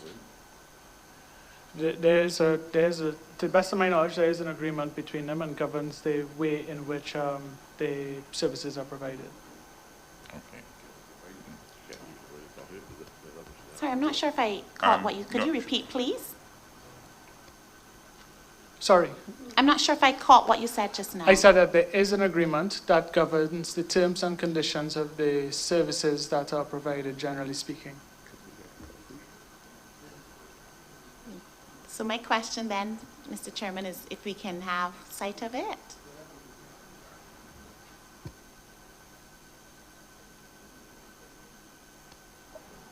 Any objections, Council? No, Chair. I just want to get down the road. You want. Okay, Mr. Jennings would provide. Okay. Thank you, just sir. wanted to. Mr. Chairman, could you tell me when Mr. Jennings will be able to provide it?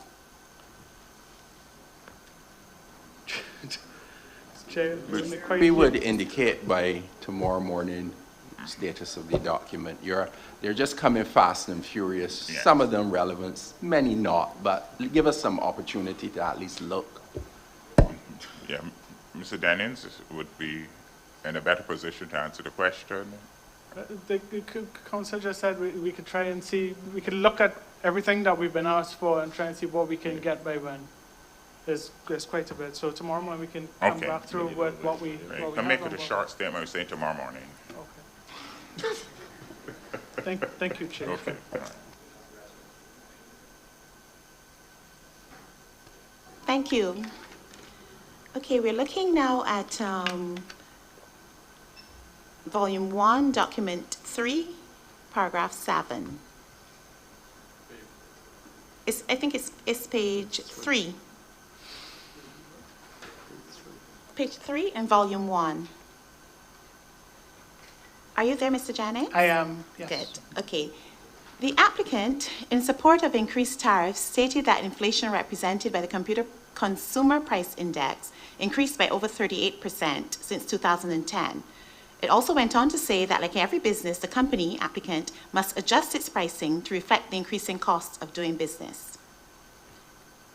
Let me take you to, can you see Appendix 2, 38, page 38? Page 38, Yes. 1 minute. It sets out a selection of price increases being sought by the applicant. Yep. We picked out a few, and I'll just go through a few of them if you can follow with me, Okay. and then I'll ask the question. Sure. If that's okay. I looked at the damaged meter item 1PH, current $50, proposed $260, increased $210, which is a 420% increase. You looked at you agree with that, that percentage when I said the increase of 420%? For the damaged meter, yes, I can see it. Well, I can't do the calculation, but I can see it's a $210 increase. So yes, Okay. I can see that. Then we looked at a damaged meter 3PH, current $200, 650 proposed, 450 increase. That's about 225%. Which one is that, sorry? 3PH, a damaged meter, which Yes. is currently $200 to $200, proposed 650, Yes, which is an increase of $450, which is a 225% increase. yes. Okay, I'm looking now at a new service, one that is below 200 amps, currently $50, proposed $130, increase $80, which is about 160% increase. Yes, Okay, a shift meter, which is also below 200 amps, $50 current, $130 proposed, $80 increase, 160% increase. yes, Okay, then a renewable service, an application, below 200 amps, $50 current, 200 proposed, 150 increase, and that's about 300% increase. it looks that way, yes. Okay, my question then is it possible to justify such increases in the tariffs for the above services when, by your own admission, inflation as measured by the Consumer Price Index only increased by over 38% since 2010? Yes, and I have a colleague who comes after me who deals with cost of service and with tariff design, and I believe that this is more about, these are typically non-standard charges. They're not typical or standard charges, and I think this is just to realign with the actual cost of these proposed services. They're not expected to be, everyday charges that everyone pays or deals with. And the question you asked about justifying it, my colleague who deals with cost of service can certainly help understand the justification for it. Okay, I would like to take you to page 954 of volume 3. This it's a statement of cash flows. 954, Yes. with you.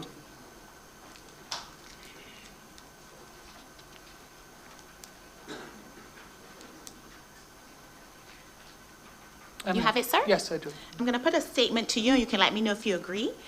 According to the applicant's forecast for the income years 2021 and 2022, it is anticipated that the applicant will have to borrow $85 million in 2021 and $107 million in 2022 based on the existing tariffs. Do you agree with the above statement? Yes. Okay.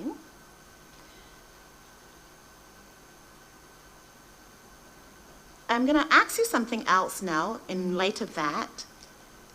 Do you believe that if the applicant had adopted a more conservative policy in respect to the US $50 million paid from the self-insurance fund, it would have made a significant difference in the applicant's management of its cash resources?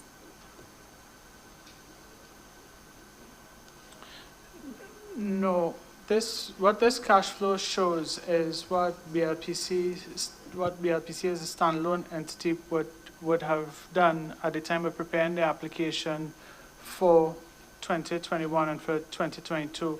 And this is more along the lines of what level of investment is required, and then of course the borrowing to match the and to manage the debt to equity structure as well. I don't think that the return of the shareholder funds to the shareholder regarding the self-insurance fund would have helped in that regard, at least not without woefully affecting the debt to equity structure as well. Thank you. I only have about 2 or so more questions. I'm going to take you to Volume 3. It's page 642. 642.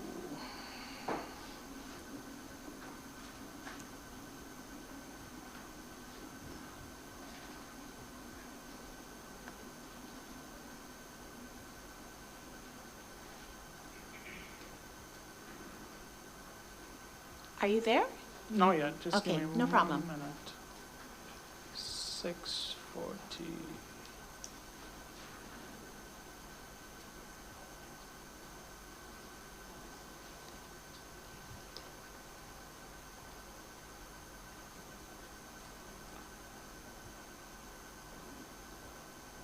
I am here, yes. You're there? Yep. Okay. I'm going to put a statement to you, and you can tell me if that's accurate. December 31st, 2020, the applicant was serving approximately 131,522 customers. Is that accurate? That's what's listed here, yeah. Okay. I'm also going to take you now, can you kindly look at, it's paragraph 114, volume 3, page 669. 669. Page 669. Just a minute.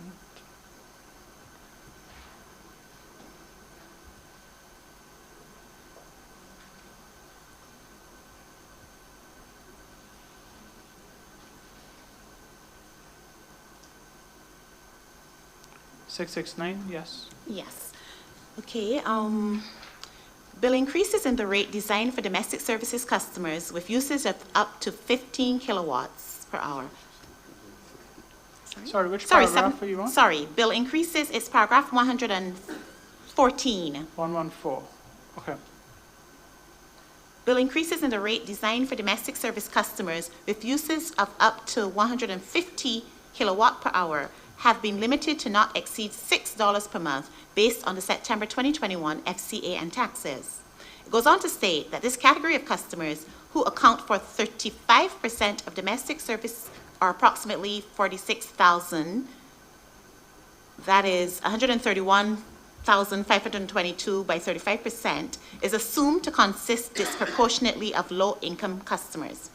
Do you agree that from that statement, you've pretty much imputed that the other 65% of domestic service customers could be said to be middle and high-income customers? Is it a reasonable assumption or conclusion? Well, it says is assumed to consist disproportionately of low income.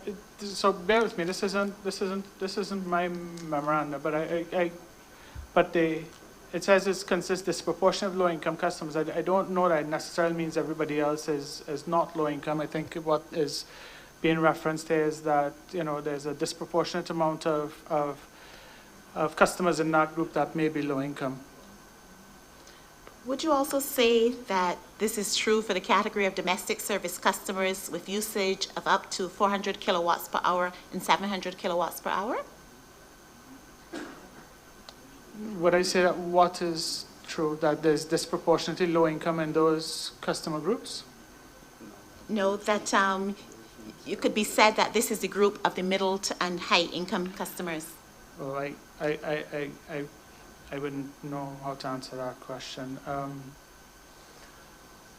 Again, this perhaps more falls in the category of tariff design and cost of service, and that may be better suited to Dr. Carter's when he comes.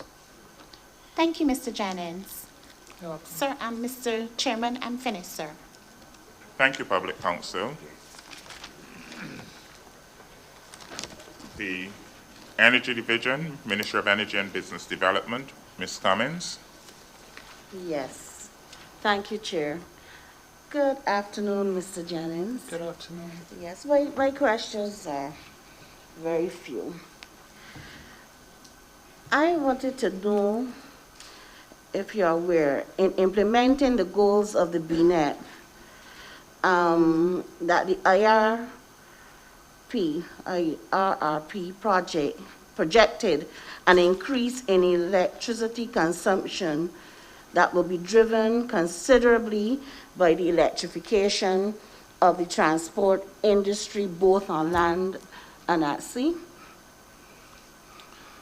I'm generally aware that's Yes, okay. So indeed, the IRP did also forecast an estimate of electricity consumption for the years 2022 to 2026. Are you aware, sir, of what those would be? Unfortunately, no, I wouldn't be. I would give you, because I see it here. Okay. It says in 2022, about 969 gigawatt hours. In 2023, 993 gigawatt hours. In 2024, no, this is information they pulled out from me, but that was pulled out.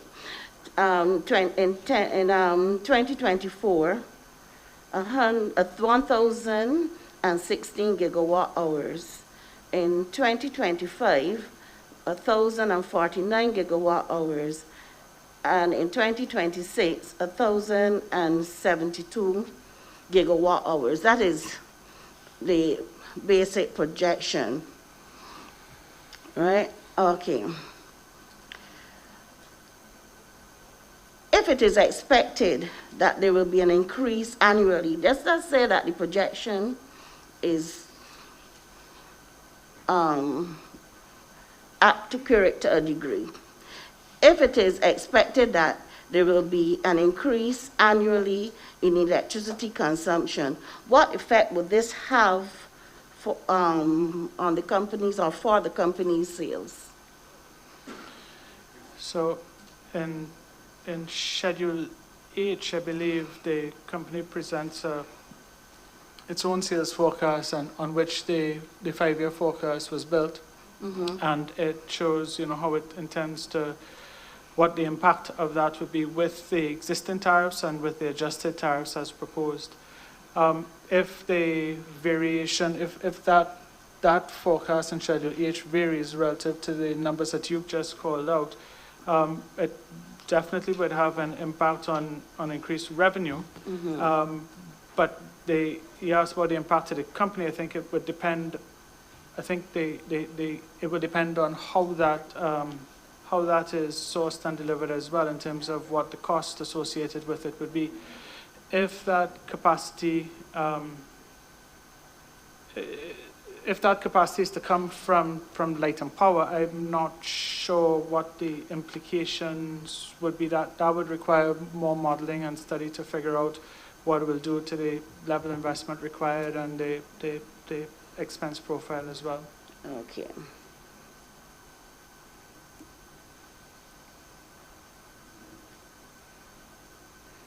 Well, put it that way. There was one other question I had for you, but I believe you answered it in the last where you said that the projection, it would depend upon certain other variables.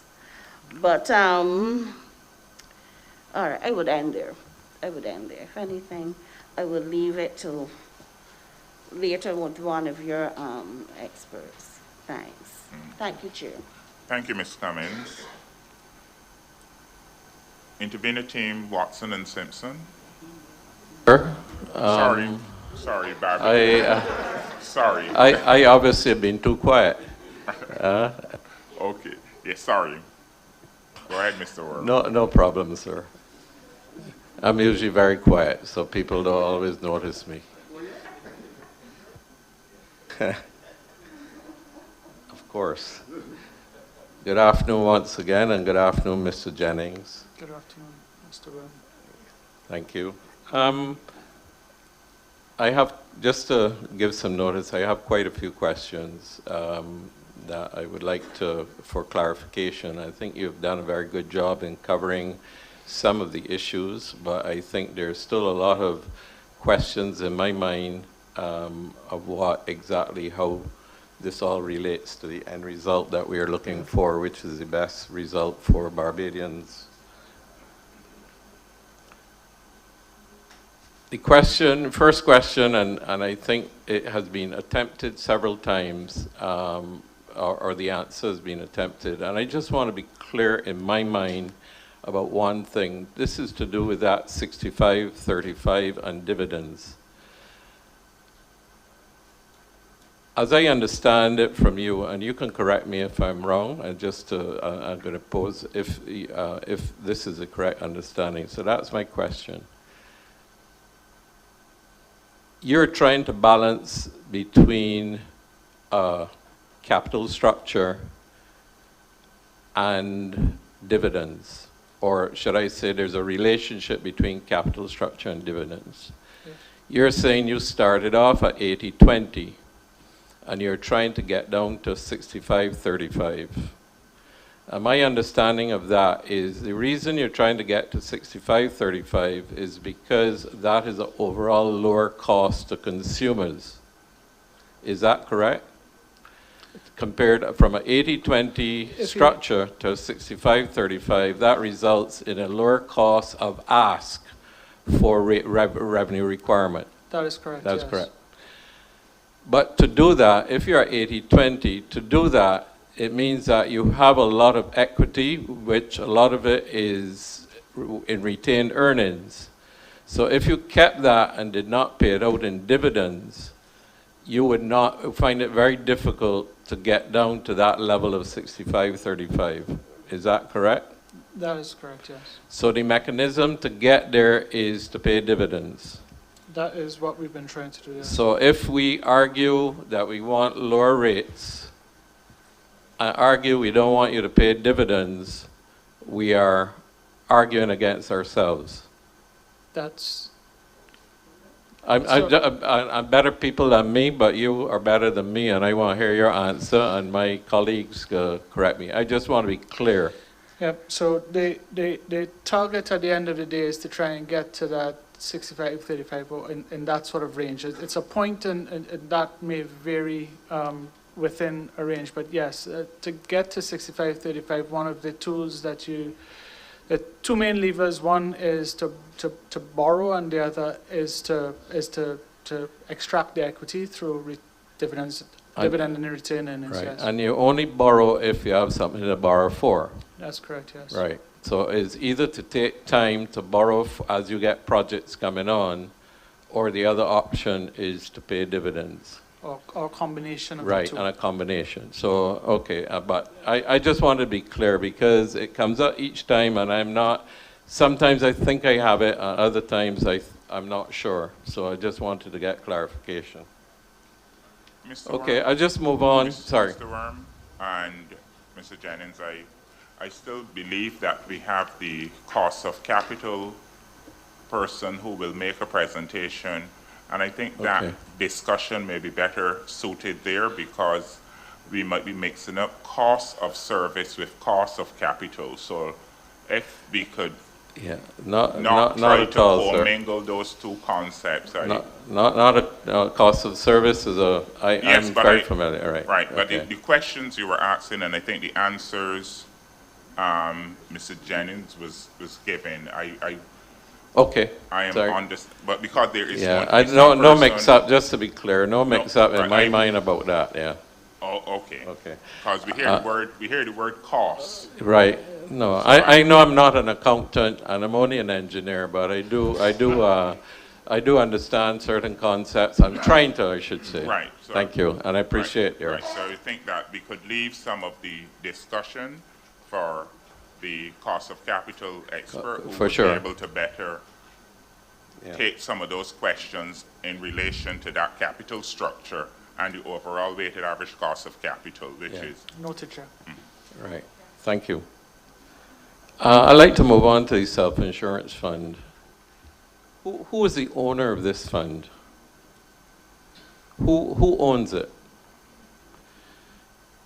So I am not an expert in trusts and funds. I know that the self-insurance fund is managed by trustees, and the trustees who have responsibility for the fund. Yeah, so, all right, maybe the point was, if we had to, for want of a better word, disband the fund or decided we no longer needed it, who would be the beneficiary? Who owns that money that has been put into it? I believe it would be the Barbados Light and Power. Right, okay. Thanks. Because otherwise I don't even know why we'd be discussing it here if it's another entity that has,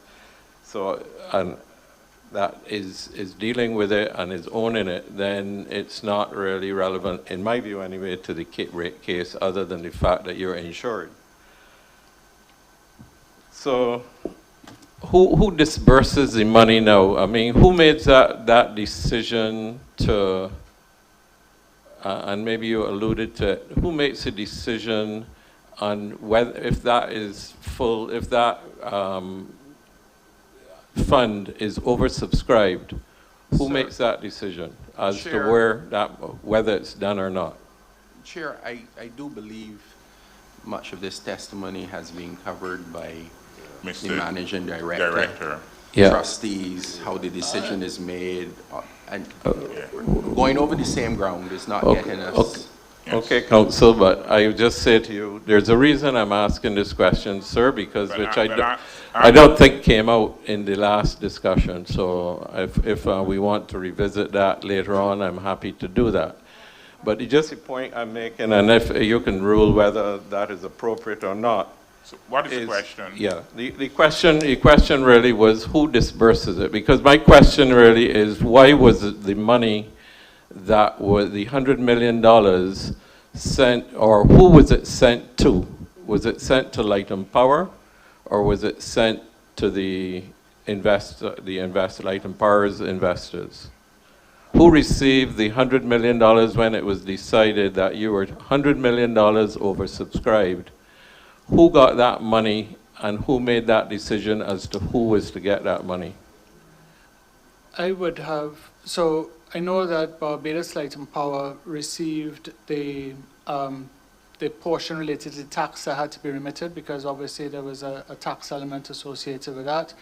I couldn't tell you off the top of my head which was the recipient of the exact payment. I'd have to check that to come back to you and let you know. Yeah.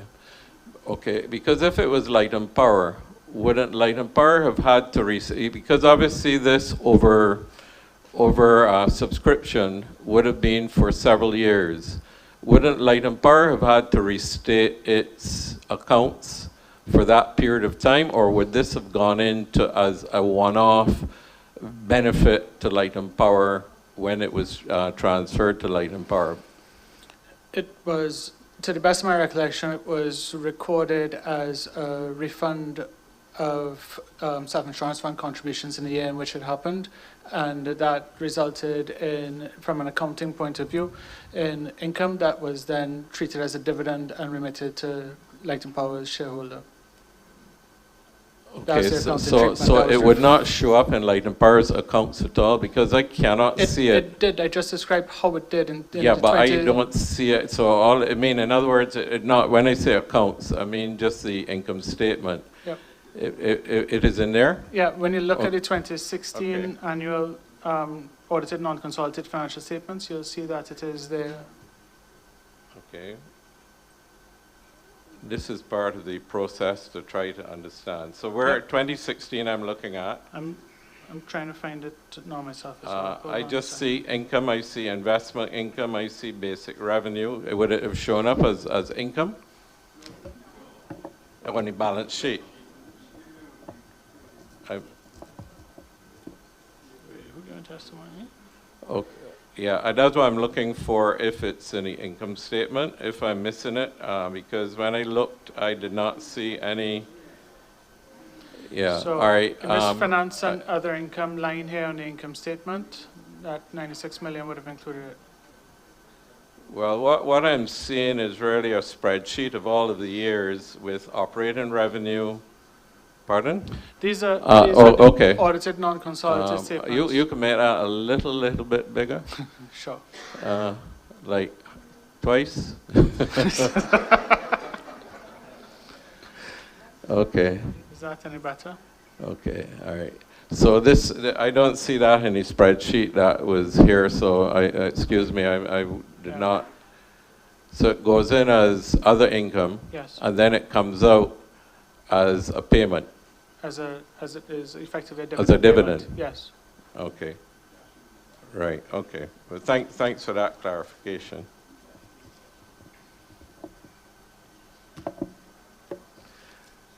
What struck me in the discussion on this was the question on, I would like to ask you, why did it take so long for you to find out that you were subscribed in that you had now got, I think the number was $146 million in a fund, and you really only needed $50 million? Why would we have reached that stage, which is about 3 times what you needed, and would obviously have resulted in expenses over the years? What does that? How could that happen, and how could we make sure something like that doesn't happen where you're not aware that something is actually out of line with what it should be?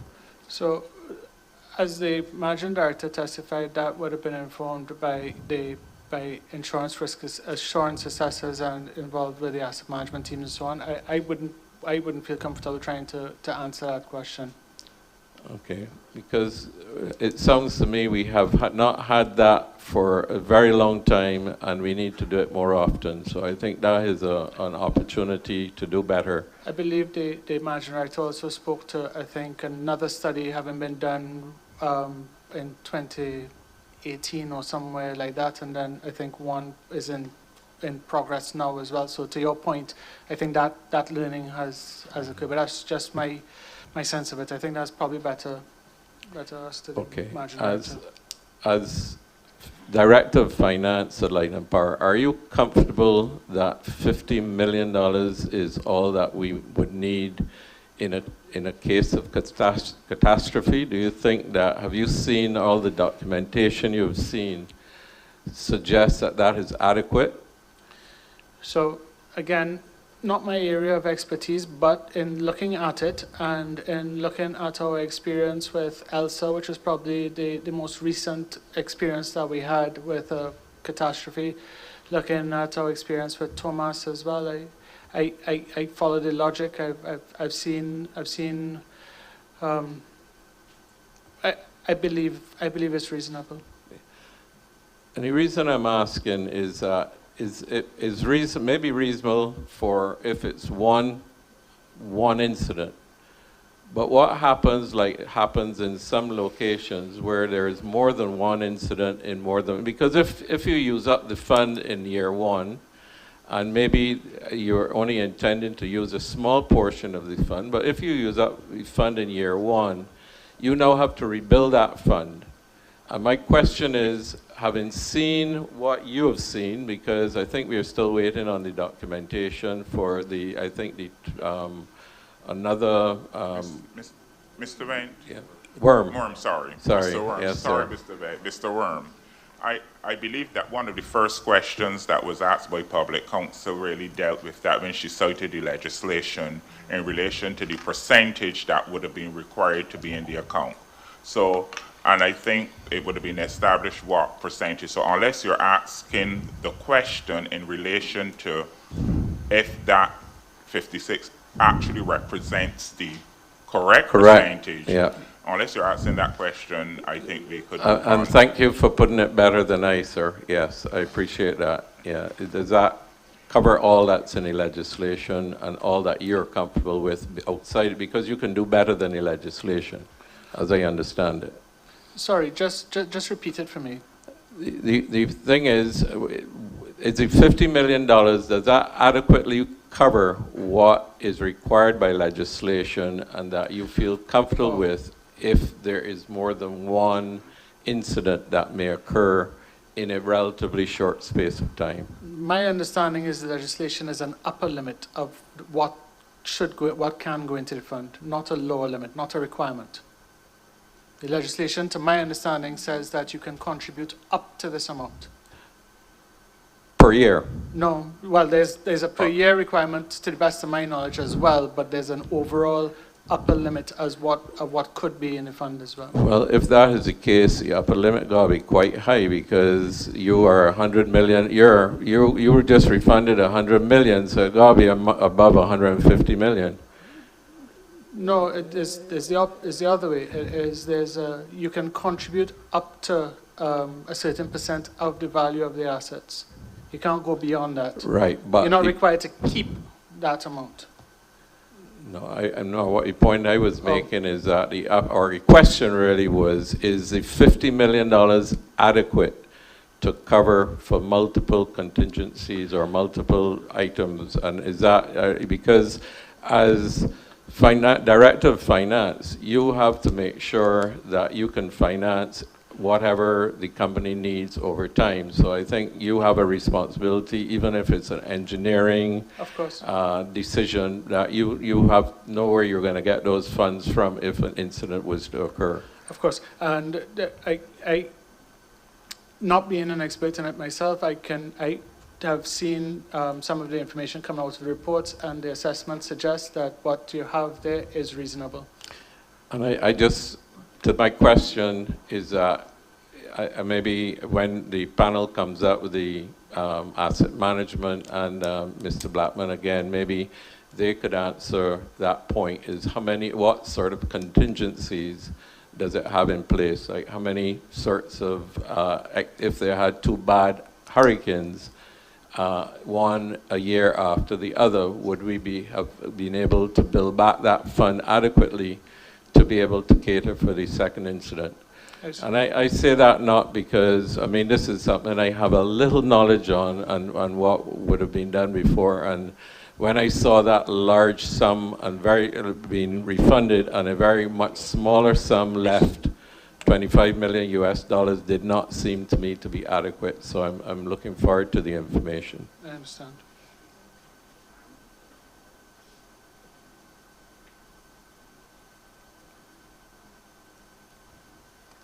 And maybe my other point was, have circumstance. We need questions. Yeah, a question. Sorry, sir. And I actually started. Did the circumstances for you to have made that decision in 2015 to refund that $100 million? What were the changing circumstances that triggered that? Was it a study, or was it somebody just saying that we had a large amount of money in that fund? Mr. Worm, I think those questions were asked and answered. And they indicated that a assessment was done, and so those questions were This is asked. 2015. Yes, right. yes, Okay, yes, sorry. yes, right. Yeah, because I hear a lot of questions being asked that have been answered about 5 times, and my point really is, sir, and not to be anywhere disrespectful. My point is that, and I agree, maybe that person did not hear everything and may not have understood it the way that you did, and therefore I have no problem with that. Right. But that's your call. As I said, one of the first questions that I think was asked by public counsel this evening was in relation to the legislation. So I could understand if you're asking if the funds remaining in the self-insurance fund at this time represent the 10% of the total assets of the company where the replacement cost is not easily determined, because that's what the legislation from my reading is indicating. So if that was a question you were putting to Mr. Jennings, I could understand that would be something new as opposed to the questions about... Sorry. Yeah, so because that would be only new question on this, but we've went over this information, and they did say they have a study. The study said that they was overcapitalized, and therefore they remitted the excess to the shareholder. So may I borrow your question? Because I did not hear the 10%, so I'm happy to borrow your question. Public counsel. Yeah, I understand that. Okay. So what is left in the fund, does that represent the 10%? Because remember, you told me about this maximum, and I understand that from the chairman that is a minimum number, or I think it's suggested that is a minimum number. Is that correct, Chairman? Was that my correct understanding from what you said? Yes. Right. Yes. Basically, it's saying that the monetary limit of the fund shall be the total replacement cost of the assets which are being self-insured, and the self-insured portion of the company's commercial insurance program, or 10% of the total assets of the company where the replacement cost is not easily determined. Okay. Chair, I just want it stated for clarity. Intervenor Worm was inquiring about maximum or minimum in terms of this figure. Section 5 says the monetary limit, which would mean that that's the maximum. Mm-hmm. So I just want to make sure that he understands it's a maximum. Sure, right. Mm-hmm. Thank you, Counsel. So if that is the case, then I don't need to ask the question, because what I'm getting at really is the minimum level that is adequate in case. Which is the study. Study would have had what was adequate, right. And the maximum is what the chair is reading. And I look forward to that. I'd like to move on to the test year, and if you could pull up on your screen, if possible. I have, I mean, make it a little bit bigger for everybody else that is getting old in this.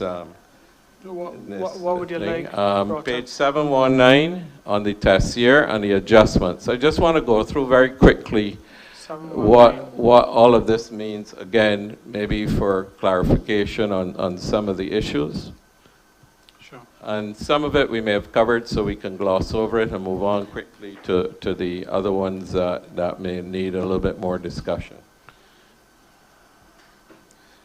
Page 719, and it's titled the income statement for year ending 31st of December 2020, correct? So what that shows is 2020 along with the adjustments associated with the test year. Yep. So if we could go through piece by piece, just very quickly, as I said, we have basic revenue, fuel revenue, those are obvious. Then we have miscellaneous revenue with an adjustment for, if I'm correct, adjustment of 279,000 negative to reduce that down, miscellaneous revenue. Yep. just go into D7.1, which explains the adjustments. Okay, so, all right, that's not significant. And then we go down to heat rate, which Mr. Blackman explained. Yep. And he also it was asked a question about other penalties that may have come as a result of service standards. Are those included in there, or are they elsewhere, shown elsewhere? I don't think the service standard penalties were excluded. There were $15,000 in test year.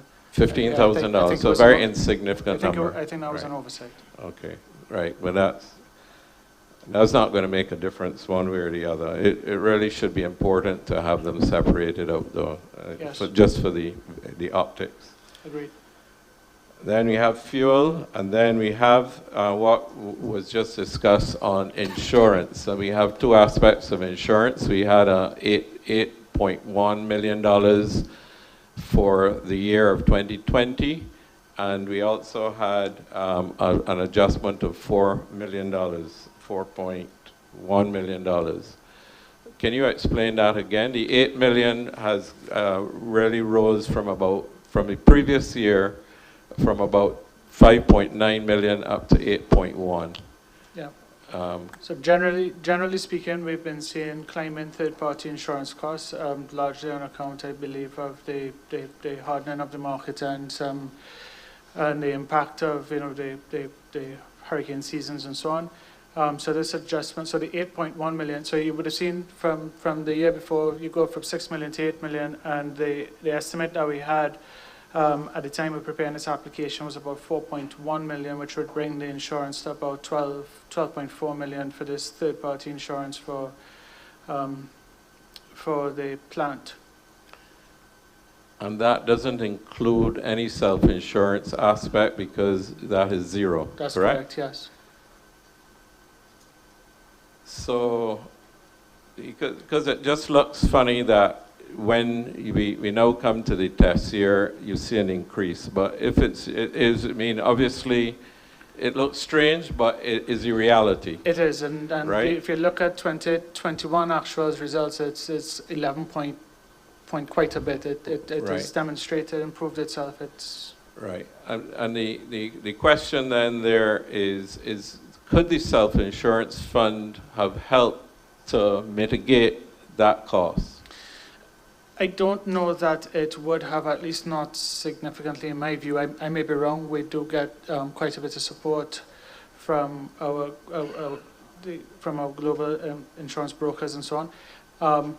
But this is the generation plant and the other general property and so on. I mean, I don't know that the benefit that you would get from it would be significant enough to suggest it yeah. is valuable. Yeah, because you can do that. Can't you do that through increasing your excess, or what some people call deductible? So, so is it something you're prepared to look at? Because really and truly, it is an opportunity. You may save $1 million, but that may not make a big difference in your rates, but it will make a big difference ultimately in future rates as it accumulates. Yeah. Through you, Chair. We did request a breakdown of those insurance premiums for the general, to get an idea of the insurance that is being paid on generation, because when we had looked at the self-insurance, it had the potential to cover both T&D and generation. So we didn't get that information yet. This is what does the general cover, so that we can get an idea of the coverage to really look at that $8 million. Thank you. And what the deductibles might be. Yep. Right. Okay. Just go on, Mr. Worman, is that something we can get tomorrow, or we will get that Monday? Because we really have to look to see, Mr. Chair, through you, how the insurance, this generating plant, whether or not, since it has a provision for the self-insurance fund. So when could we get that? Mr. Bentley, I believe that the witness had So, like I said earlier, we have quite a bit of requested things, and tomorrow morning we're going to try and identify what we can supply and when. Yeah, Thank you very much, but we really need that. Okay. And Mr. Worm, how much more questions you have for? Many more, sir. So I think it's 4 o'clock, and I think it's probably a good time to adjourn and come back tomorrow morning. And yes, and when we resume, I would hope that we would have questions. So I'll give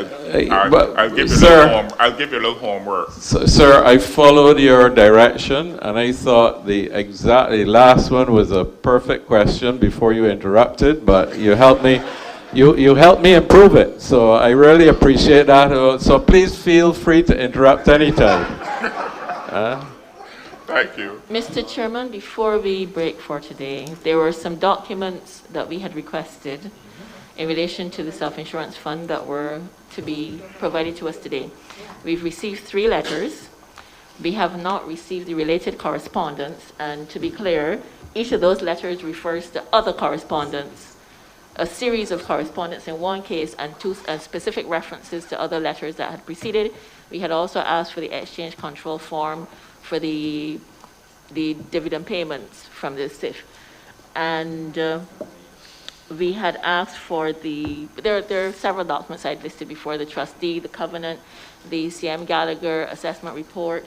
We had asked for the list of directors and trustees and whatnot, and we haven't received any of those. I think Mr. Bent just asked for the insurance for the general insurance coverage. Would they be able to ask Council or Mr. Blackman? Sir, I know they have been working on. I imagine that some will be delivered this evening, or the majority will be delivered this evening. Obviously, we all recognize that the persons who have to settle all these documents are sitting in here, and we have our homework too, but they will be delivered this evening to the extent that they've been compiled. Okay. Mr. Chairman, we just want to be certain that we have them in hand for when Mr. Blackman is back to address whatever outstanding matters relate to this. Okay, so by the close of business tomorrow would be okay? Then, Ms. Certainly, Watson. they should be with you before then. Yeah, okay. Okay. Yeah, sir. Just for your comfort, I'm going to continue on this income statement, and I have one other area to go on to that may not take very long, or it could, depending on the answers. So thank you. Okay. Thank you. Is it possible, Mr. Chairman, that typically in previous rate cases, what would happen, we'll get a rolling list of the requests, the data requests, and then you'll see what was fulfilled, because there are several requests would come, and we would know, so that we would know what to do. That might be something a council on our side would normally have done that. Okay, that is noted, and we'll probably ask the staff if they can keep track of the requests and be able to follow up for you. Okay? Chair, one final housekeeping. In terms of the witness order, we had suggested that Bente Villadson was to follow the Ricardo, in terms of the connection of memos filed. The transcript suggests that the order is Rohan Seal and Johan Graves after Mr. Huck. Now, we had also indicated that there was a certain availability for Miss Villadson, and I'm just requesting whether we would be able to put Miss Villadson on next to facilitate her availability as the expert witness. Council will discuss that in the morning in terms of being able to get an answer. We'll try to have an answer for you first thing in the morning. I understand. Only safe to say, obviously depending on how long Mr. Jennings' cross-examination goes, I need to give some sort of heads up to Ms. Villadson, who's not here. Okay, noted.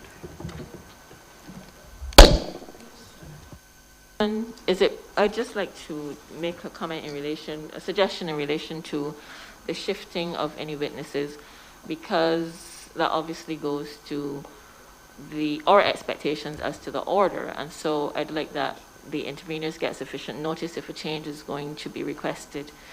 Thank you. So noted.